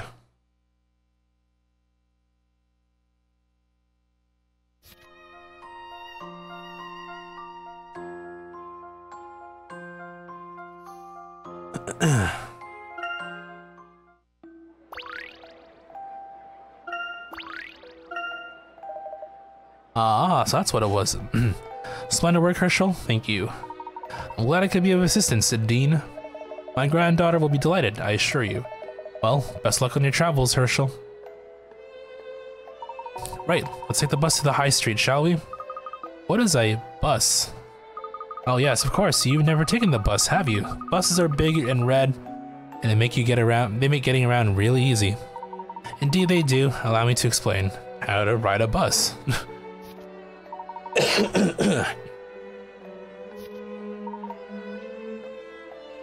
Okay, before I continue, I'm just gonna take a quick break. I ran out of water too, so I'm gonna go refill.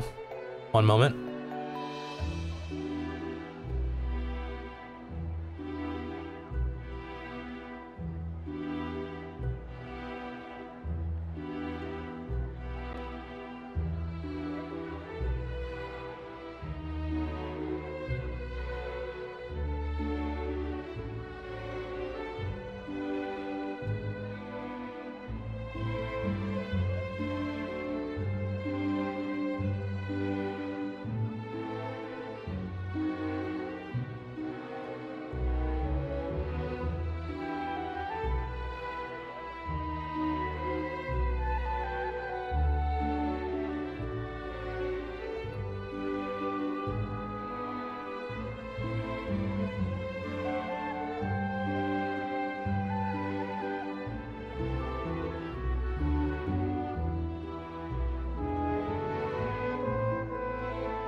Okay, we are back. Let's continue.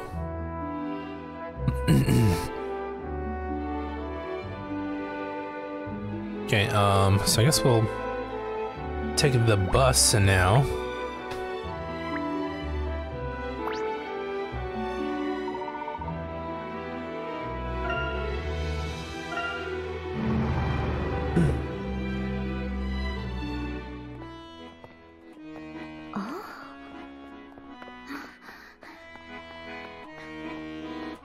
Welcome to London, little lady. Hold on there, Mary. You left your loaves behind again, look. Welcome to London, Aurora. This is your world?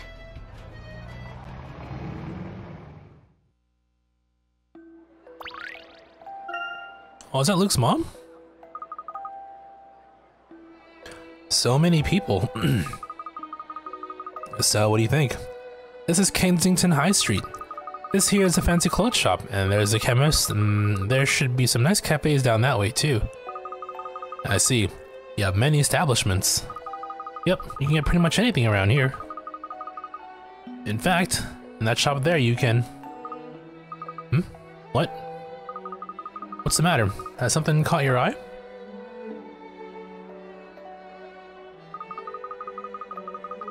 Hey, Ron, my mom's over there. Come on, let's go say hello.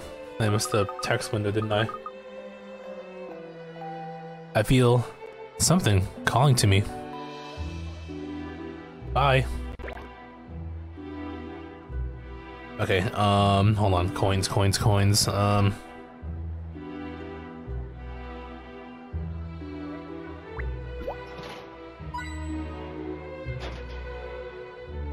over there, one over here.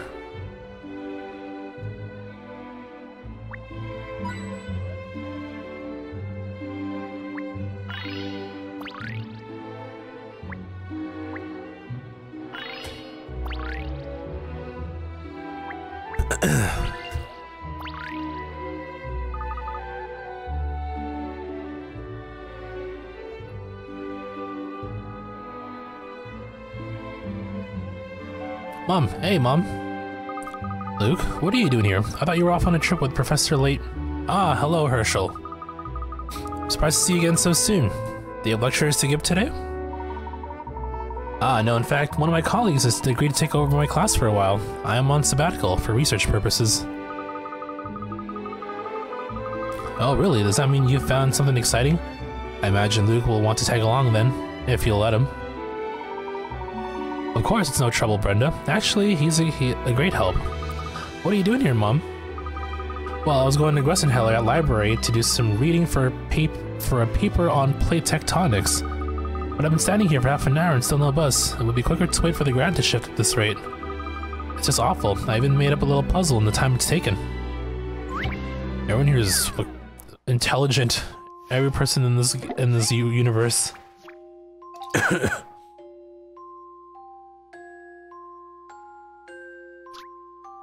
Four friends are going to the theater and plan to meet at the bus stop outside. For the shortest journey, there's just one option and it has two changes. Fantastic, I can get a direct bus, so I can change at the second stop I come to, then get off 2 stops after that. It looks as though I have 2 possibilities and they both have the same number of stops. Which do I choose? Based on these statements, can you work out where they're meeting at? Okay. Okay, hold on.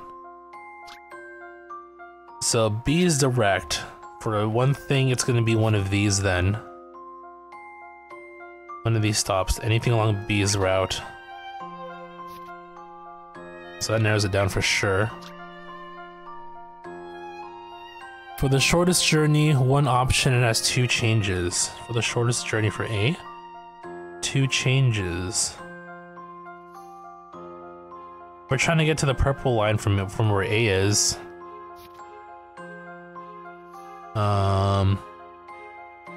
Shortest journey, 2 changes. I guess we change on green and red. So, along red's route though.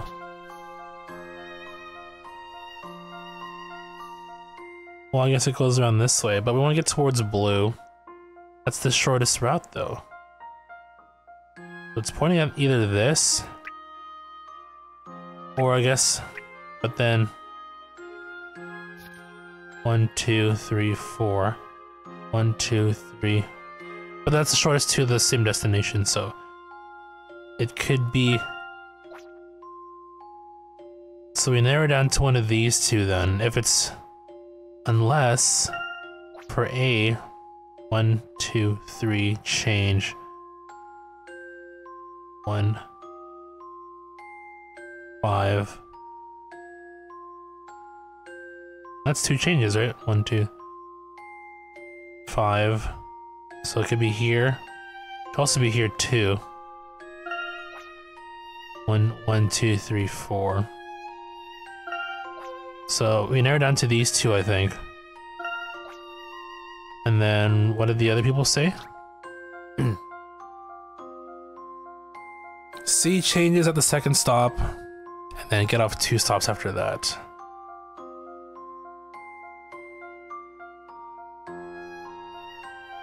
So C changes at the second stop, 1, 2. Gets off 2 stops. So I think it's here. And just to confirm D, 2 possibilities, and they both have the same number of stops. 1, yeah, for D it's 1, 2, 1, 2. You can take, okay, so it is a spot then. You know, I think this may be it. That wasn't too bad. Not bad at all. Solving is a most gentlemanly pursuit.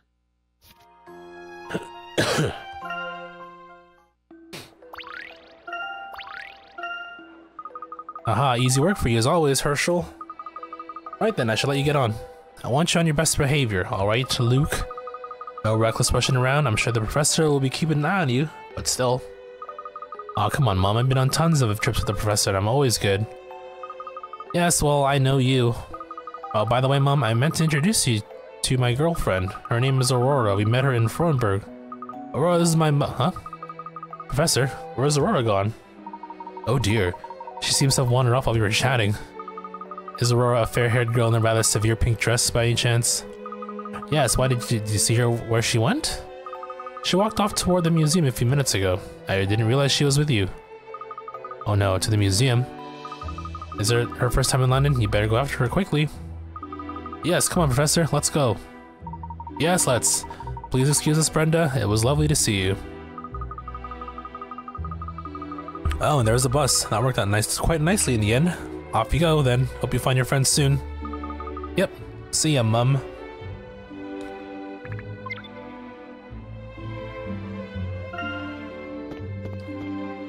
Got some coins here as well. 1 sec.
Okay.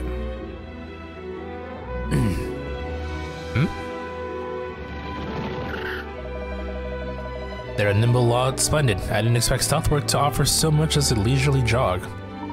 Hello, Inspector Grosky. Oh, it's Layton. When did you get back to London, then? Just a couple of days ago. You look restless, Inspector. Is there something I can help with? Well, as a matter of fact... Oh, no, never mind. It's nothing you need to concern yourself with, Layton. Now then, for the yard. Do you suppose he's investigating some secret police case? Presumably. I wonder what kind of case could be so confidential.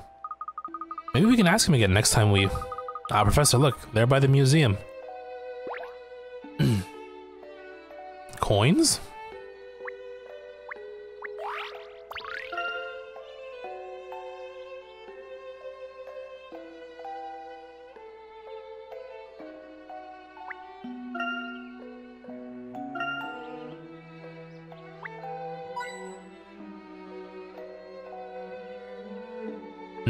It's missing the image for coins.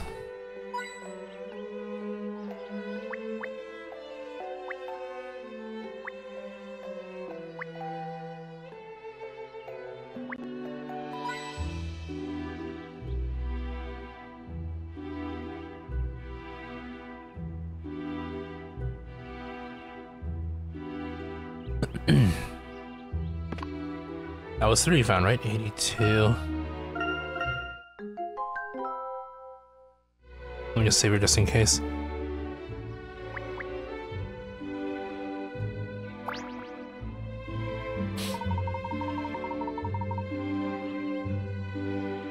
There you are, Aurora. Aurora, we've been looking all over for you. Professor Layton?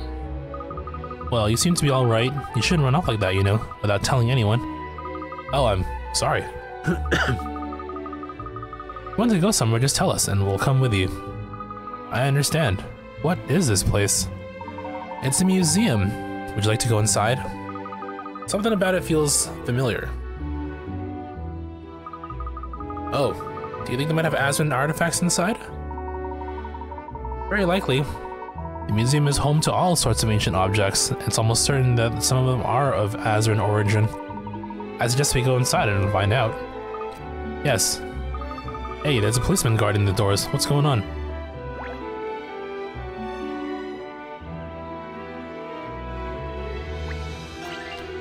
He has a puzzle for us, it seems.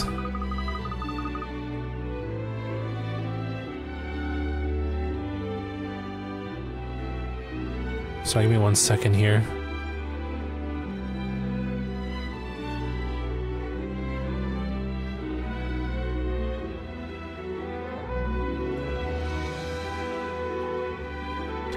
Sorry, sir, but the museum is closed to visitors at this time.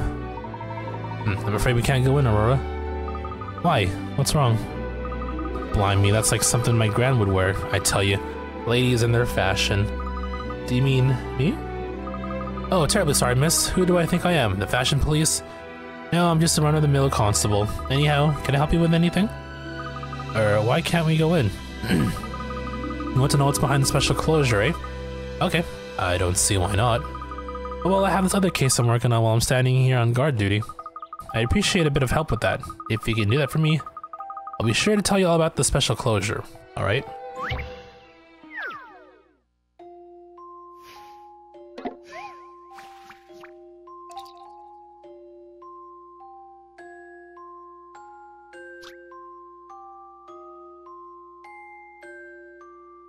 The police have received a warning from a legendary safecracker about his next crime. Tonight I plan to break into the bank and take the treasure from one of the safes numbered 1 to 60. I will steal from the one safe whose number cannot be made by adding together any combination of these, using each one no more than once per combination, that is, so we can't do like 1 plus 1. Okay, fair enough. Which safe should the police keep an extra close eye on tonight? I mean, you should just do the math, right? That's all it is.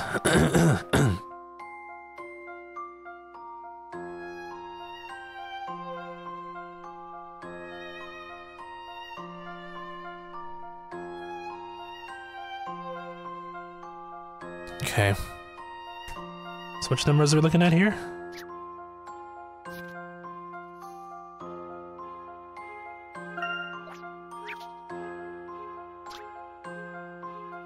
Zero, 1, 2, 4, 7, 15, 31.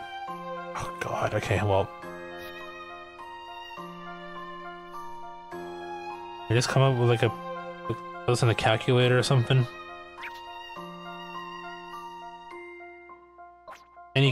So it has to be 2 numbers, right? It can't be anything more than that. Okay, well, I mean, I guess it's easy enough if we just lay it all out on the table. 0, 1, 2, 4. So we do like this: 0, 1, 2, 4, 7.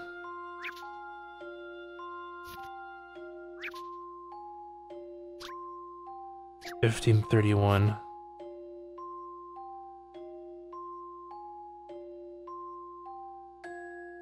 Let's do this. 0, 1, 2, 4, 7, 15, 31. So we can't add them, obviously, together. Like 0 and 0 won't work. So this one's easy. 1, 2, 4, 7, 15, 31. 1.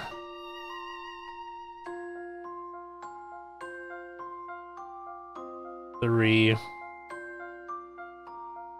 So which combination? Wait, hold on.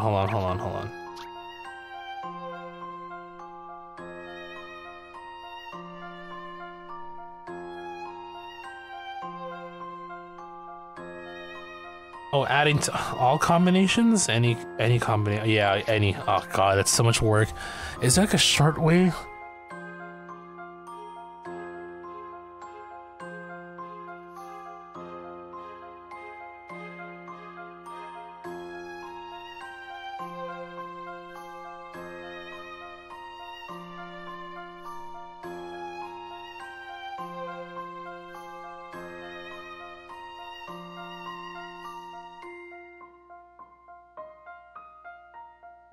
Trying to think in my head.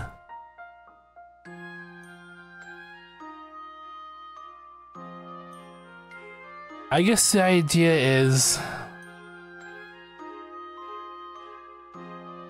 rather than doing it this way, we could probably do it the other way as well. So it saves 1 through, hold on, was it 1 to 60? So let's see if each of these can be combined to form those. So for example, 1 obviously is 1, 0. 2 is 2 and 0. 3 is, okay, 3 is 1 and 2. 4 is...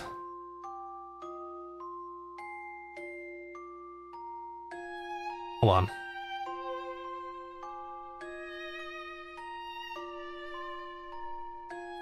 Whose number cannot be made by adding to any combination of these.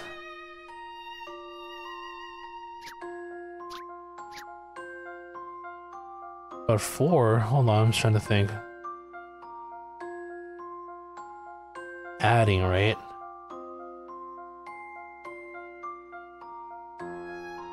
Oh, 4 is 0 and 4, I'm dumb.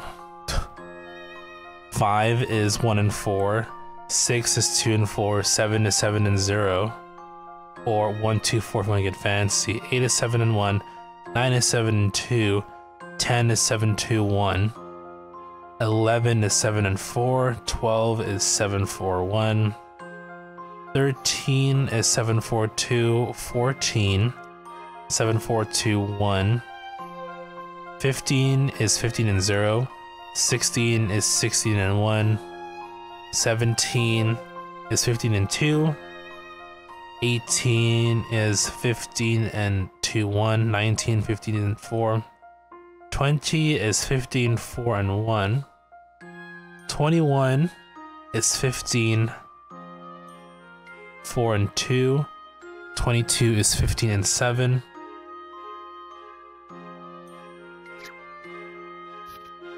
15 and 7. Actually, it's better to actually see the numbers in front. I guess do the math in my head. So 15 and 7 is 22. 15, 7, 1 is 23, 15, 7, and 2, 24.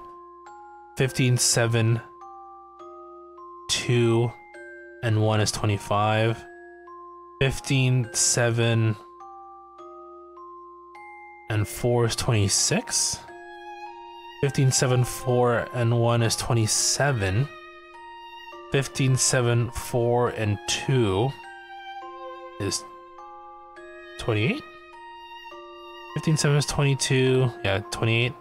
15, 7, 4, 2, 1 is 29. 15,7,421 is 29. Oh, 30. Okay. Oh, that's why they literally made. Okay, yeah, okay. So it's 30. Because 31 is 1 and. Yeah, okay, I get it. Okay. It's 30. Let's shed some light on this one. See, now that I know how, like, the pattern. I can see, like, the math pattern in there, and yeah, okay. I say so myself.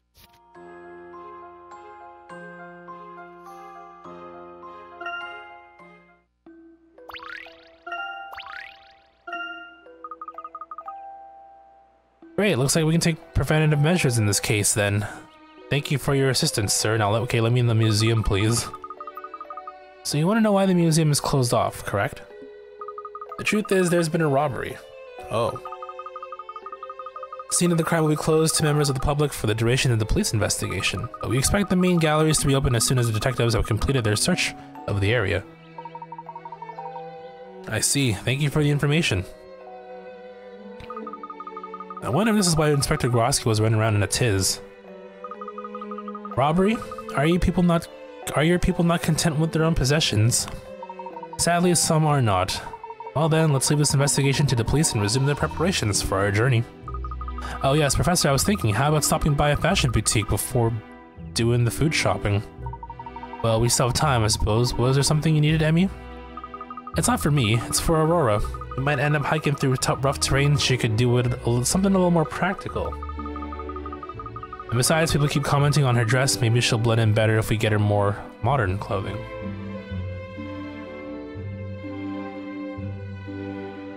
For me? Good idea, Emmy.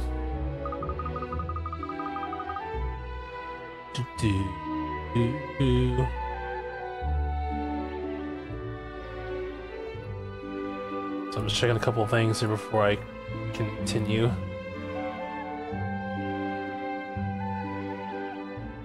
There's a place back on the high street. Let's try there.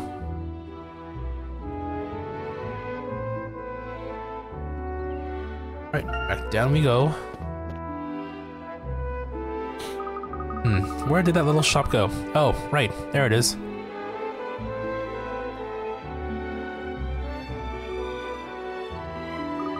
Let's get Aurora a nice new outfit.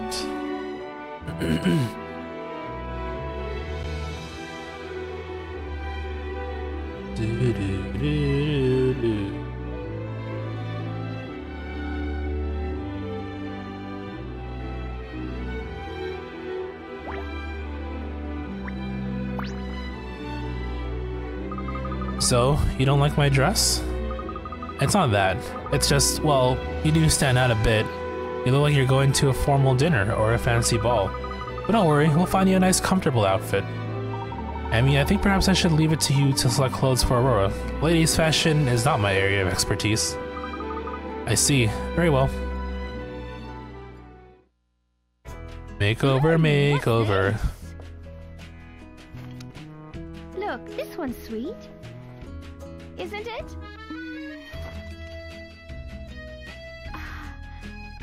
Or maybe not.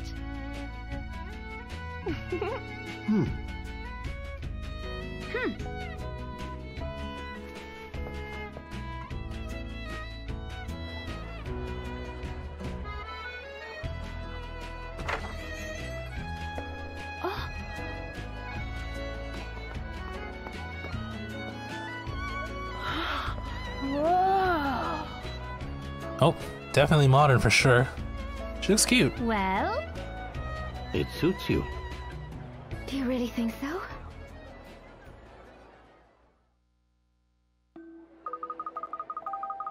But doesn't this make me stand out even more?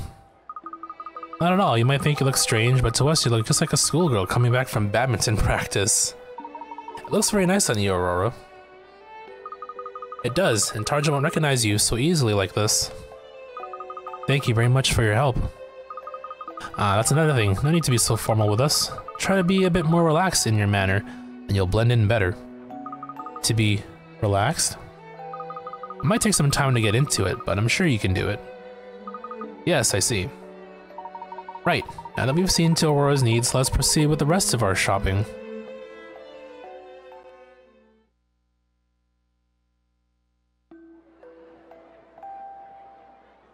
Okay, brown bread, yes. Butter, yes. Porridge, oats, muffins, ooh, crumpets. We also have marmalade, apples, what the?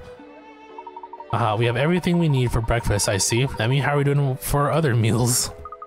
We're all sorted, Professor. I've gone through the list twice. I'd say we're ready to go back to the Bostonias.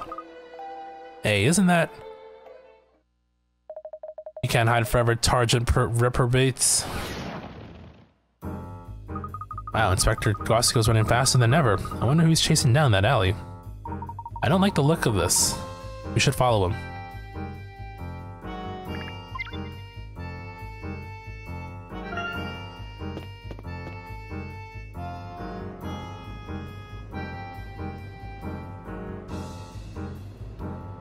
This is quite a scene.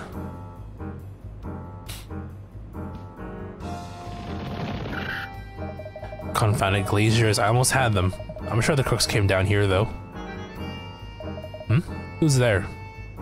It's me. Oh, hold on. Oh. Looks like the jig is up for you, Sonny Jim. Who are you? You've been sticking your nose where it don't belong. Oh, shit. So Targent thinks you're enough to stop me, do they? More than enough. Get him!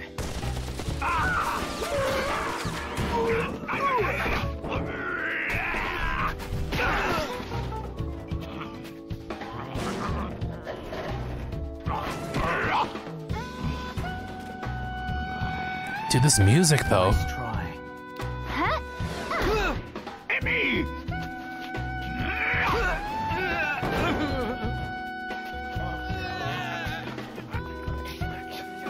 They're quick to run, though.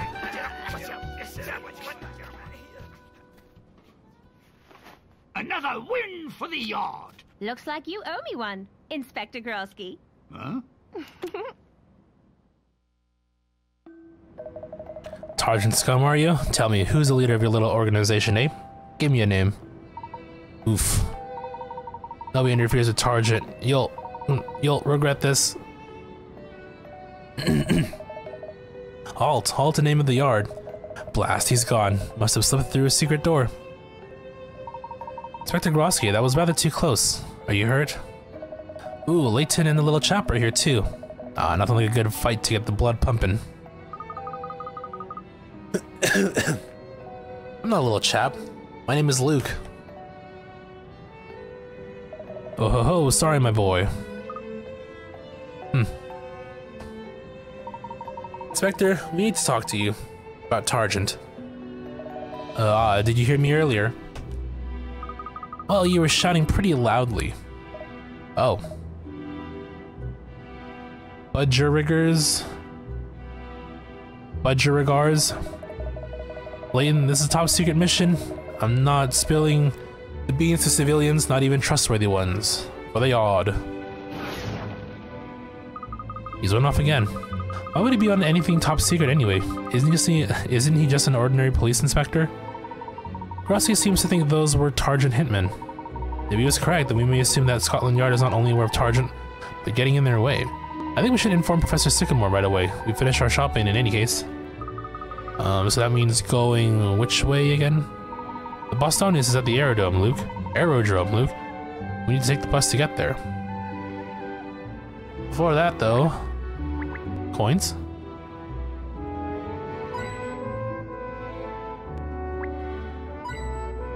Look at all them cats just hanging out.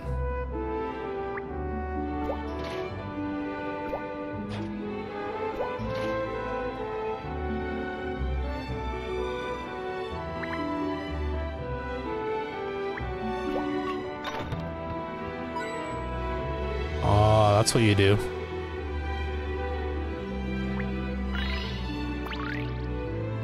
So all the pickles before we move along here. Oh, it's a puzzle. Should have saved after that cutscene. There are rather a lot of cats in this alley. Why would they choose to stay here when they could be out exploring instead? Maybe they're afraid of getting lost, Professor. The only little things in a huge city, after all. I suppose you're right. Now, speaking of lost cats, how about this puzzle? But of course.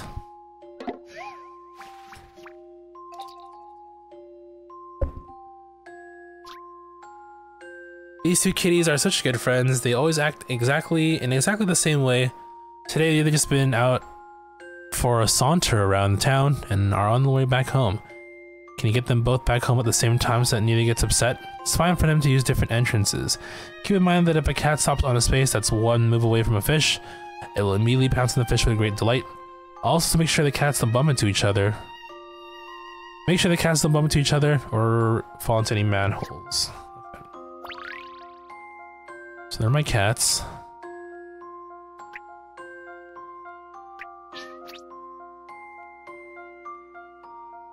Oh right, they're facing opposite directions, okay.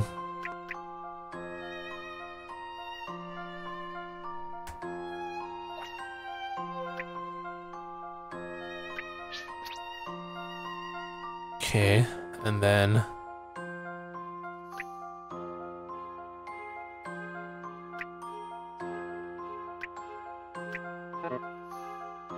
Too far?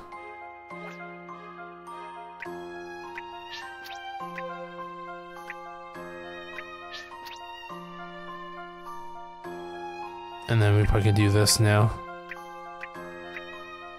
Okay, yeah, the fish was the key to getting them a reset. Maybe this is it.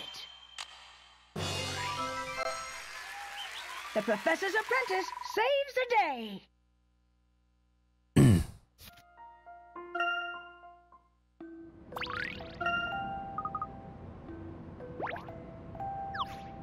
Alright, let's get a move on.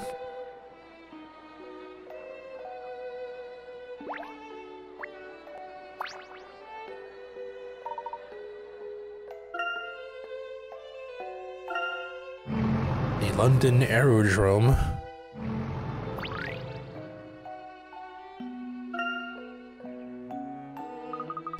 Ah, the Bostonius is over that way. Yes, and with any luck, Professor Sycamore will be on board.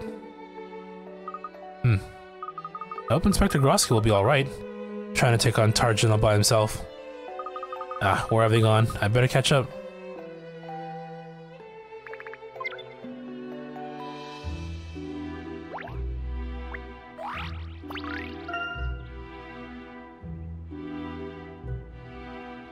Three hint coins. 1,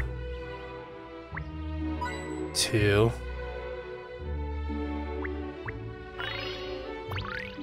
Weather Vane Witch.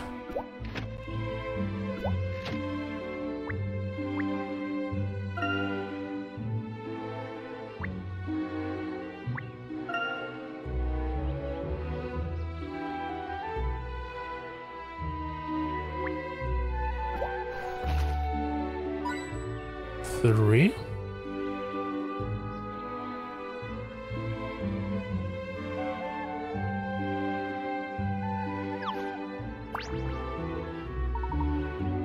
Oh, it's you.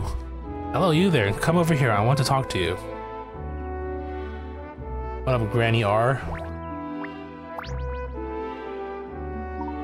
Hee, you're looking a bit troubled back there. Puzzle trouble, I'd say. Wait a minute. I know you. You're Elizabeth. Wait, no. It's a Granny Rit. Quiet, girl. Let your elders speak. Behold, you now find yourself before the beautiful and clairvoyant Granny Riddleton. Well, you may speak now. Hello, Granny Riddleton. To the troubled and confused youth of today, I offer my most trusted ally. Sorry, what? The world revolves around puzzles. Easy puzzles, tricksy puzzles, puzzles you love, puzzles you wish you never started. Then there's the ones you want to come back to with a fresh mind, but you can't find them anymore. The ones you never spotted in the first place. Where do they go? These poor, lost, and abandoned puzzles. Who takes care of them? Here, I present you the beautiful and clairvoyant Keats, my kitty. Oh, Keats, I remember him. So anytime you miss a chance to solve a puzzle, your cat here will launch to it. That's it exactly. If you want to solve one of those lost puzzles, just go on and talk to Keats. That's pretty convenient. Thank you. But Keats is your cat. Won't you miss him if he goes with us? Oh, nonsense. I need someone to look after him while I tour the mud baths of the world. How else can I retain my youthful glow? Toodaloo now. She just, like, pawned off her cat to us. Wait. Emmy? There you are. Ah, Luke, sorry. Were you looking for me? You don't usually fall behind. What were you doing? I just met... Oh, well, never mind. I'll tell you later. Come on, let's go find the professor. Okay,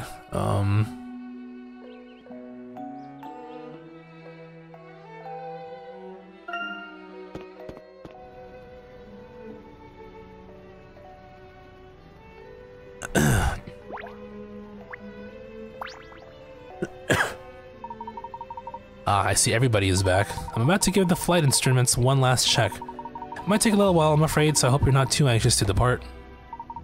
Please take your time. We've only just finished our own preparations. Thank you, Professor. Shall I put these bags away? Yes, thank you, Raymond. Incidentally, is Professor Sycamore here? The professor went out to check some facts before our trip, I believe. I'm sure he won't be long. Ah, here he is now.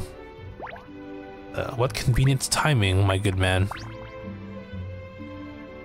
Ah, you're back. Good. Are you ready to depart? Raymond is still occupied with the ship, but I would like to leave as soon as he's ready.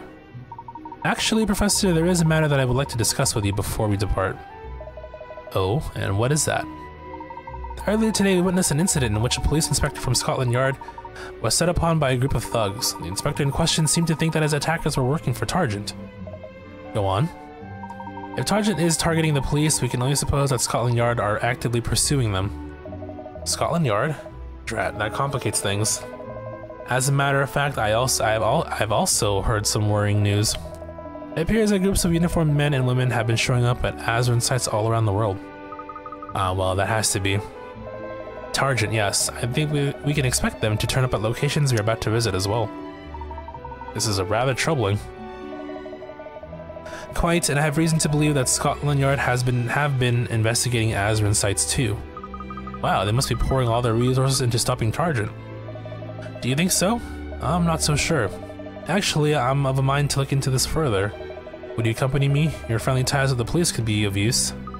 Of course, I suppose we can't be too careful with an organization like Targent. Let us hope our fears prove to be wrong. Shall I make our way to this bus stop then? Hang on a sec. I forgot to tell you, I bumped into an old friend on the way here. Keats here is going to be looking after our unsolved puzzles. Very useful. Well, I'm sure I'll manage to find a comfortable spot on the sofa. With your permission, of course, Professor. Very well, Raymond. Kindly procure some cat food in the litter tray. Alright.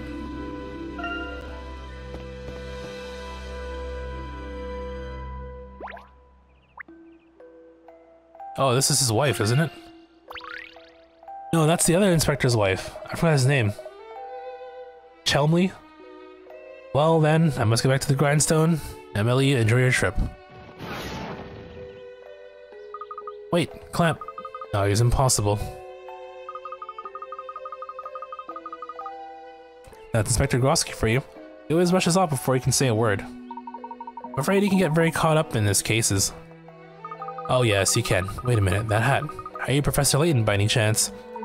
Yes, that's correct. Have we met? Oh, sorry. My name's Emily. Clamp. Oh. So her older brother's Grosky, and she's married to the other dude that we met in Layton 1. Inspector Grosky is my older brother. What? Really? I didn't know the inspector had a sister. Herschel Layton. How do you do? And I'm Luke Triton, the professor's apprentice. Oh, I've heard all about you from my brother. He says you've helped him on all sorts of cases. If I'm being honest, police work is really all he talks about. When him and my husband get together, they never stop. He means well. I mean, he came all the way out to see us off and everything, but you saw it. He rushed right off again. He came to see you off? Does that mean you're going away somewhere?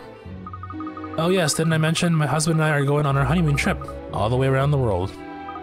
Wow, a trip around the world. That's just what I like for my honeymoon. I'm so looking forward to it. Why don't you plan something similar with your fiancé? Oh no, I don't have anyone like that just now. I'm too busy rushing around as an academic assistant. Well, as long as you enjoy it. I'm afraid I have my head in a pink cloud. Just look at this puzzle my husband gave me. Yeah, I mean, this is a prequel too, so we don't technically know of Kelmley or Chemley, whatever, until Layton 1. Chronologically takes place after this game. Oh, it's one of these? Okay. We just gotta build the heart out of okay. I guess we can probably start with the corners, right? We can do this. White, red, white, red, white.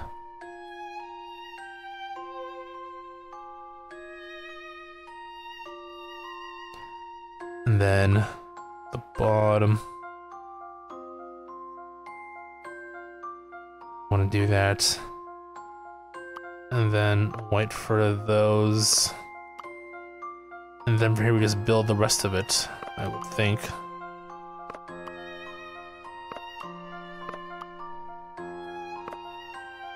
Wasn't so bad. I've got a good feeling about this one. All in a day's work.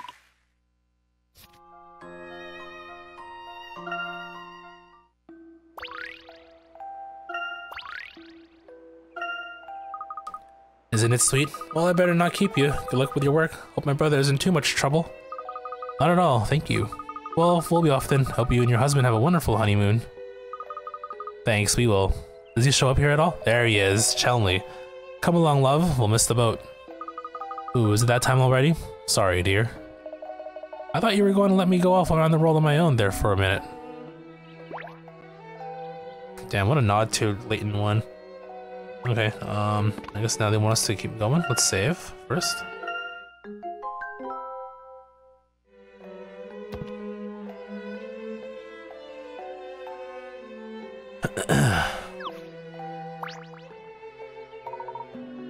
Now, where shall we go?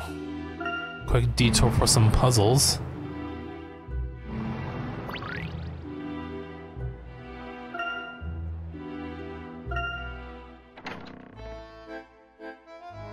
What are you doing in my office, sir? When I'm not around? Oh, Herschel, my boy, I've been looking all over the place for you. Dean Delmona, is this about my sabbatical? Oh no, nothing like that. It's just my granddaughter sent me another puzzle. You did so well on the last one. Won't you have a look at it before you whiz off on your trip? Yep.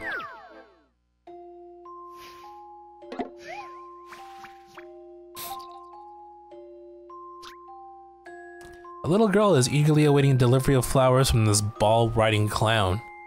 And it's up to you to guide him to her. Sign up for commands. Turn left, right, jump a square. Okay. So...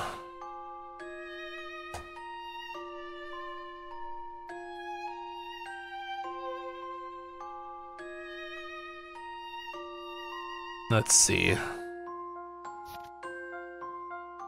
Bear goes straight. We do that.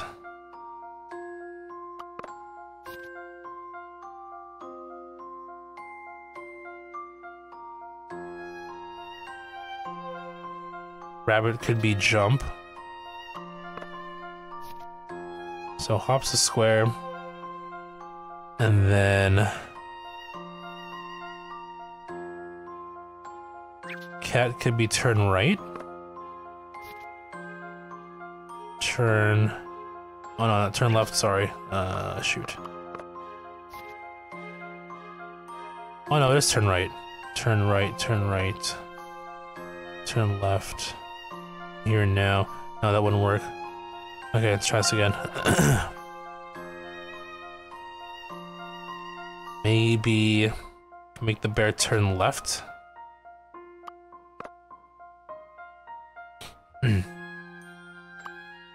The rabbit goes straight. So left, straight, and then you turn right. Turn right, jump a square. So swimming elephant is that. Straight, straight, turn right, jump a square, straight, turn left,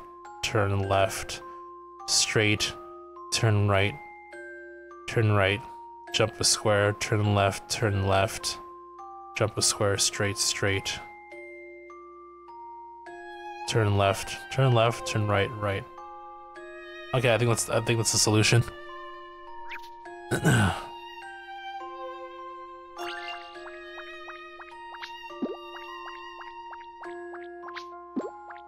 Oh, it shows you, so I could have done more trial and error myself without having to.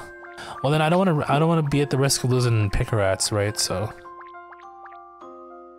Okay, that wasn't so bad. My intuition should serve me well.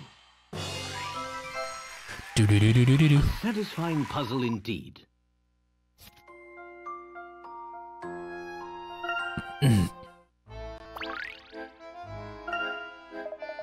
So that was it.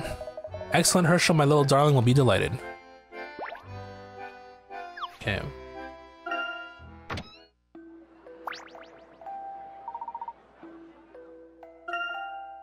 Next we go here.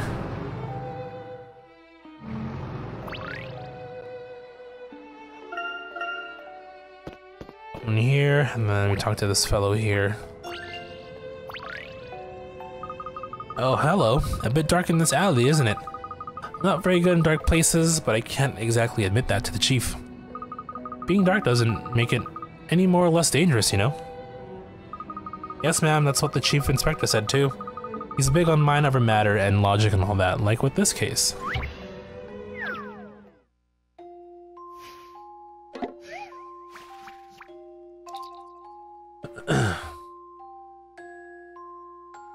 Sorry, give me a second here. I want to take a look at a couple things.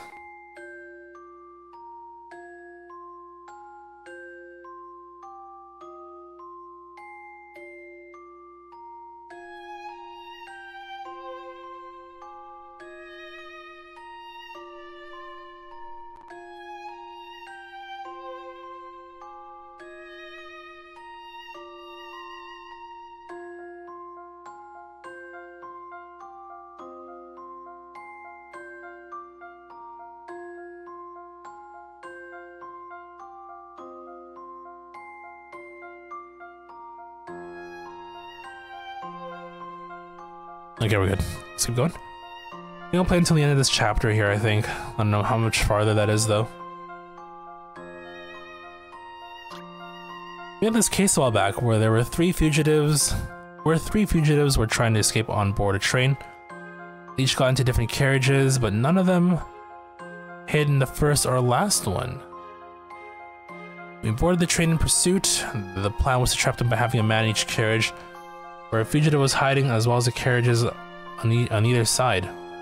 In the end, the team we needed was the smallest it could have possibly have been. How many officers were on the team? How much train carriages are there? They didn't say, right? 3 fugitives were trying to escape on board a train. They each got into different carriages, but none of them hid in the first or last one. Okay. So it tells me that the minimum of train carriages is 5.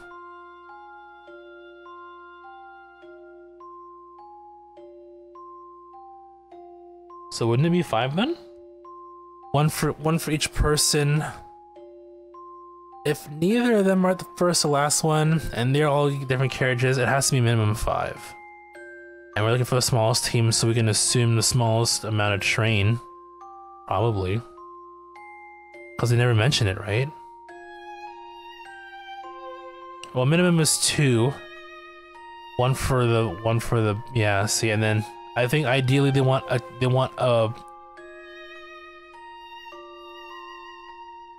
heavy man each carriage where the fugitive was hiding. Yeah, so it's 5. I think it's 5. Okay, Emmy, time to shine. Boom. Bring on the next one.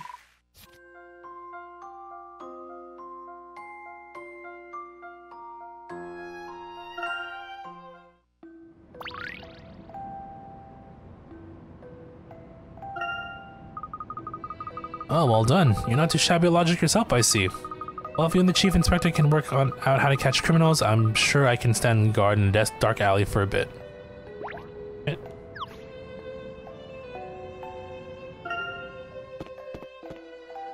Okay, now we go to Scotland Yard.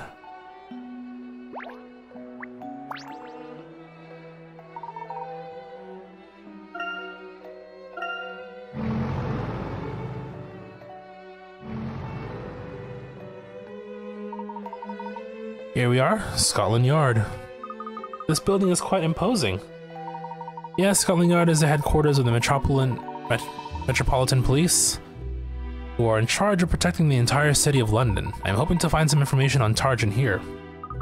They have a huge archive room, don't they? There must be something there. Professor, have you noticed that lady standing by the entrance? Oh, Grosky's #1 fan. Okay, before that, though.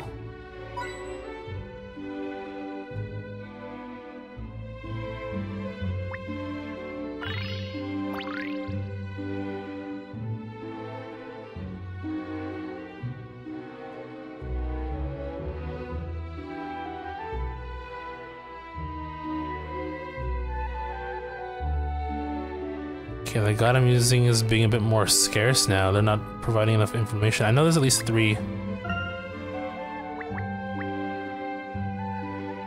I found 1. Fire hydrant. 2. I would assume 3 minimum, right?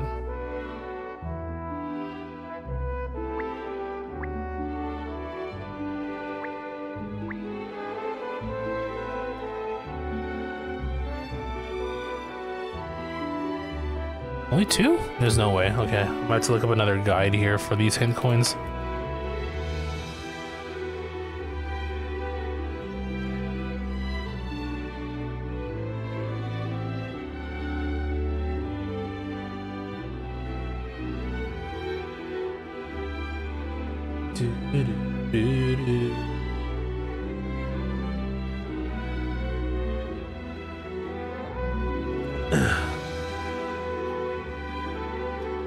One I have is using images, which is super helpful, but then looks like they're missing a few chunks here and there, so I don't know what the heck's happening.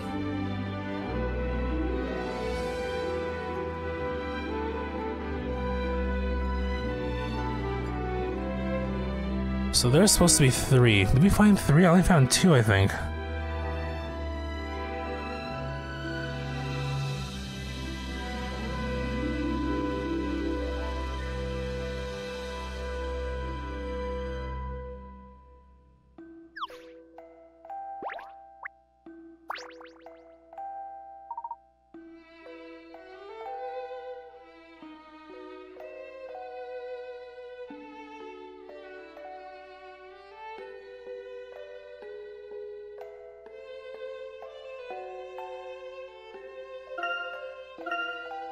Okay, I think I know what the problem.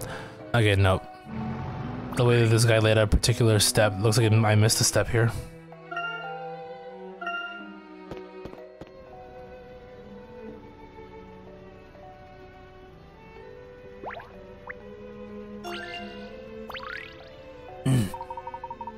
I'll get the Bostonians ready to fly while you finish off your business in town, but before you go, Professor, I thought you meant like a puzzle to clear your mind. Okay, yep, so...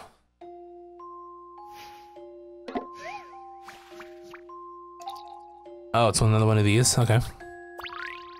Let's see here.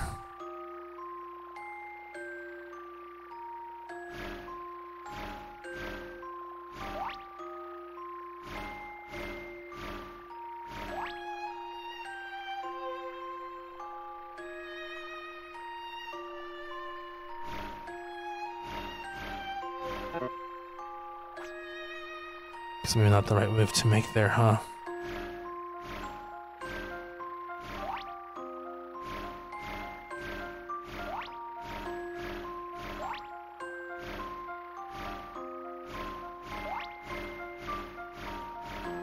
There we go.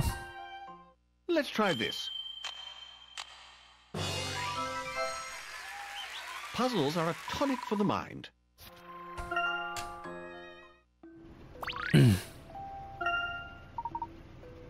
Oh, you solved it effortlessly. As always, well then, if you'll excuse me, I shall return to my duties. Okay.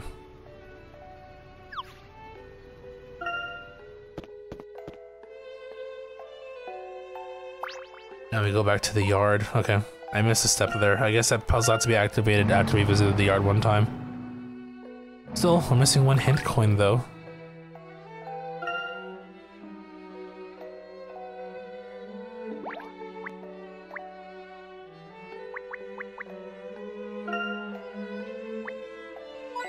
There it is. Okay. 3 hint coins, and then it says the tower and the fire hydrant, right?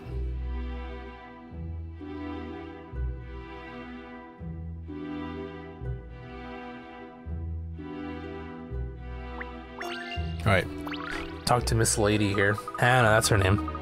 Oh, Inspector Grosky, what a treat to watch you pursuing criminals on your home turf. So at ease, so confident. I shudder to think of the danger you're in, but I know you'll crack this top secret case. Oh, sorry. Didn't realize you were there. You must be hoping to join the Clampettes. Not really, Miss Hannah. Hannah, you're president of Grosky's fan club, are you not? I don't suppose he discloses details of his cases to you. You want to ask me about Grosky? I know everything. For instance, even as we speak, he's out vanquishing an evil organization. It's just so thrilling. Gorgeous Grosky on a secret mission for justice, tracking down criminals while the city sleeps. Oh, do you suppose that was a classified? Well, I'm afraid you'll have to solve this puzzle to join the Clampettes.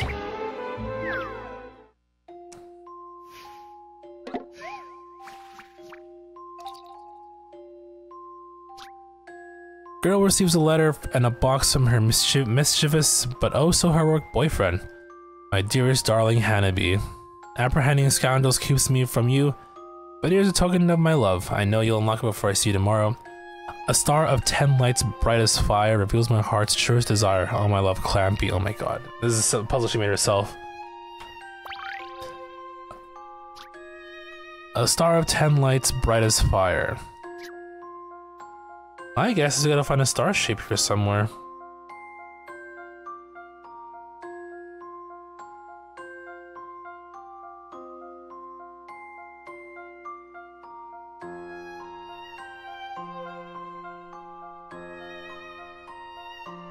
No.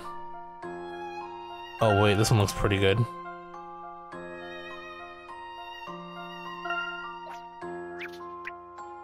Oh, that's to interact with it. Okay, so 2. 1, 2, 3. You know what? 1, 2, 3, 4, 5, 6, 7, 8, 10. Okay. Yay, we did it. You know, I think this may be it. Puzzle solving is a most gentlemanly pursuit.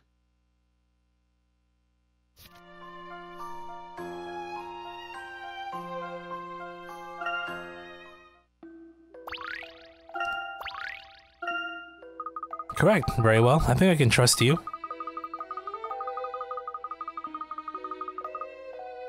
Hope you can help. Things seem in a bit of a stir-up at the station. I don't want anything putting Grosky off his game.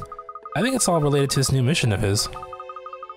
Oh, beloved Clamp, you set the world around you aflutter, just as you do my heart. It appears that Hannah hasn't changed a bit. No shit.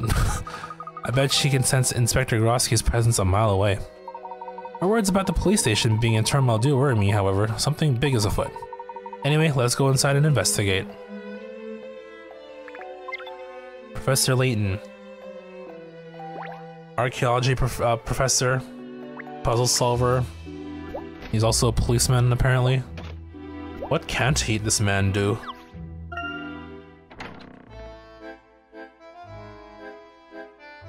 Three hint coins, huh? There's 1.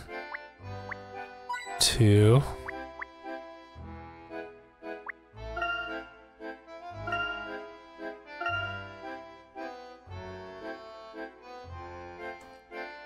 Or a fancy schmancy hint coin, there it is, okay.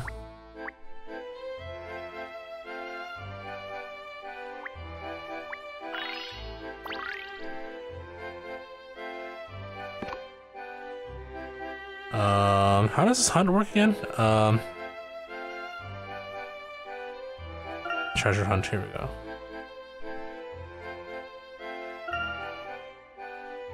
Alright, I gotta go find them, that's right. Whatever.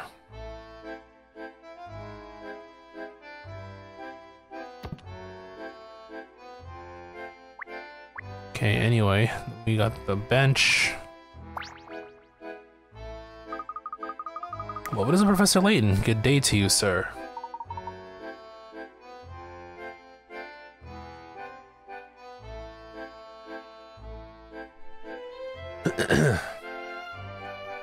Hello, Constable.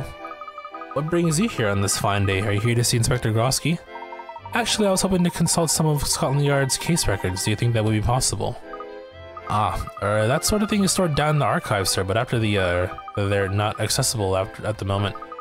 I'm sorry, I can't give you any more details, Professor. Maybe a senior officer could give you permission if you ask, though. A senior officer? Someone above Inspector Grosky? Then? Who else do we know? Off the top of my head, the only other person I can think of is Detective Inspector Bloom. Oh yeah, didn't you say he was a senior detective at Scotland Yard? Is this man a friend of yours? Well, he's a bit serious, but he and the professor solved the case together a few months ago. Very well, let's inquire whether he is here. It's the eye Bloom you're looking for? You're in luck, he should be in his office. That's just down the corridor on your left, sir. Thank you, Constable. We shall go see him immediately.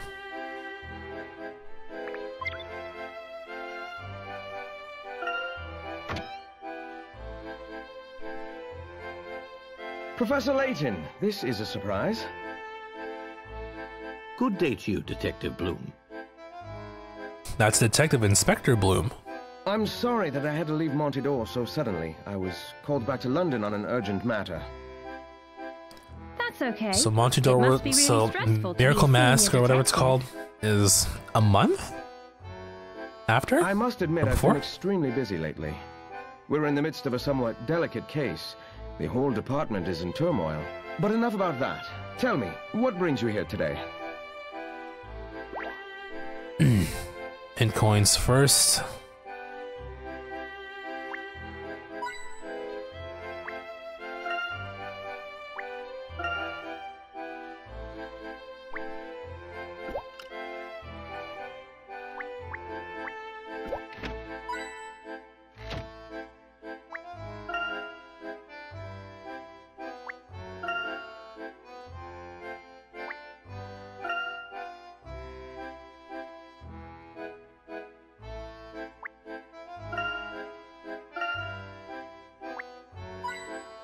Yeah, it's 3, right? 1, 2, 3. Okay.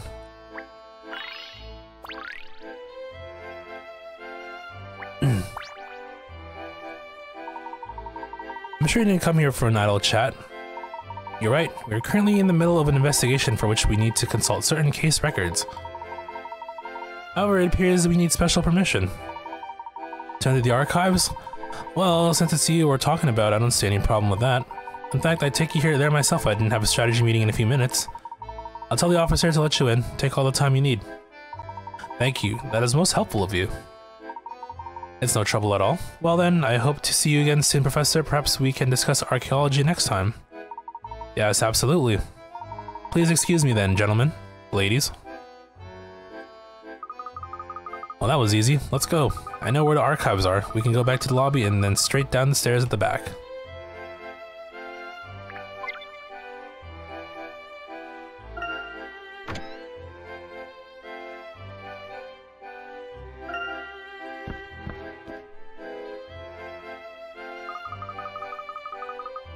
It's a bit dingy down here and it smells funny.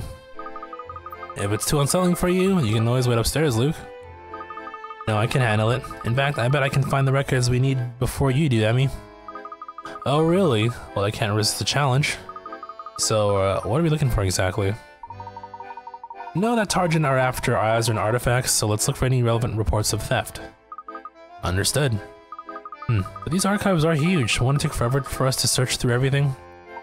I suppose we will have to divide the work between us and each take a different shelf. Luke, do you think you can manage alone?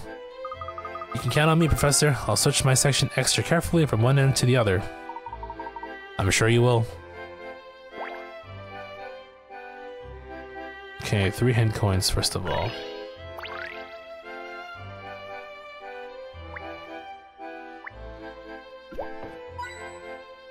One.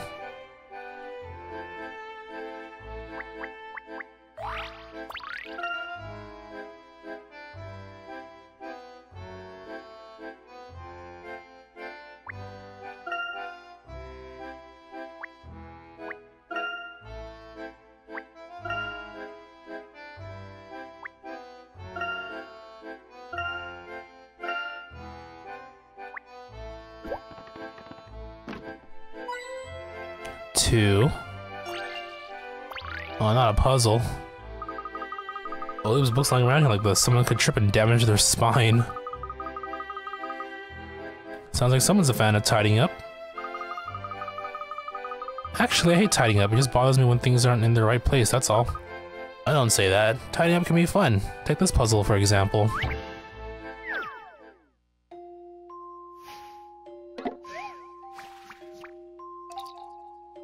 Bibliophiling. This library is such a confusing system for arranging books, even the librarians often give up and leave them in a trolley. The numbers next to and above each shelf indicate how many books should be in that row or column. Some books are part of a series, so they're bundled together to make them easier to find. You can rotate these bundles if you need to. What the heck? Okay. Okay, let's see here. You can start with that, I guess. That satisfies the 4, so no one else can go in those. We do that, like so. And then this row says 2. Top row says 2. Let's put that there. For now, I guess. Because since we have we gotta like start joining up these ones here. So this one's 3. No, wait, it doesn't have to be grouped up though, I'm dumb. Oh, whatever. Okay, this one says 1, so we can't put any more here either.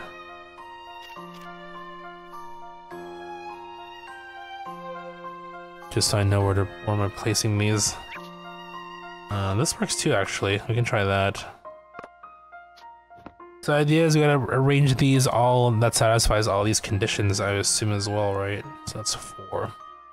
3, 2, 6, 4, okay. 2.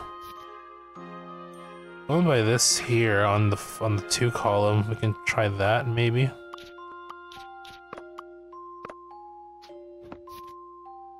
So that satisfies that condition. And those are filled. And then for the 6 though, it looks like everything needs to be filled. Nope, that's not true. Actually. Oh no, that's right, yeah, because the X's are here. Yo, what up, Jason? What time is it right now? It is almost 1 AM here. I don't work tomorrow, so I'm just chilling. I'm assuming it's morning where you're at. Good morning, by the way. How's Phil? How are the Philippines been so far?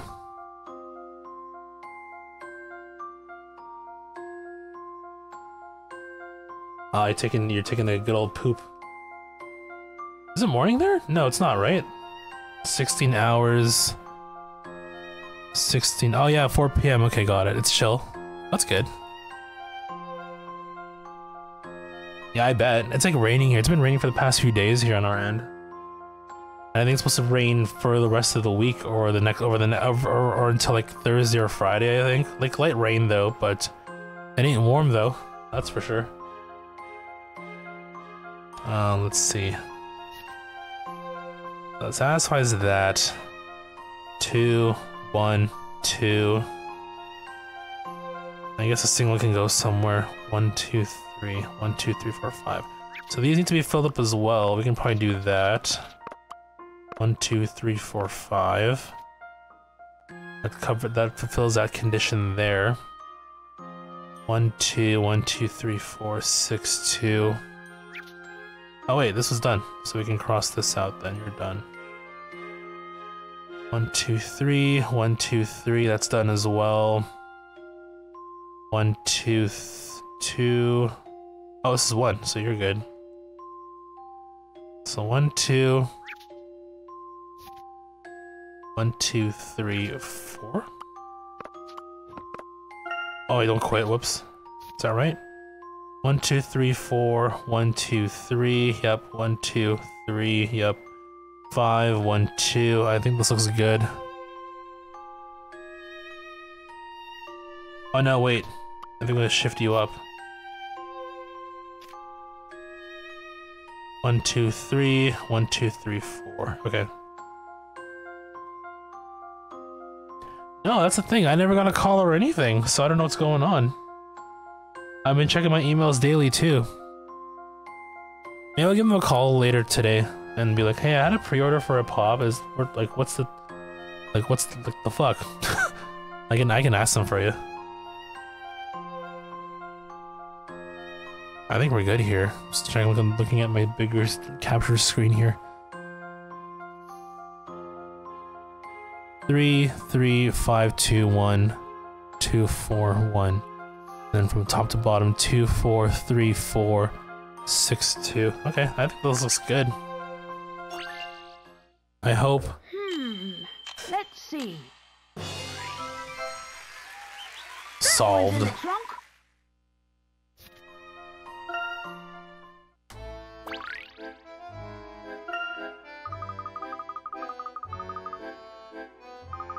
What do we say, Emmy? Look at all these books though, they're all detective novels. Surely it's not a good idea to keep fictional cases mixed in with the real ones. Okay, I'm still missing a coin though. I got one coin, was it here? And then we got one coin there. I'm still missing a coin somewhere though. Unless no, it's 2 still. Yeah, there should be a 3rd one here.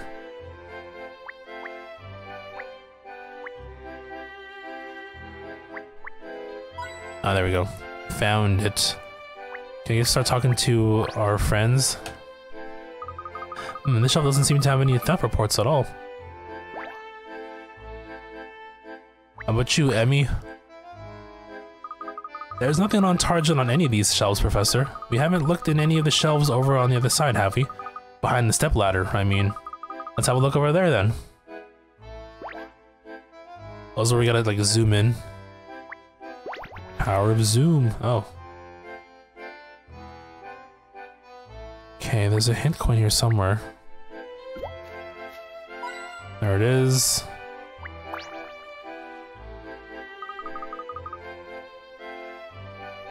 Aha, look at this, Professor. Have you found something? Is that about a robbery at the museum? Surely not the same incident that the police are investigating at the moment. No, not the same incident, but the same museum. It's certainly not the first time it's been robbed.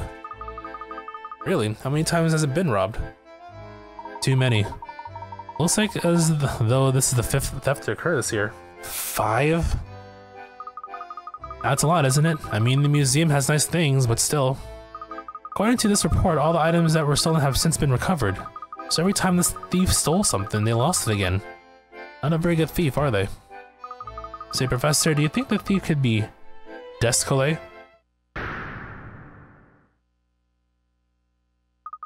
Descole, you don't mean Mr. I like to wreck things with mechanical monsters and dress up as posh ladies, Descole? Of course, who else would I mean? He was definitely looking for Azran ruins. I bet he'd be low enough to steal things from the museum, and cunning enough too. Interesting idea, Luke. You may very well be correct. However, let's not rush into any hasty conclusions. I agree. As far as I can see, this report tells us nothing concrete. But Professor, didn't you say that the police are currently investigating a theft at the museum? You're suggesting we simply go there and see what we can find out in person? Exactly. It seems the most practical course of action. Let's take a bus to Kensington High Street and walk from there. I guess we're done in here then.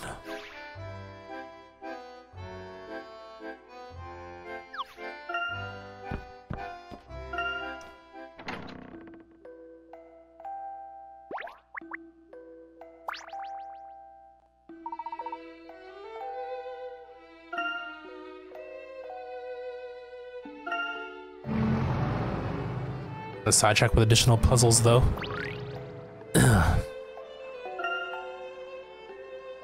With good old Brenda. Mom, that was fast. Wasn't it just? I found what I wanted in no time at all. The university library is much better organized than it was in my day. It used to be a real mess. Not that I cared much. Your father, the professor, and I spent more time there doing puzzles than studying. I can still remember some of them now. Luke, you like puzzles. Go on, try this one.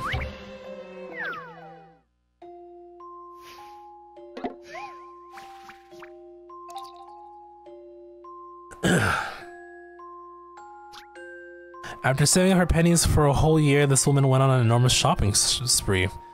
Starting at the supermarket entrance, she made her way around the shelves, picking up 14 items in total and spending every last penny of the 5,000 she had brought with her. She didn't visit any of the shelf more than once, and she didn't buy any fish or mushrooms. Or rather, did she take her in the supermarket? Okay. Okay, so the number does go down. No fish or mushrooms.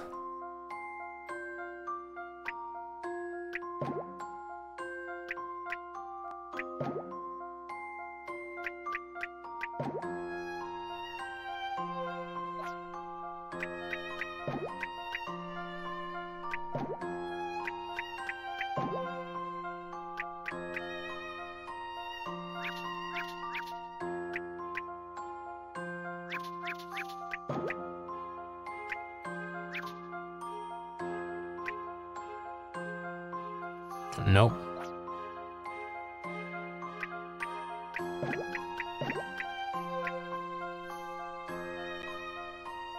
Luckily it does math for you, thank God.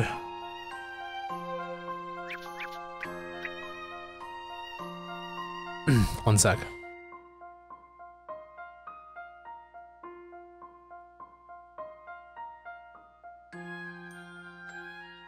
Okay, let's try again. So you can't get that egg because I was forced to get the fish. Can't get the mushrooms either.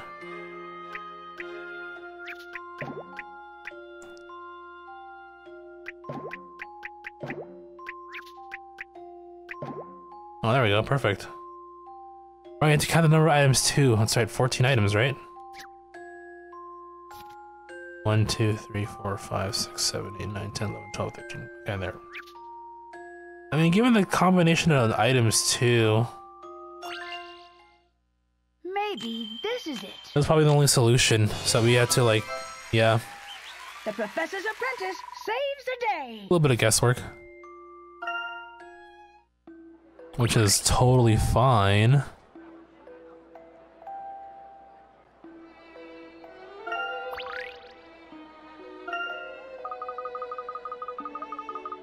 That's right, well done, dear. You're getting brighter every day. Ah, that was a piece of cake for a gentleman like myself, mother. You say so. Go on then, run along. Okay, now we go to Kensington. To the museum. Oh no, wait, go back.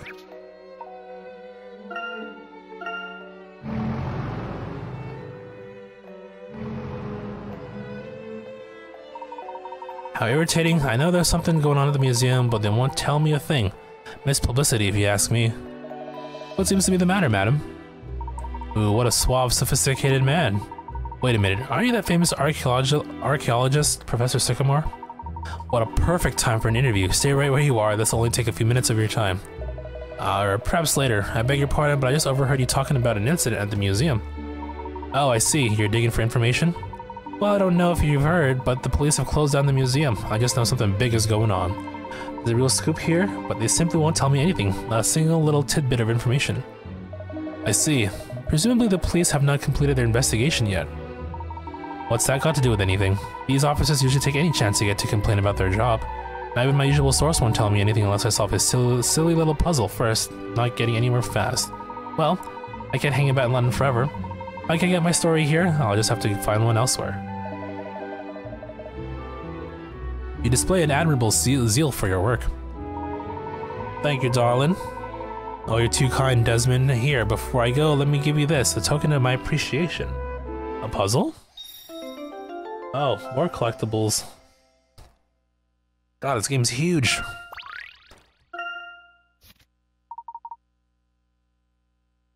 Scrapbooks, let world times and trying to read through any articles you collect on your way. Okay, just reading articles.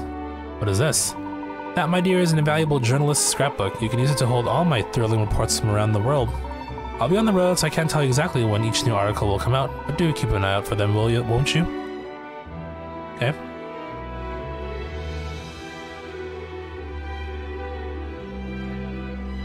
And of course, our girl Hannah.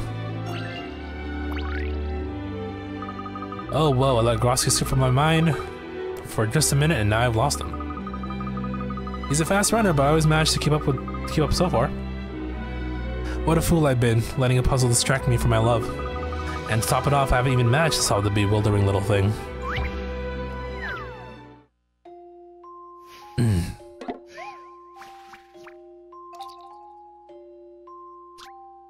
After visiting the florist on the first floor of a hotel, this man can be found by the lift sporting a massive bunch of roses and an agitated expression. He plans to propose to his girlfriend who's waiting for him on the 25th floor. To calm his nerves, he starts thinking about the lift he's about to take. The lift takes 15 seconds to go from the first floor to the 5th floor. How many seconds will it take for him to reach the 25th floor? It's math, right? First to 5th is what, 15 seconds? And then 5th, therefore 5th to 10th is another 15. 10 to 15 is another 15. 15 to 20th. 75 seconds. I feel like... No, wait, hold on.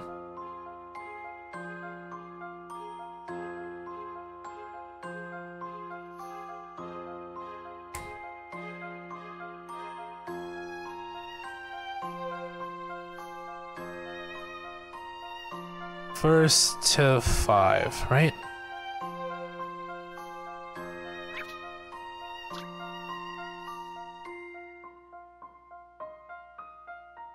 From the first floor to the 5th floor. Oh wait, I'm dumb. Okay, shoot. Yeah, I jumped the gun a little bit there.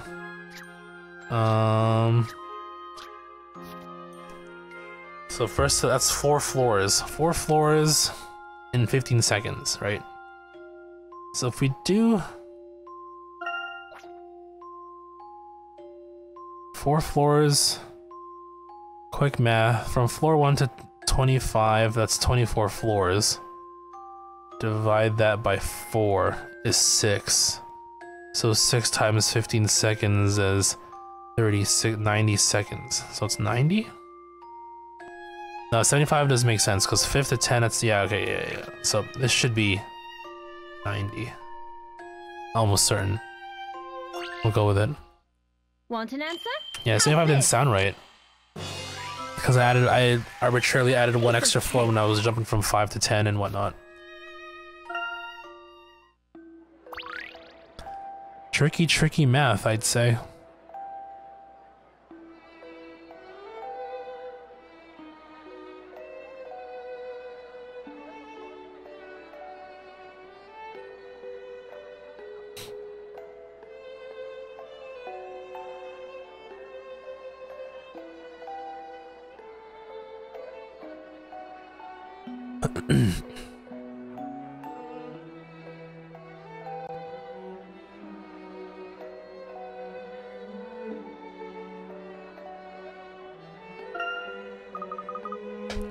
Oh, it's so simple. Well, thank you. Now I can get back to the work, collecting material for the new edition of Clamp Uncovered. It's gonna be an exciting edition. Did you hear about Grosky's running with that gang of thugs? He sent them packing, of course. It is troubling, though. I wonder if Grosky needs a little extra help. Okay, so let's move on.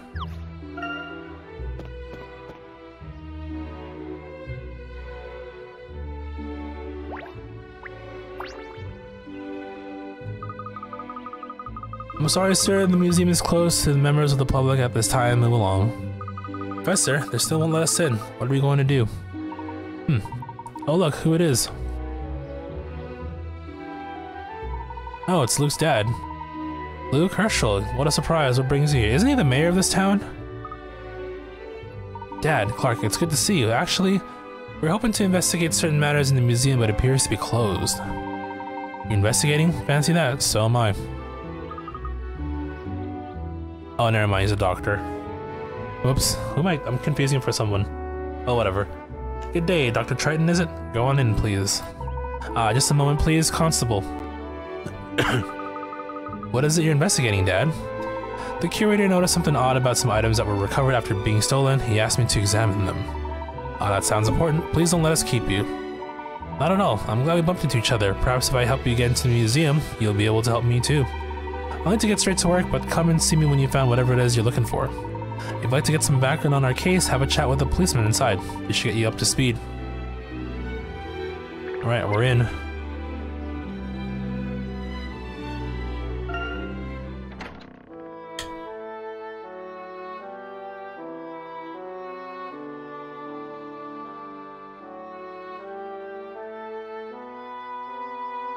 Okay, search for hidden coins now.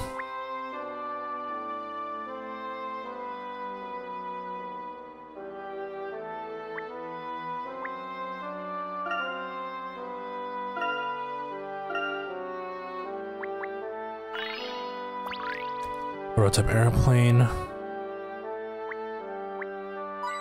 There's one.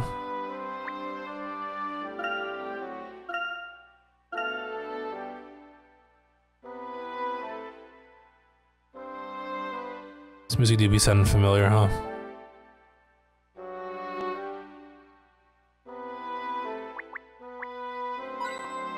Two.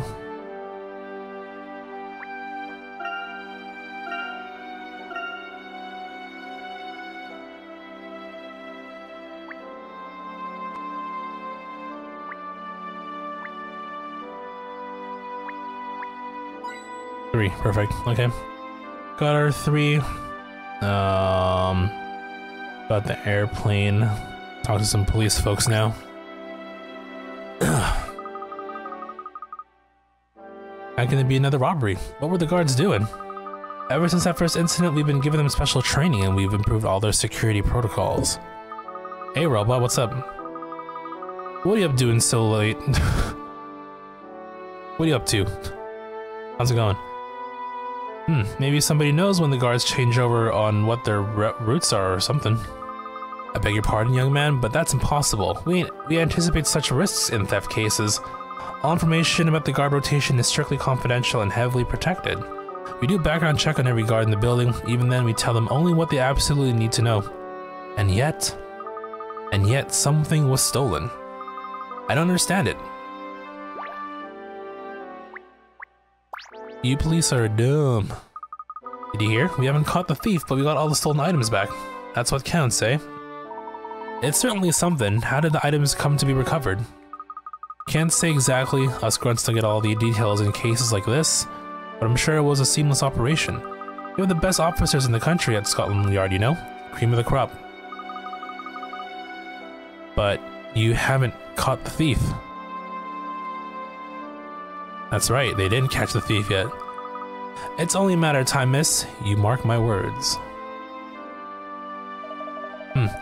This is getting us nowhere. We really need some concrete information. Perhaps we should talk to Clark. I can't see him. Where did he go? Down that corridor, I believe.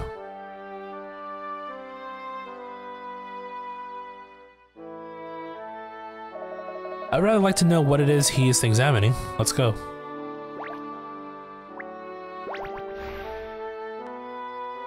Okay, we go in here. 2 coins. Somewhere. 1.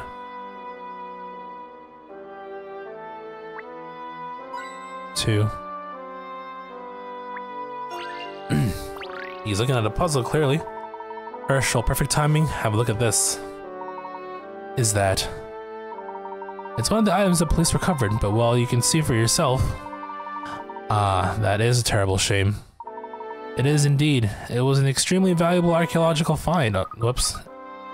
Anachronistic? It doesn't belong to its time. Perhaps the technology there is far more advanced than one would expect. I see. Anyway, the museum intended to restore the artifact as best they could and then put it back on display. But the curator noticed something odd when comparing it to the catalog photos. As I was part of the dig team that unearthed the artifacts, he asked me to have a look. I see. And what is your conclusion? Well, it's very puzzling. What is it, Dad? I believe there are some fake pieces mixed in with real ones. Huh? What? But why? I don't know. I've only just finished identifying all the fake pieces. Here, Herschel, you're always good at this kind of thing. Why don't you have a look? Make sure I haven't missed anything. Certainly. Soy and Lay.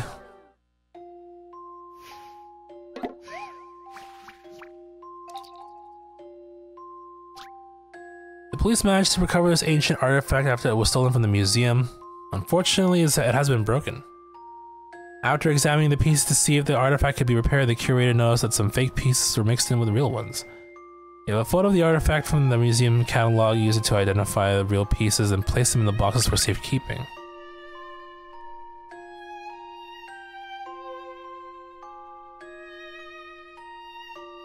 So this photo tells me... Okay. First of all, isn't this photo backwards?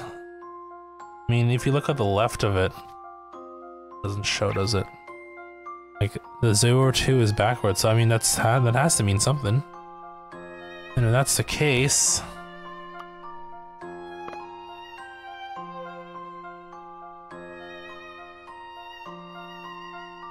Oh, that's nice to hear. She's into all the same stuff and she sings. Dude. Should totally, like, I mean, I guess if things move along, you should totally do like make a video together.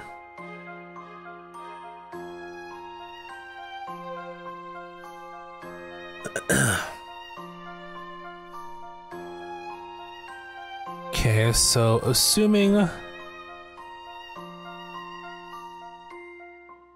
So which other pieces do we have here? Yeah, I'm looking at the photo top, so everything else, I guess anything that does match is fake, right? So these two are exact opposites of what the photo shows up above. Everything else seems to be identical, so therefore if flipped, they are fake. Only two pieces are real? This was quite the conundrum. And there we have it. Yo, there you go. So she knows about your YouTubing business. I've talked about what's... I feel like... I'm sure you guys were speculating on like a song. Like obviously nothing's planned, but... I'm sure you talked about what songs you'd like to like perform together, no?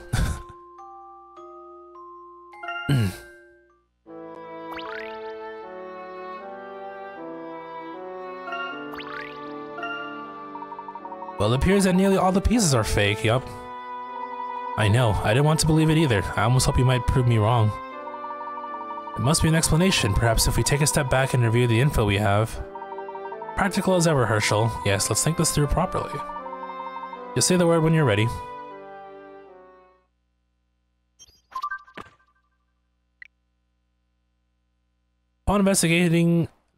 Upon investigation of the string of robberies that have taken place at the museum, it becomes apparent that some artifacts were replaced with fakes. Who could the culprit be? Police are at a complete loss, despite their best efforts.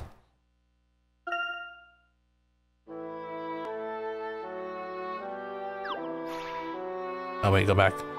Take me back to Clark.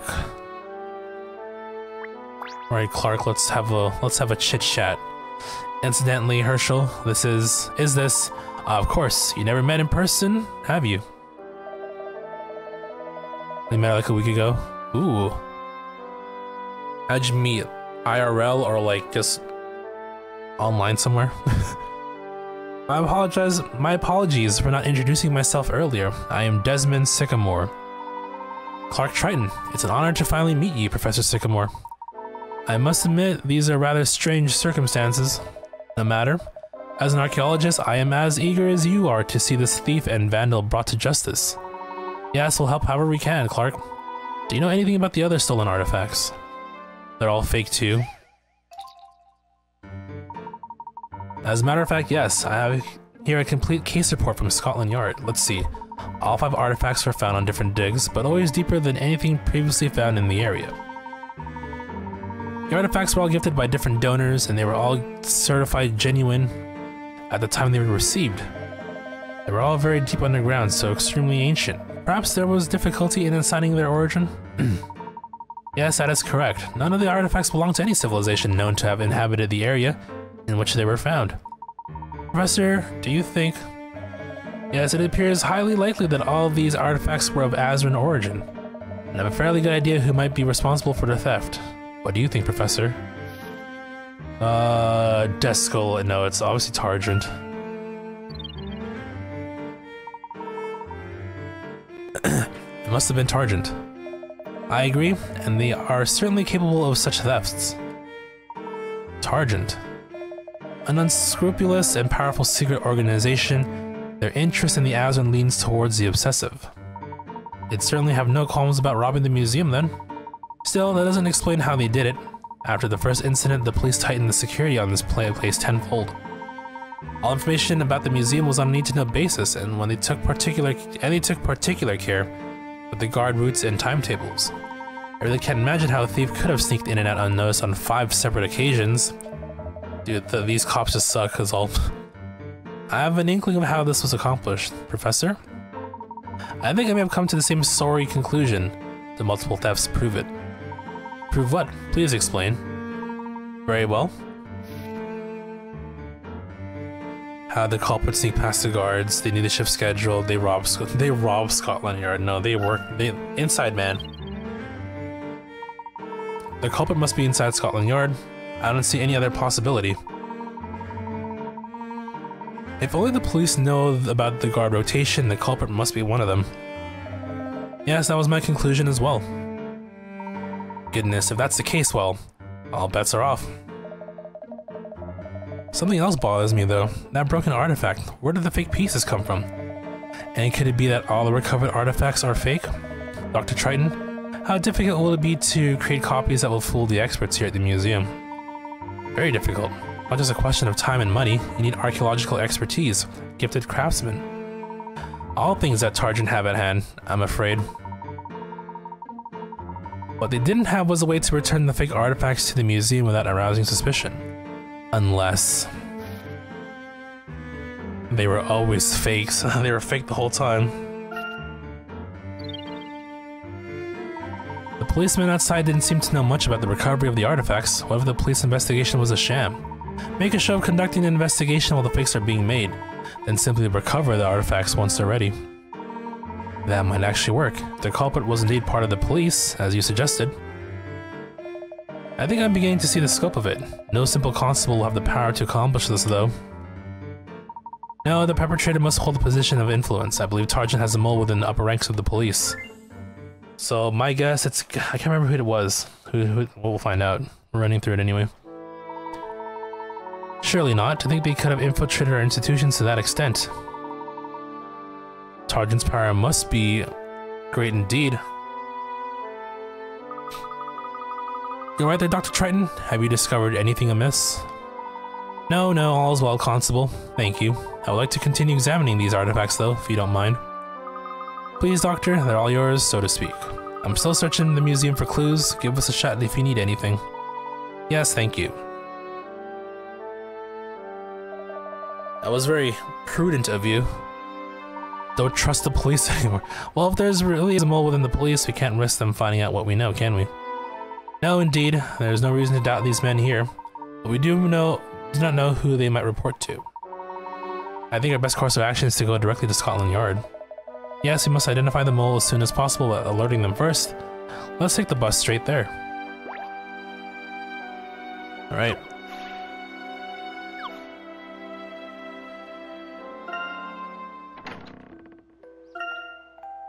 Scotland Yard we go.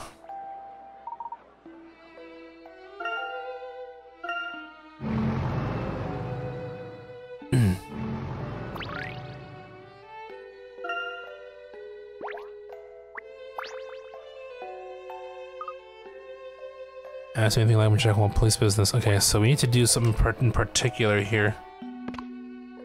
So us reading the article does have some sort of what time describe contains reports, yep. Okay, and that's gonna unlock puzzles and stuff. Okay. So I gotta keep reading these every now and then. Chippy draws huge crowds. A local fish and chip shop in... Oh, I want fish and chips now, fuck. A local fish and chip shop in London has reached unprecedented popularity. The daily queues are so long they require police supervision. So now we have this information on hand, we can talk to you. Ooh dear, what is it? What's wrong? Don't tell me. Vandalism? Cat up a tree? Attempted pedantry?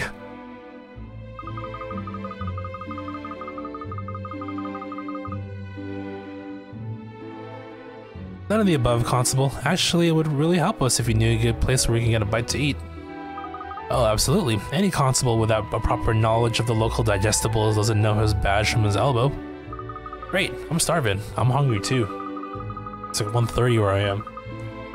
Let's see, if you're looking for a bit of gourmet cuisine, I have to recommend the local chippy, Trout and About. Ah, that's the chip shop that was mentioned in the World Times, isn't it? The one with the mile-long queue. Proud to be a part of that queue, I am. You'll catch me there every morning, 10:15 on the dot. My name's not Bobby. 10:15 every morning. Don't you have a job to do?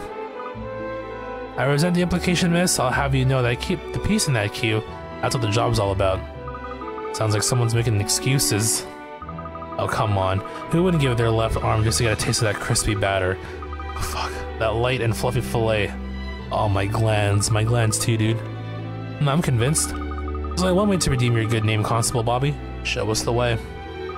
Yes. You see, the thing is, I can't. I mean, I'd love to, but it goes against my moral compass. Can't make that queue any longer than it is already. What? After telling us how nice it is, you're not even going to show us where it is? That's not fair. All's fair in food and drink, kid. Speaking of food and drink, wanna try a puzzle about bridge construction? What? Okay. Weird tangent, but sure.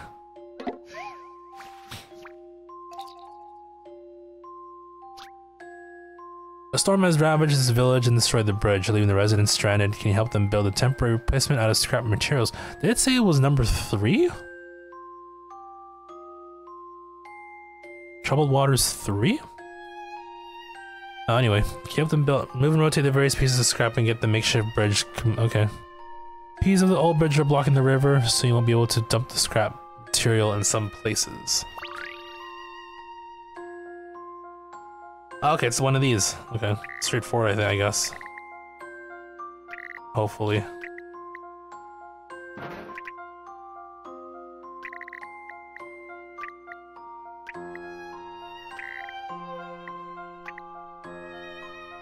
Do do do do do do.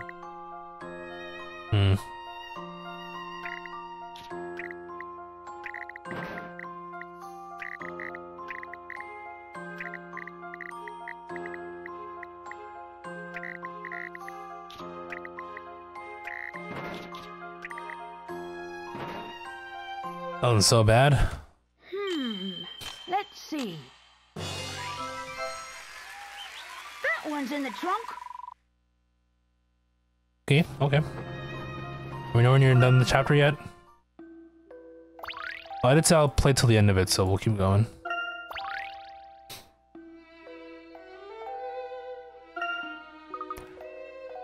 All that did was make me even hungrier. Alright, fine, you've appealed to my battered nature. Go straight ahead and it's the 3rd street on the right. I warn you though, you'll need about 3 hours minimum if you want to try of that tongue-addling taste. A whole 3 hours? Best not then. Last time we waited that long for food, Luke started hallucinating. Remember the giant walking steaks, Luke? You're lost, but I suppose there's plenty more fish and chips in the sea. Okay, so this is like a whole activity too then. If you need my help again, just amble over and I'll see what I can do. I got a degree in social competence. Maybe you could tell us where to find a more cooperative policeman. Wow, what a backhanded remark there, Luke. The fuck?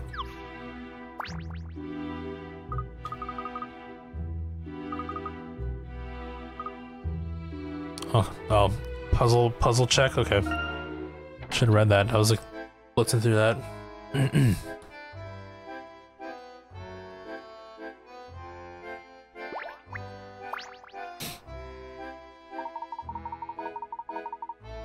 Inspector Grosky, how fortuitous it is to find you here. Layton, hoping to introduce someone to the strong arm of the law, are you? Actually, there's a matter I'd like to discuss with you. I was wondering if you knew who was in charge of investigating the thefts at the museum. Oh, so it's Bloom. No, Bloom's a traitor? And I think Bloom supervised those himself. He'll be able to help us then. I presume Detective Bloom was also the one who returned the recovered artifacts to the museum. Yep. Naturally, he's a real archaeology buff, so he took personal interest in the case. He was really chuffed to get the things back. He knew what they were right away. Didn't even need to get any tests done. Yup. So he likes archaeology as well as solving crimes. Sounds like you, Professor. Pardon me, Inspector. I have one last question. Ask away. Who else had access to the artifacts between the time they were found and the time they were returned to the museum? You think Bloom would trust these clumsy oafs with such fragile objects? Nobody else got near them. Now, Layton, spit out. Do you know something about the museum thefts? I do, Inspector. And I have to thank you. You just helped us identify the perpetrator. Well, what? What, really, Professor?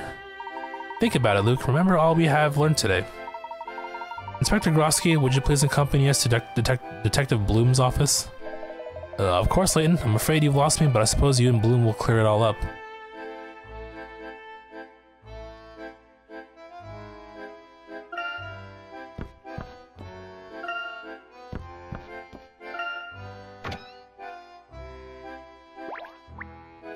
Alright, Bloom, fess up. You did it, didn't you?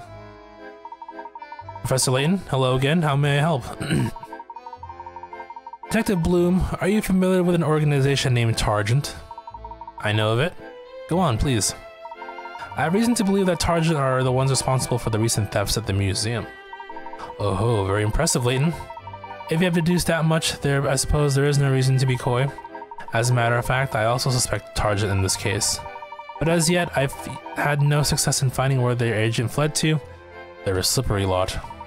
So you have not considered looking for the criminal inside Scotland Yard. What? One of our own? That's absurd, Professor. I'm sorry, I expected a lead, not ludicrous conjecture. If you'll excuse me, I must return to work. Nah, dude, it's you. This is no mere conjecture, Detective. I am confident that I've positively identified the criminal in question. Well, in that case, I'm all ears. Please elaborate. The thief stole the artifacts and replaced them with fakes. He manipulated police information and disrupted the investigation. It must therefore have been someone in a position of power within the police who has been working undercover for Targent for some time. And that person is you. Oh, there he goes. The demeanor changed. What's this, Layton? Have you lost your mind? Inspector, I assure you, I wouldn't make such an accusation without solid proof. This should be interesting. Please go on, Professor. Very well. Detective Bloom, I understand that you were in charge of the museum theft case. That is correct. To increase museum security, you restricted information concerning guard shift patterns to just a few police officers, one of whom was yourself, of course. Yes, obviously I was the one who gave out all the guard instructions. Evidently my measures were not enough, and the thief was able to steal more items. Poor judgment on my part, I'll admit. Yes, there were in fact several thefts, and yet you managed to recover every single one of the stolen artifacts. That is quite remarkable, I must say. Naturally, I was ashamed by my failure to protect the items. After that, I poured every available resource into finding them. I see. And may I ask what you did with the artifacts after they were found? Before you returned them to the museum? I kept them here where they would be safe. What of it? In that case, I can only come to one conclusion, that you are the thief. Nobody else would have been able to replace the real artifacts with fake ones. And that is your proof that I am the criminal? I was worried there for a moment. That reasoning will never hold up in any kind of examination. Just because I was the one in charge of guarding those objects doesn't mean that they were in my sight the whole time. In fact, there would have been plenty of opportunities for other officers to make the switch. Thank you, Detective Bloom. I'm sorry? What you just said now confirms everything. Tell me, how did you know all the artifacts have been replaced with fakes? But isn't that what you just... The fact that some of the recovered items were fake was only established an hour ago by myself and a few others. Emmy, Luke, you can bear witness. What did the constable at the museum tell us about the stolen artifacts?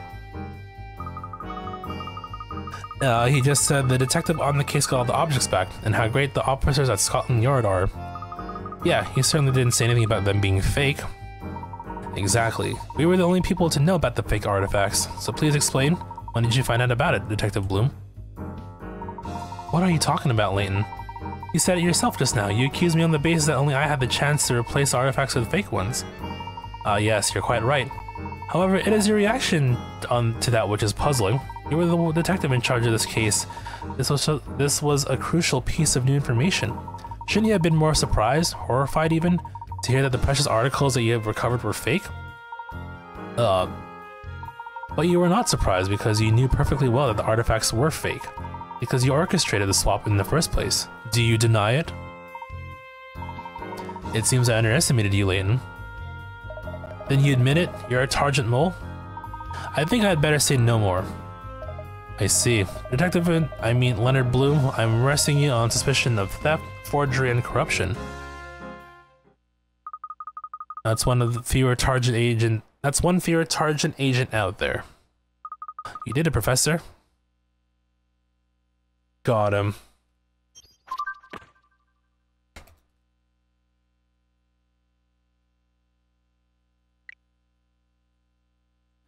A corrupt police officer must have been claiming to recover the stolen artifacts while actually replacing them with fakes and making away with the real ones. The only officer in a position to pull off such a crime was D.I. Leonard Bloom himself.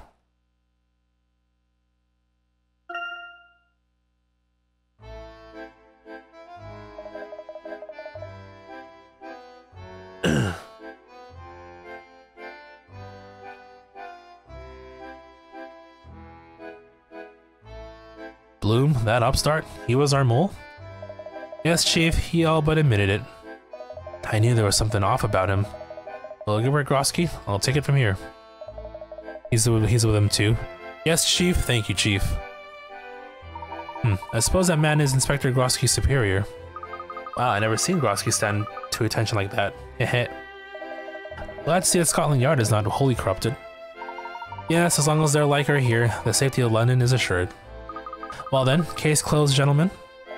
One case closed, perhaps. Emmy, do you recall what the main goal of our current investigation is? Oh right, we were about to set off around the world looking for the 5 Azran eggs, weren't we? Yes, and we haven't even started that part yet. Quite, let's not dilly-dally any longer. It's time to follow the trail the Azran left for us. Right, back to the aerodrome then.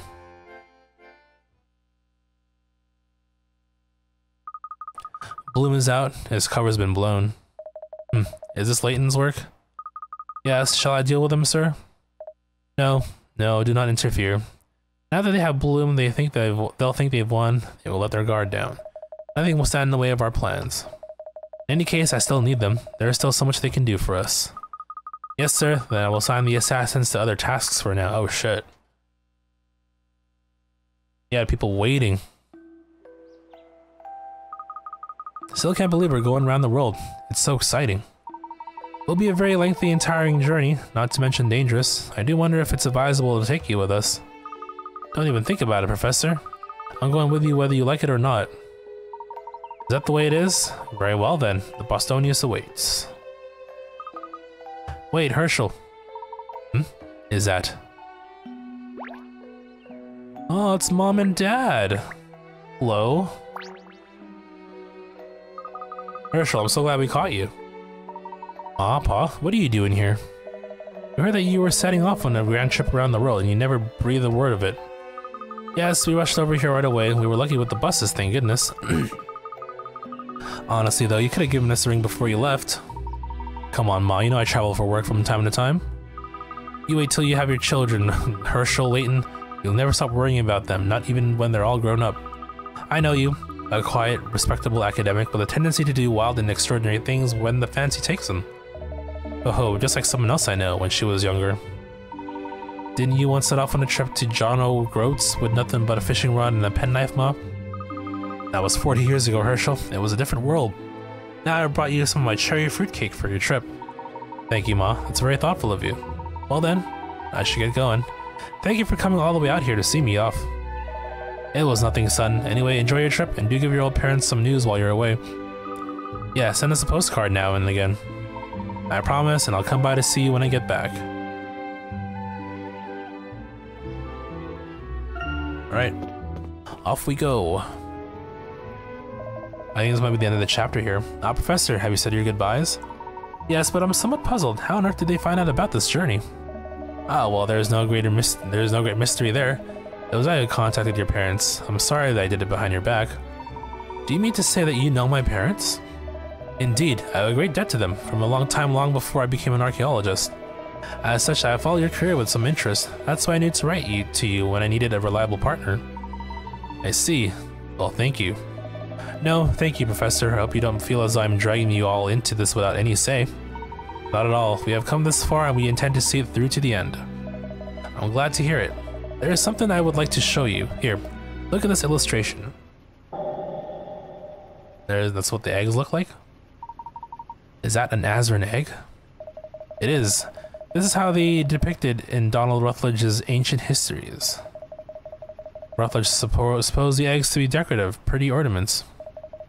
They never believed them to have any special power or meaning.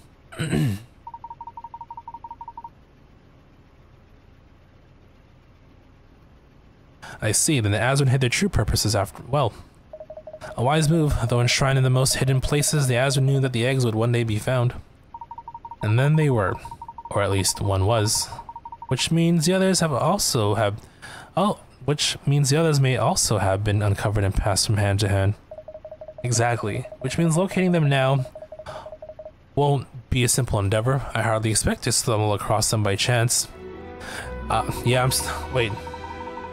You mean I'm still going? Yeah, I just want to finish up the chapter. I think we're pretty close though, so I'm wrapping up pretty soon. I thought you said I still going. I was like, you're still taking a crap. I understand, Professor, but that is rather par for the course in our field, wouldn't you say? Aha, yes.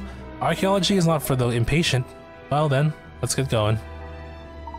Very well, sir. Now if you would all be seated, we'll be taking off shortly. Yeah, I just want to keep going until I hit it at the end of a chapter, so we'll see where it goes. Nice cold shower and beer. Well, that sounds good. Okay, yeah, you're here. End of chapter. Perfect. Gonna wrap up here for the night.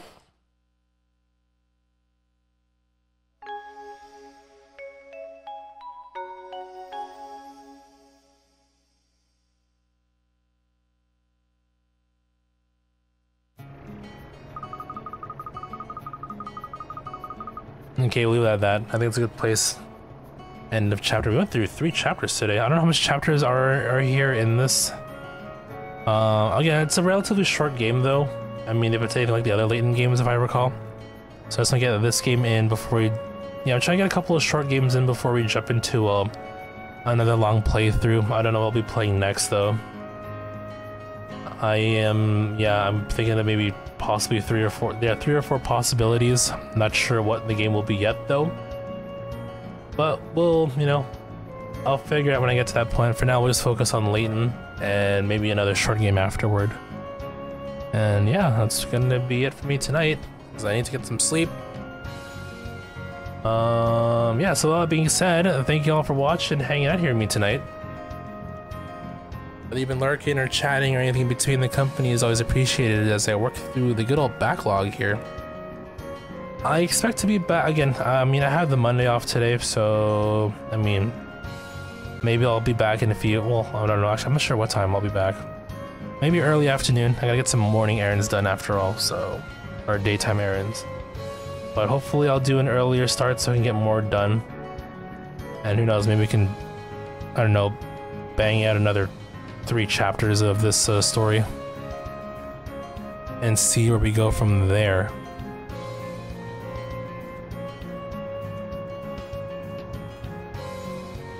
Peace out, Jason. Let's do a quick check here. No, yeah, we'll just end it. Nobody I watched is on at this time. I really gotta look for late night people one of these days. Anyway, until the next stream, I hope you all enjoy your days and nights ahead wherever you are. And as always, stay safe, stay healthy, and all you take care. Again, thank you all so much for watching. Hope to see you later on today, most likely. So until then, bye-bye.